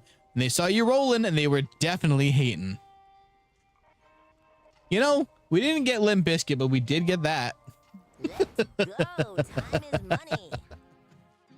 Let's go. They almost caught us riding dirty. This is true. Let's go smarts. Now our lowest. They saw Valerie. Omen saw Valerie rolling. They sure were hating. Oh my God, soft versus hard magic again. I'm getting really unlucky with these. Hooray, autograph day. Okay, a lot of autographs. Hooray, autograph day. You, Zoe, Doug, and Nico in line to meet Emily Slate, star of the hit sci-fi TV show, The Woman DeLorean. I can't. Not complaining. I can't deal with this sometimes. Oh, Zoe, not to sound like I'm complaining, because I'm not. We've been in line for a long time. Why do you keep letting people go ahead of us? What a shame Nico Arc doesn't show up. I think they'd get sued. To be last in line, of course. Having no one behind us means we can be a bit greedy and spend extra time with Emily Slate. Oh, genius. Every precious second spent with a celebrity is the greatest second of my life, right? We gotta be strategic. It's a little short time to make a good impression on a famous person, and we can't fuck this up. I'm gonna show her a fan comic I drew of Emily Slate's character dating my superhero OC who shoots lasers from his nipples. You just keep that on you at all times? Yeah, why not? It's a great conversation starter. True, it's gotten a great conversation going between us already. I know, I'll meet Emily Slate dressed as Jade the Ronin. That's kind of off topic. Emily Slate's never been in a show with a Ronin character. I know, but I really like the way my collarbones look in this outfit. Hopefully she will too. Zoe likey. Fair, there's one thing I've learned since I became immortal. It's that everyone loves a good studly set of collarbones. Be that as it may, your doubt is the best way to make a good impression on the celebrity. Come up with a plan of your own. Look her in the eye and say menacingly, I know what you did. Chances are she did something and now she'll believe you know about it. Throw the celeb off by signing an autograph to her. Ooh, I like this. Shit, somebody help me. Give me a 1 or a 2. What do we pick? I like them both. The paper op. All right. Finally, you're the last in line to get the celebrity's autograph. I'll rather hand her your autograph. Whoa, whoa, I love her helmet. Lexi, are you famous? Yep, just don't look it up.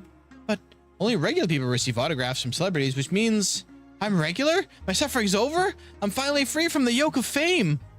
She runs off, probably to get a 9-to-5 job at an advertising company or whatever famous people romanticize about the lives of normal individuals. At least you gained 2 charm from making a strong impression. You're about to leave, but then... Where do you think you're going? You got autographs to sign. Indeed, a sizable line of people have formed to get your autograph. Cool, come on, let's wait at the back of the line to get his autograph and spend some one-on-one time with him. Wait, you all need to wait in line just to talk to me? Oh, Flexi, even at the height of fame, you're so humble. Bye-bye. Don't worry about it, it's okay. We'll wait for the perfect moment to make good impression of you. Bye-bye. Well, you're the one who wanted to be famous. You spent hours signing autographs, losing to boldness, and gaining a hell of a wrist cramp. Suffering from success. Oh, is it figure time? Yeah. Hey there, fancy a mystery box? Nobody knows what's in them, so pick one and we'll both find out. All right. Somebody give me a box. Not stats, but people, and not weird village. What are we picking? My gotcha fate relies on you. Zodiac Thirst. Sure thing. Send her down. We did Weird Little Village first, I think. Must be quenched. Come on to your game also. No. Libra, head of the client relations. Average all your stats. Well, shit. So average. There, mystery solved. Come back if you feel like gambling again.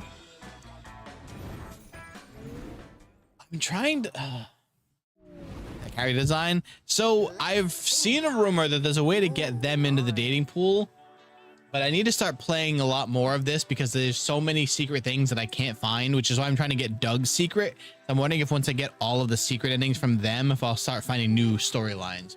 You know you shouldn't, but you're totally getting this gift for your nephew's 5th birthdays. A team of lawyers. One day he might need it. A collection of your strong opinions on the meat industry. If the internet won't listen to you, maybe a 5-year-old will. A gun. A gun, but one with a cute pattern print. It's for a child after all.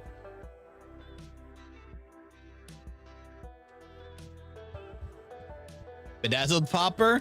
There we go. That's so creative.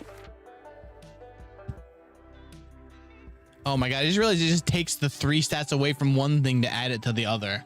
What terrible thought keeps you up at night? The real you died years ago and you're just an AI replica replacing it. France doesn't exist, it's just a product of our collective imagination. Your pet probably wants you dead. At some point in your life, you'll be forced to eat a loved one. It's not a matter of if, but when. France, we all see that's what Expedition 33 is about. It's about how France isn't real. What I've been saying for months now. Nobody will listen to me. The French scare you. Don't worry. We're in on the secret now. They're not real. We're free from the French.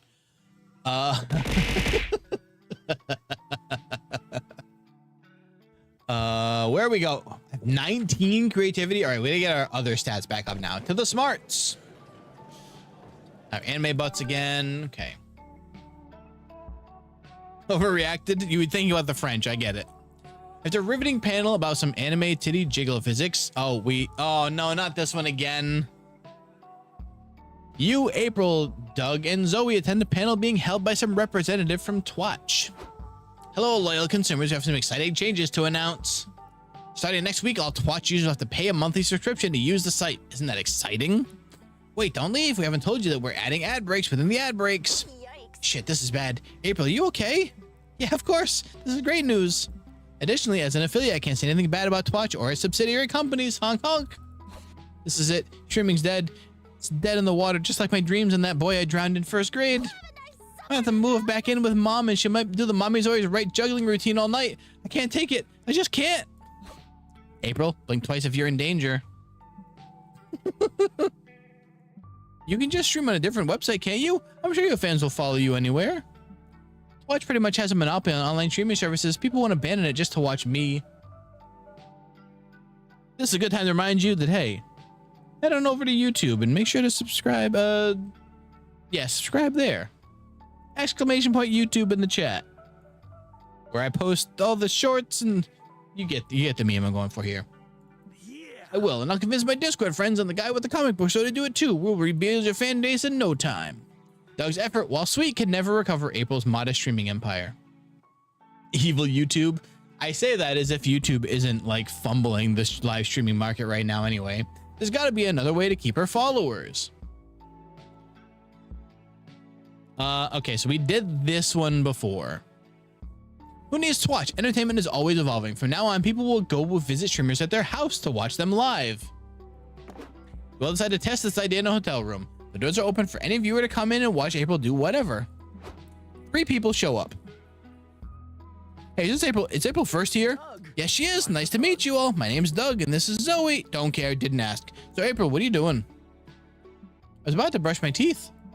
That's lame. Can you do something fun like brush your teeth in the bathtub? I don't know. I think I'd rather brush my teeth the normal way. By now, about 23 people have entered your hotel room. This the April 1st stream? What's she doing?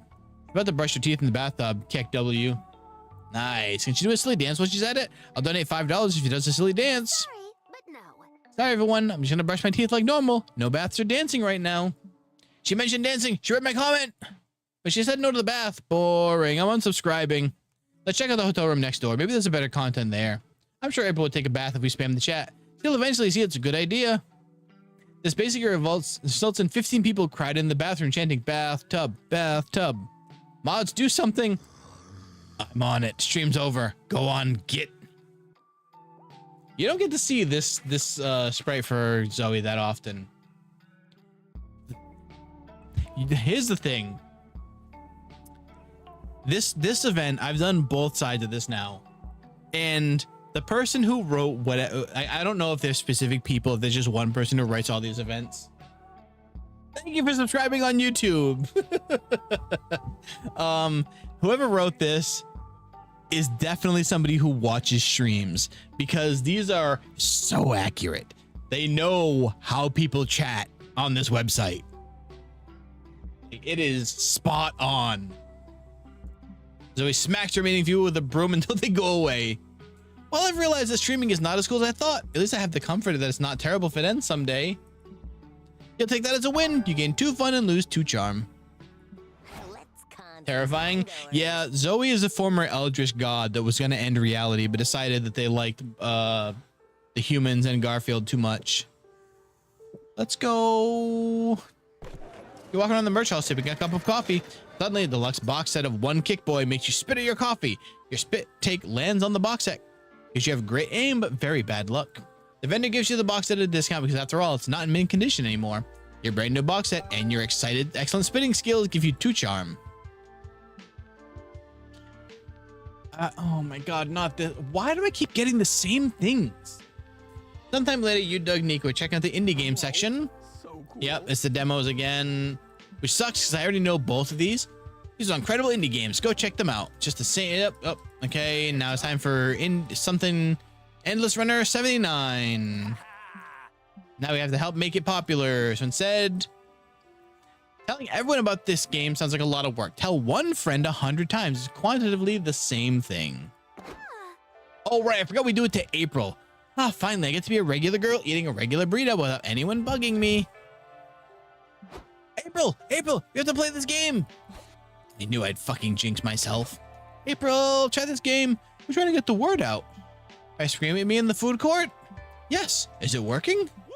Play the game. Do it now. Please. I gotta go to the bathroom.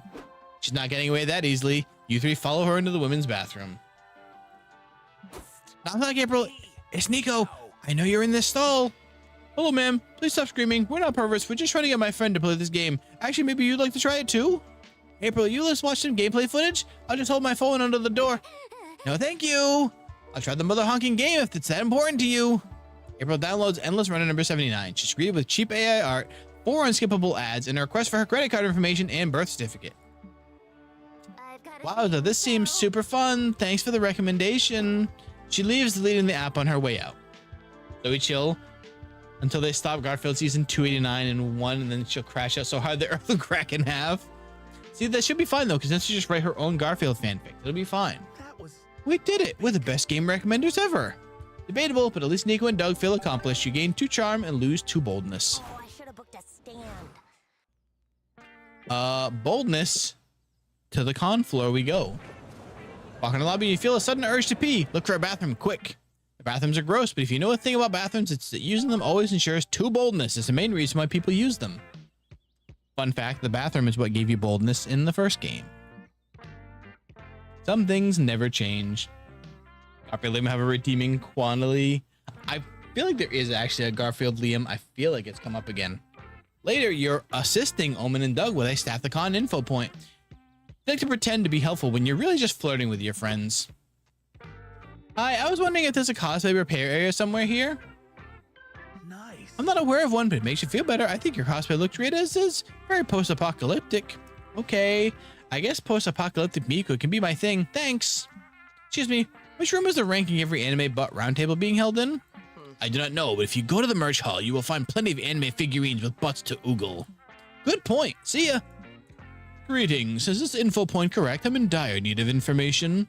Of course, we'll help however we can. Thank goodness. My village has been afflicted with a terrible curse. We ate the fruit of the forbidden tree, and now sickness and despair scourge us all. What can we do? I don't know. Oh, gee, I don't know. I can tell you when Pokemon Tournament is happening or how to get to the main stage. Please, I beg of you. I've been wandering for weeks, looking for someone with wisdom to spare. I can't return home empty-handed. This all sounds like a tall, refreshing glass of not my problem. Be gone from me. Making me too much and burn the sun. Skill issue, shouldn't have eaten the fruit. True. We have to help. We at least need to try to help. We're the info point. We have to answer any questions people may have. Yep, congrats. That's a conflict. Propose a way for this old man to break the village curse. 4 popsicles in your room is still hot. I'm gonna have, actually, that's a great idea. Aurelia, I'm gonna have some popsicles after this because my voice is gonna need it. These predicaments are usually solved with a hard ethical choice. It's likely that the only way to lift the curse is for you to sacrifice your own daughter. Just double check if you stopped eating the fruit. We're gonna take Wisp's advice here. Wisp predicted the answer we're gonna pick before it even appeared. No, why would we stop eating it? Because it sounds like the people in your village get sick after they eat the fruit. They do, yes, because of the curse. Or maybe the fruit just isn't edible? No, it's edible. We eat it like all the time. That doesn't mean you should. It could be poisonous. That can't be true. It's too delicious. Some fruits can be tasty and poisonous. What? Wait, really? Fucking treacherous fruits, what a clever ruse. Okay, I'll tell the villagers to stop eating the fruit, but what about the curse? I'm really starting to think there isn't a curse. Look, the same thing happened to me when I get super sick from eating yogurt, but there was no curse. Just expired yogurt. It happens. Nice job, idiot. What my friend is trying to say is, stop eating poison, dumbass. Ah, you are so wise. Our village will be forever in your debt to you, O blessed oracles. Farewell. Shanky Kool-Aid Pops, get your own? I've got my own, don't worry. Good thinking. And they're lime. I love those ones. Gosh, Flex, you are wise. Well, I had your advice when I was eating expired yogurt for 2 months. They're rat poison, not human poison. Sandbox trees are evil, violent, and their bark is literally spiky. I don't think I know what a sandbox tree is. This has been a PSA to not eat poison or spoiled food, in case you needed to be reminded. You heard him, chat. Don't eat old expired food. Let's go. Time is money.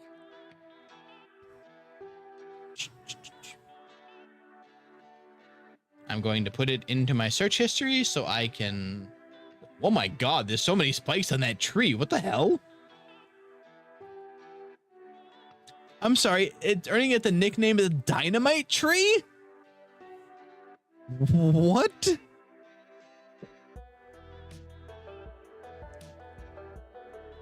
You're showing expired since 2024 and this still tastes fine? I mean, grits are like dried. I think that's probably fine. Let's go. This, I don't want creativity. We have plenty of that. Of course, Valerie's running the bank for Monopoly. Just in time to spare, you decided to enter a skip kaboom speedrun competition. As you sit down and get ready to crush your rival, you hear an announcement. The competition is over. You shouldn't have wasted all that time sitting down. Sign up for a slow run competition next time. Oh well, at least you had 2 fun sitting. You, Zoe, Doug, and Nico have just finished the most breathtaking, life-changing, thirst-quenching event the con offers, the tea ceremony workshop. That was the most zen thing I've ever seen. I feel wiser just from watching. No. I wish every drink had a special ceremony, then we could all feel mystical and wise every day. You're so right, Doug. Every beverage is special and beautiful, and they all deserve to be appreciated in a unique way.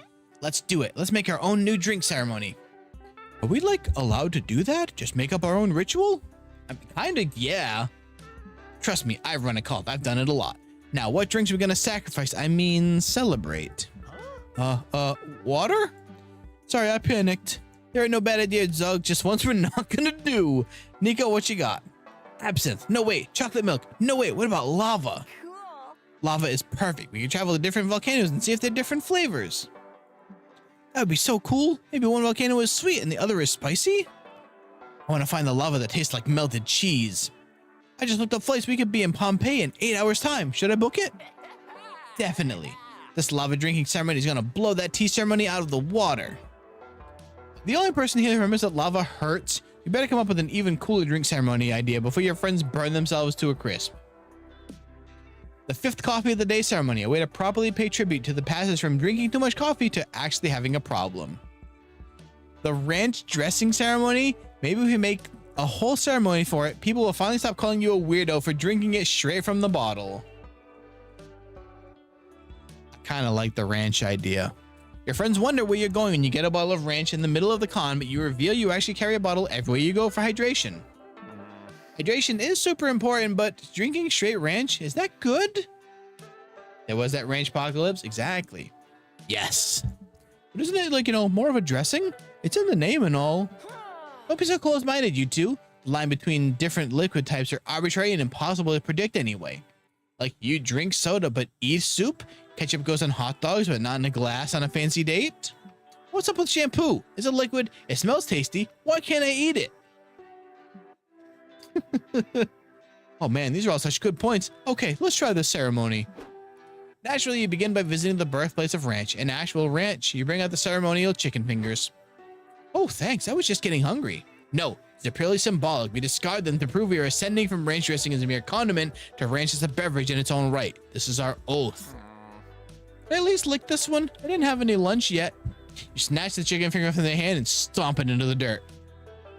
That's the way of our old lives, our weak lives. In our new lives, we are sustained by the delicious and refreshing ranch dressing alone, the nectar of the gods. Now drink. Everyone takes a swig from your bottle of ranch. I think it went down the wrong... I think it's a solid 6.5 out of 10. I'm still kind of hungry though. Tasty, kind of like a garlicky smoothie. Anyone up for another round? You and Nico happily agree, passing the bottle back and forth, and you watch. And fourth, as you drink and watch the stars come out, this is the life. You gain 2 creativity and lose 2 boldness. No, seriously, does anyone know the Heimlich maneuver? Help! I think we killed Doug. All right, Doug, buddy. This sounds nice. Doug. Wait, I don't think we ever asked, but I didn't realize he's changed. Let's ask Doug about his family. How's the slime choking? Fantastic question. I love the white cream. I mean, it is a dating game. I love my family. Dad is a bit harsh, but sometimes I get nervous he might not understand my life choices. But my mom is my forever champion. She always supports me no matter what. Right. Oh, that sounds super sweet. Yeah. Like, for instance, Dad wasn't super on board when I adopted this look. He's a bit old school, so he didn't get why I didn't want to be a cube. Oh, you used to be a cube? I was. It wasn't so long ago that slime started exploring shapes other than blob or cube. As a skeletal system? Yeah, but those aren't his bones. He mentioned before that those are not his bones originally. He just kind of kept them. Takes some practice and preparation, but eventually you can adopt a different form. Dad was perplexed. He said slimes ought to be cubes because it's an excellent shape to adapt to the halls of a dungeon. Isn't a cube but still a square? True. Yeah, it's a decorative skeleton. Which led to a 2-in-1 upset of me telling him I didn't intend to work as an enemy to beat in the dungeon. Dang, Doug the Rebel. Now you pinned for a bad boy. Doug the bad boy, that's me. But nah, I was shaking like jelly on a plate. Not that Dad was mad or anything, but he was sort of befuddled. And that's when Mom came to the rescue. She's a sort of expert translator. She understood me instantly and then put into words Dad could understand too. She sounds like a wonderful woman. She totally is. Hey Doug, of course I'd love you in any shape you had. Right. I gotta say this shape was a good one. Right, I love it. It's great for hugs. You asked Doug to give you a test hug to confirm. He's not wrong. It's a cube. It's just more squares. That's all. Let's write a bestseller. Almost time to find a date, but it's time to... Oh, I almost picked that by accident. A hard truth you really need to hear today. Liking rainy days doesn't make you special. You may never know where France is on a map, and that's okay. I think we're gonna have to pick this one because we already picked the France isn't real, right? Million cells in your body die every second, and you're doing nothing about it. Your hemorrhoids don't make eating your ass more exotic. Okay, we're gonna go with the French one. So smart. My boldness is disappearing rapidly. What trend is becoming overused in cinema? Long, non-dialogue sequences as a word bait. When they take a well-known intellectual property and twist it. Cue things that are clearly hiding something. Gun juggling. I have to not watch another movie with gun juggling, so help me.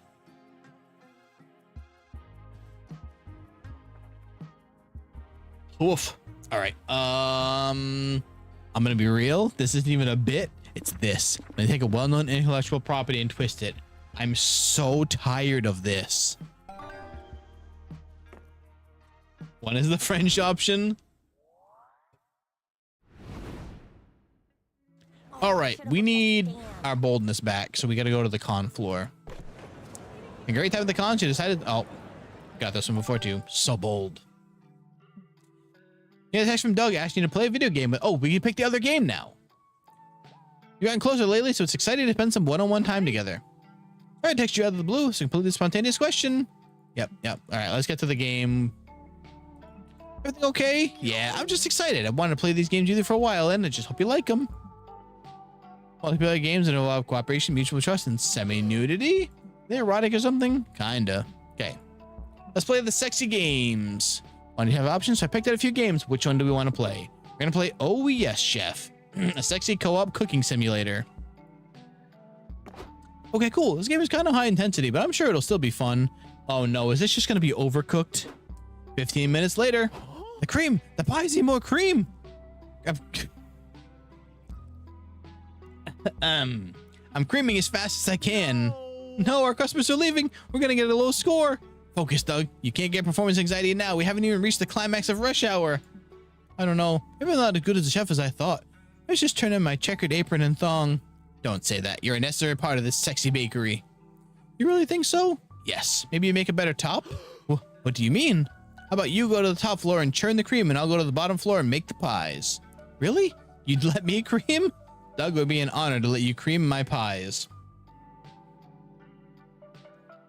I regret not using my full model so I can't just stare blankly at the screen right now. Haha, okay. You Doug mentioned a very sexy profit of the virtual bakery. You spend it all on 2 creativity and -2 boldness. Ready for some feline felonies. Oh, this game. I just lost the boldness I regained. Goddamn you, video game. Oh my god, not the charger again. Lady, you're finally spending some one-on-one time with Doug in the merch hall. It's going great, except for one thing. Everything is... Okay, well, it's a good sign that I got both of these again. Actually, she had him whipped. What is that emote? That's a global emote? What is that thing? Okay, we're gonna just pick the other option here because we already charges cutely. Okay. Doug is nice to everyone, but a sweaty stranger hanging off your arm doesn't help you figure out how he feels about you specifically. You know he likes you, but Doug likes everyone. You know if he likes you, There's got to be a saucy... All right, so... Ask him to help you choose a docky. Oh yeah, we get to pick dockies. That's a nerdy version of lingerie shopping. Heck yeah. You want to go docky McRae shopping with me? I'd love to. The docky saying you soon discover Doug is something of an expert and has plenty of advice. Really important to think about the personality of the docky. Like you're looking for shy, playful, seductive, defiant? You're sharing a bed with this pillow, so you want to get it right. It's also important to consider dimensions. I'm a big guy, so you should go for the XL, but some might find that a bit too much to handle. Yes, please. I mean, I can handle big, please. Oh, another tip is always try before you buy. DocuSigns usually have a testing bed in the back. You want to pick something for us to take back there? You do. You take a small selection from to the testing bed and lay down in your sexiest pose to ask Doug what he thinks. Maybe move your arm a bit more. Let the pillows support your weight. Actually, do you mind if Doug slides into the bed next to you and gently guides you into position around your Dakimakura. Bring your knees up, get in close, that's it. Ready to try by yourself? I don't know, think you keep guiding me a little longer? You only realize you've both fallen asleep with him basically spooning when the irritated Dakimakura stand owner kicks you out. Worth it! You gain 2 charm and lose 2 fun. Should have booked a stand. How about we get our fun back? Feeling lucky, so you enter a Poker 2 tournament. These nerds sure play hard. You get a Royal Flush, which would be great if one of the other players didn't play Zakrunt, commander of the Nether Galaxy. Lucky for you, you both had a Helmet of Chaos up your sleeve. You equip it on your Royal Flush and beat the shit out of a Zakrand. Heck yeah. All this nonsense makes gambling at least +2 fun. Norcross, your favorite lovable slime guy. He seems fixated on a small beeping device that sounds like chiptune and nostalgia. Oh, hey, Flexi. Check out my new virtual pet. Isn't it cool? The screen is covered in pop-ups promising hot, horny singles in your area.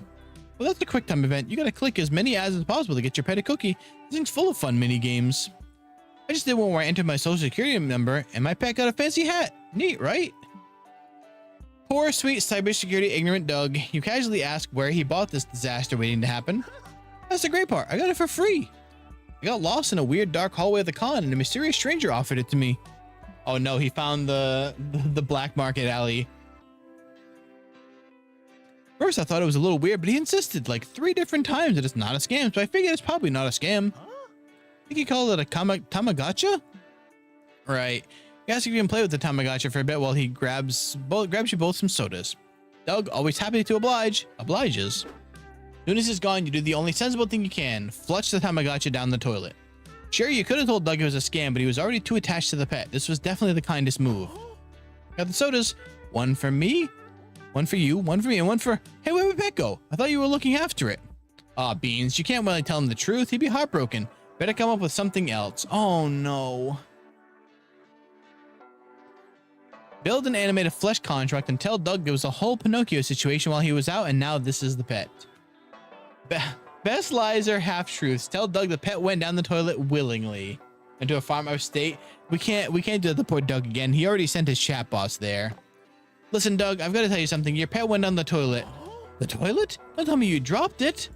Of its own free will and volition. Oh, why? It's a difficult decision for it to make, and it thought long and hard, but it decided it had to face its destiny and do the right thing. Its destiny? Huh? To become the mayor of Flush Pet City. You know, the magical city where all the Flush pets go live in? So my pet is destined to become mayor? What kind of platform is it running on?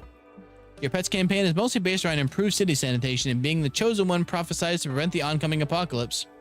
Oh, sounds like it would win my vote. Should we be worried about this apocalypse thing, though?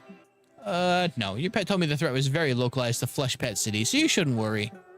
Last words were, tell Doug thanks for being such a great owner, and not to question this story at all. I'm gonna be just fine. Oh, geez. Wow, of course I support my mayor's destiny. Just wish I got a chance to say goodbye, you know? To give Doug a sense of closure, you help him make some campaign posters and badges, and solemnly flush him down the toilet, too. Goodbye, little buddy. I'll never forget you. Do me proud. Oh, who am I kidding? I'll be proud no matter what. You get 2 charm for spinning such a convincing lie, but you lose 2 smarts. I know it. Poor Doug. He was just being scammed. We had to save him. We need more. Let's get some more smarts. We got this one. We got this every run, apparently. Okay. Later, you, Zoe, Doug, and Omen attend a panel being hosted by one of the most respected 3D artists in the video game industry. Hello, everyone. I'm Alice Garcia, and I specialize in 3D rendering. Oh, not this thing again. Specialize in 3D rendering the digestive system of all your favorite video game characters. The screen behind her shows a render of Splash Kaboom with an exposed stomach and colon, complete with a half-digested chili dog inside. Howdy, Ruby. Just finished your fireworks for 4th of July. Ooh, very nice. How was the display? Happy 4th of July. His dog died. His boss went to a farm. He needs a W. Oh, that's what we're aiming for the ending here. Incredible. I tell you guys, this woman is a master of her craft.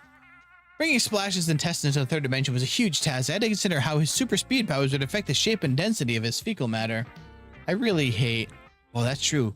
An extraordinary metabolism like Splash's must mean he poops differently. This is the last time you choose which panel we're attending.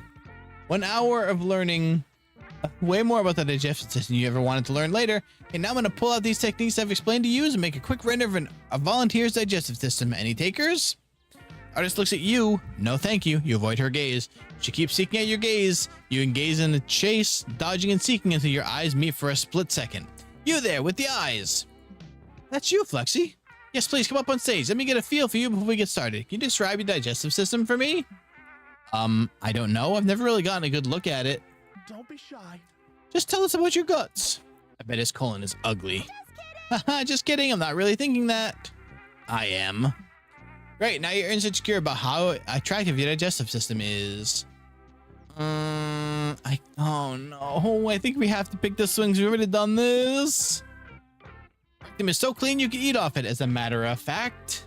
But not good, like last time the fireworks flew in the garage. Oh god. Well, hopefully everybody's okay. Sorry. Meh, it's easy to make such bold claims with no tasteful, tangible evidence. Okay, if you insist. You pull out your phone and call your ex and speed dial. Looks like moving on might not be your strong suit. Lexi, your ex says, what's up? Is everything okay? Yeah, so I've got you on speakerphone on stage this weekend. I was wondering if, again, I'm happy we decided to stay friends now, but you've got to stop asking me to describe how great it is to eat your ass. Just one last time, I promise.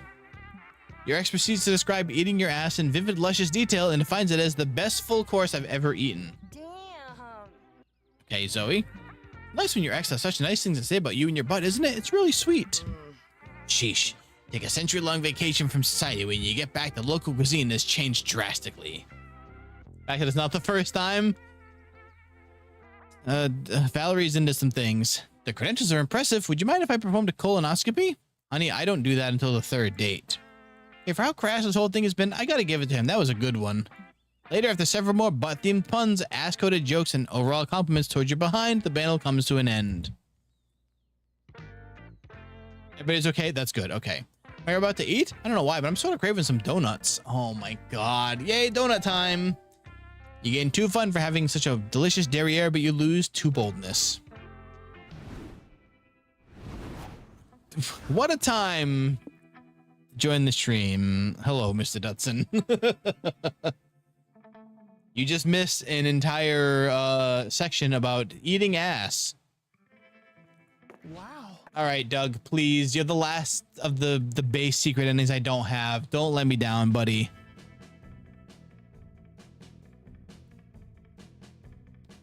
What a day to have eyes. Okay, let's ask Doug to be our date. But first, comics. The 4th of July cookout going a little rough, it sounds. Oh my god, I forgot that we did the Maho Shoujo one. Multiple instances of France being missing. This is a story of 5 friends who must balance everyday life with fighting evil. They are the magical girls who channel their powers from other people's anuses. Why is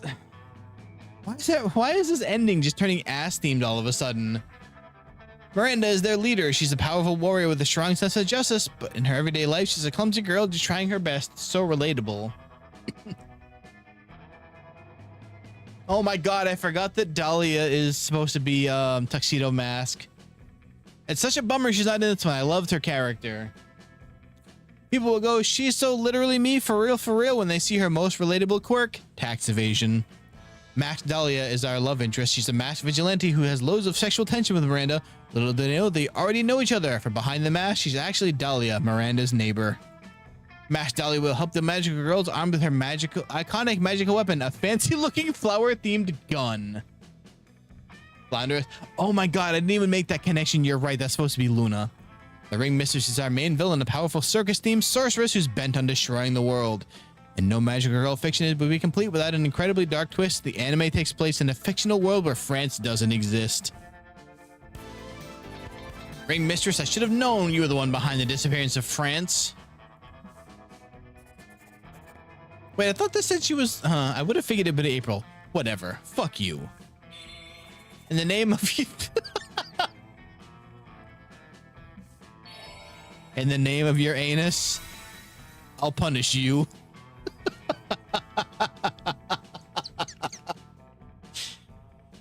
Oh. Taco Bell blast. Nah, I just did my nails. There's no way I'm fighting you. Oh god, today my phone was 5 minion. Evil Dumbo. Evil Dumbo just looks like a Lies of P villain. All right, you finally gather your courage and ask your favorite sexy slime to go to the con after party. You want to be my date to the party? Yeah. Yes. I mean, that sounds cool. Make me shake. What? Why? What do I need to do to get his secret ending?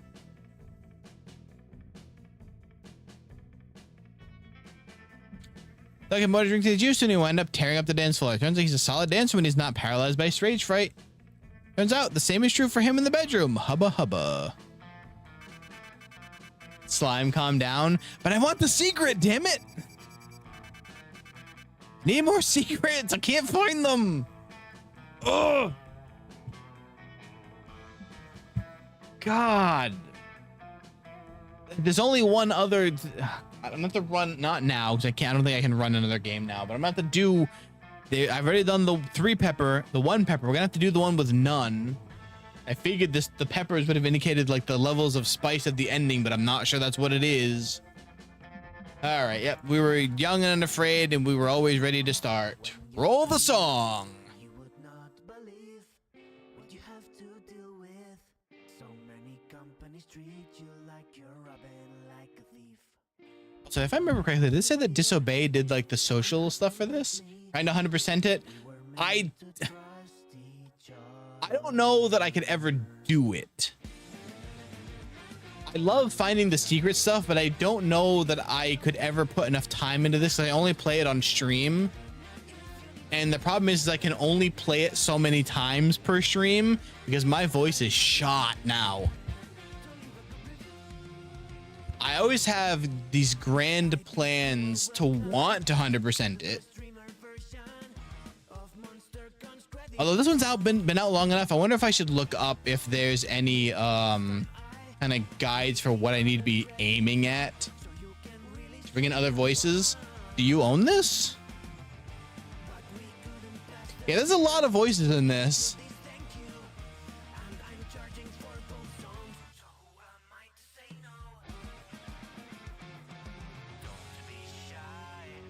subscribe, and like.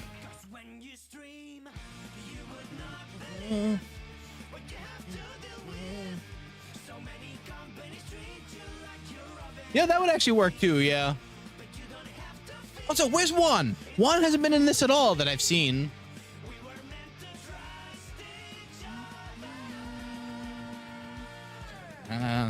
So if you ever saw my PNG lighting up when I had this muted, it's because I was literally just kind of like, nah, through the whole song. This thing's catchy as hell. Fun fact is, I don't actually know what the real ending song is, because I only play the stream safe one. And I know for a fact that if I played this off stream, I would find one of the stupid secret endings. Yeah, I'll have to. So I convinced Soapy to get this game. Maybe what I should do is try and just convince some more people to come and you can. Okay, we got something. We can call Sasha for a date now. I don't know what I did that made that pop, but the hard part about getting people to play MonsterCon is that it can be a lot sometimes. Like that whole cooking mini game that I just had to do. Or not do, but read. How much is it? I think it's on sale for like $11. I think I could probably also just do remote play, because I actually, oh, it does have online. Okay. Yeah, but there's probably just straight up ability to just do remote play for multiple people too, because then they can also pick their own routes and stuff.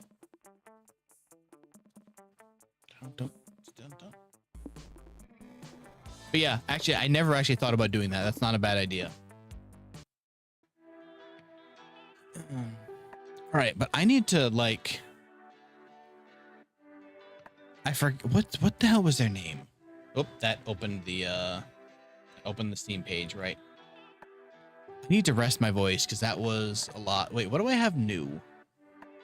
Not any secret endings, that's for sure. Oh, right, I got the Yang Yang ending. Forgot about that one. Don't let him play the point. Everyone does the dossier of their character, and that's it. You know, that would mostly work, but sometimes you have to pull in random voices, and I think that would actually still work too, because then you have to have them come up with something on the fly, which is also a very funny idea. What are these? How are there people on the benches that I haven't seen yet?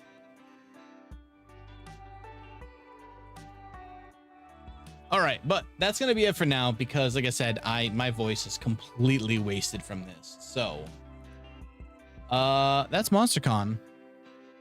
I managed to not find a single ending, I think, in the last 2 times I've streamed this.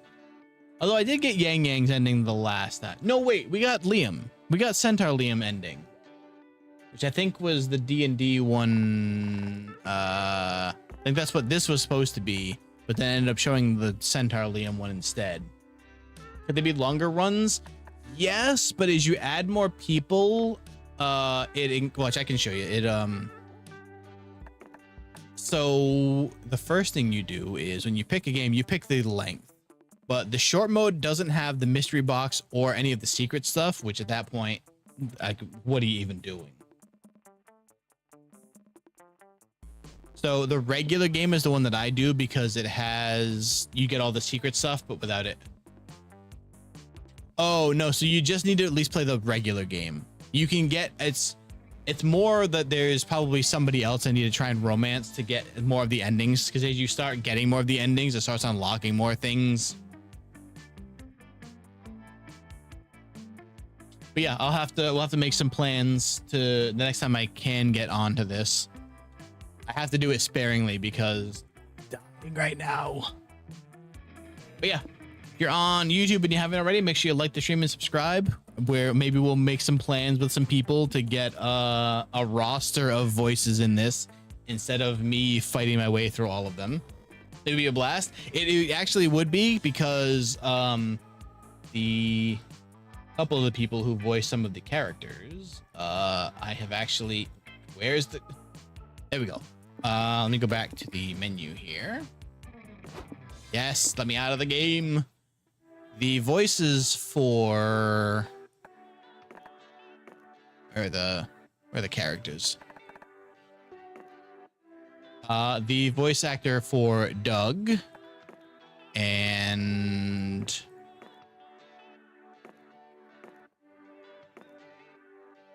trying to find. There's quite a cast in this. What the hell? Is it Ravi not?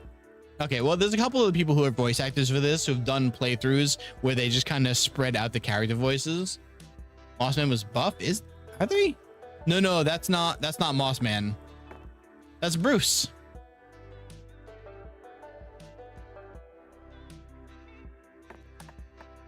The hell is Mossman? Oh, wait. Mossman. Wait, where's this full picture? How is Mossman not in here? Is Australian, obviously. I don't know where the hell Mossman is.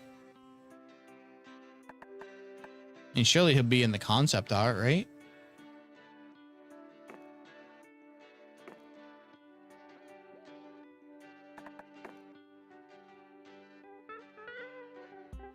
Oh, interesting. These are the other ideas they had for the corporate shills, but yeah, a lot of these don't meet the same blood-sucking vibe. I'll have to look through this. I don't think I ever actually saw how much concept art there was in here. This is really cool.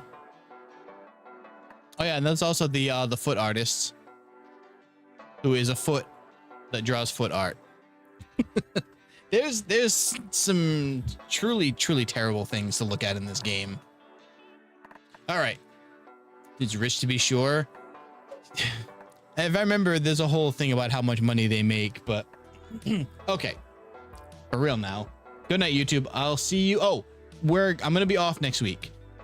Because I always struggle with getting anything happening with stream when Games Done Quick is running. And GDQ starts tomorrow, so I'm going to be watching a lot of that. I'm going to try and fix up a bunch of things that I've been meaning to fix in the meantime, so hopefully I can figure out why my 3D model keeps bouncing all over the place. You do? Yeah, I heard you were mentioning that on Tavern and Ale yesterday. I thought it was funny that we both ended up accidentally with the same week off. Yeah, the next time I set this up, I will reach out to some people because I know you mentioned it, and I know that Soapy has also gotten it because she wanted to play. So maybe we can set up a group thing. All right, goodbye, YouTube. I'll see you all in a week. I'll post the schedule when we get past GDQ. Bye, YouTube.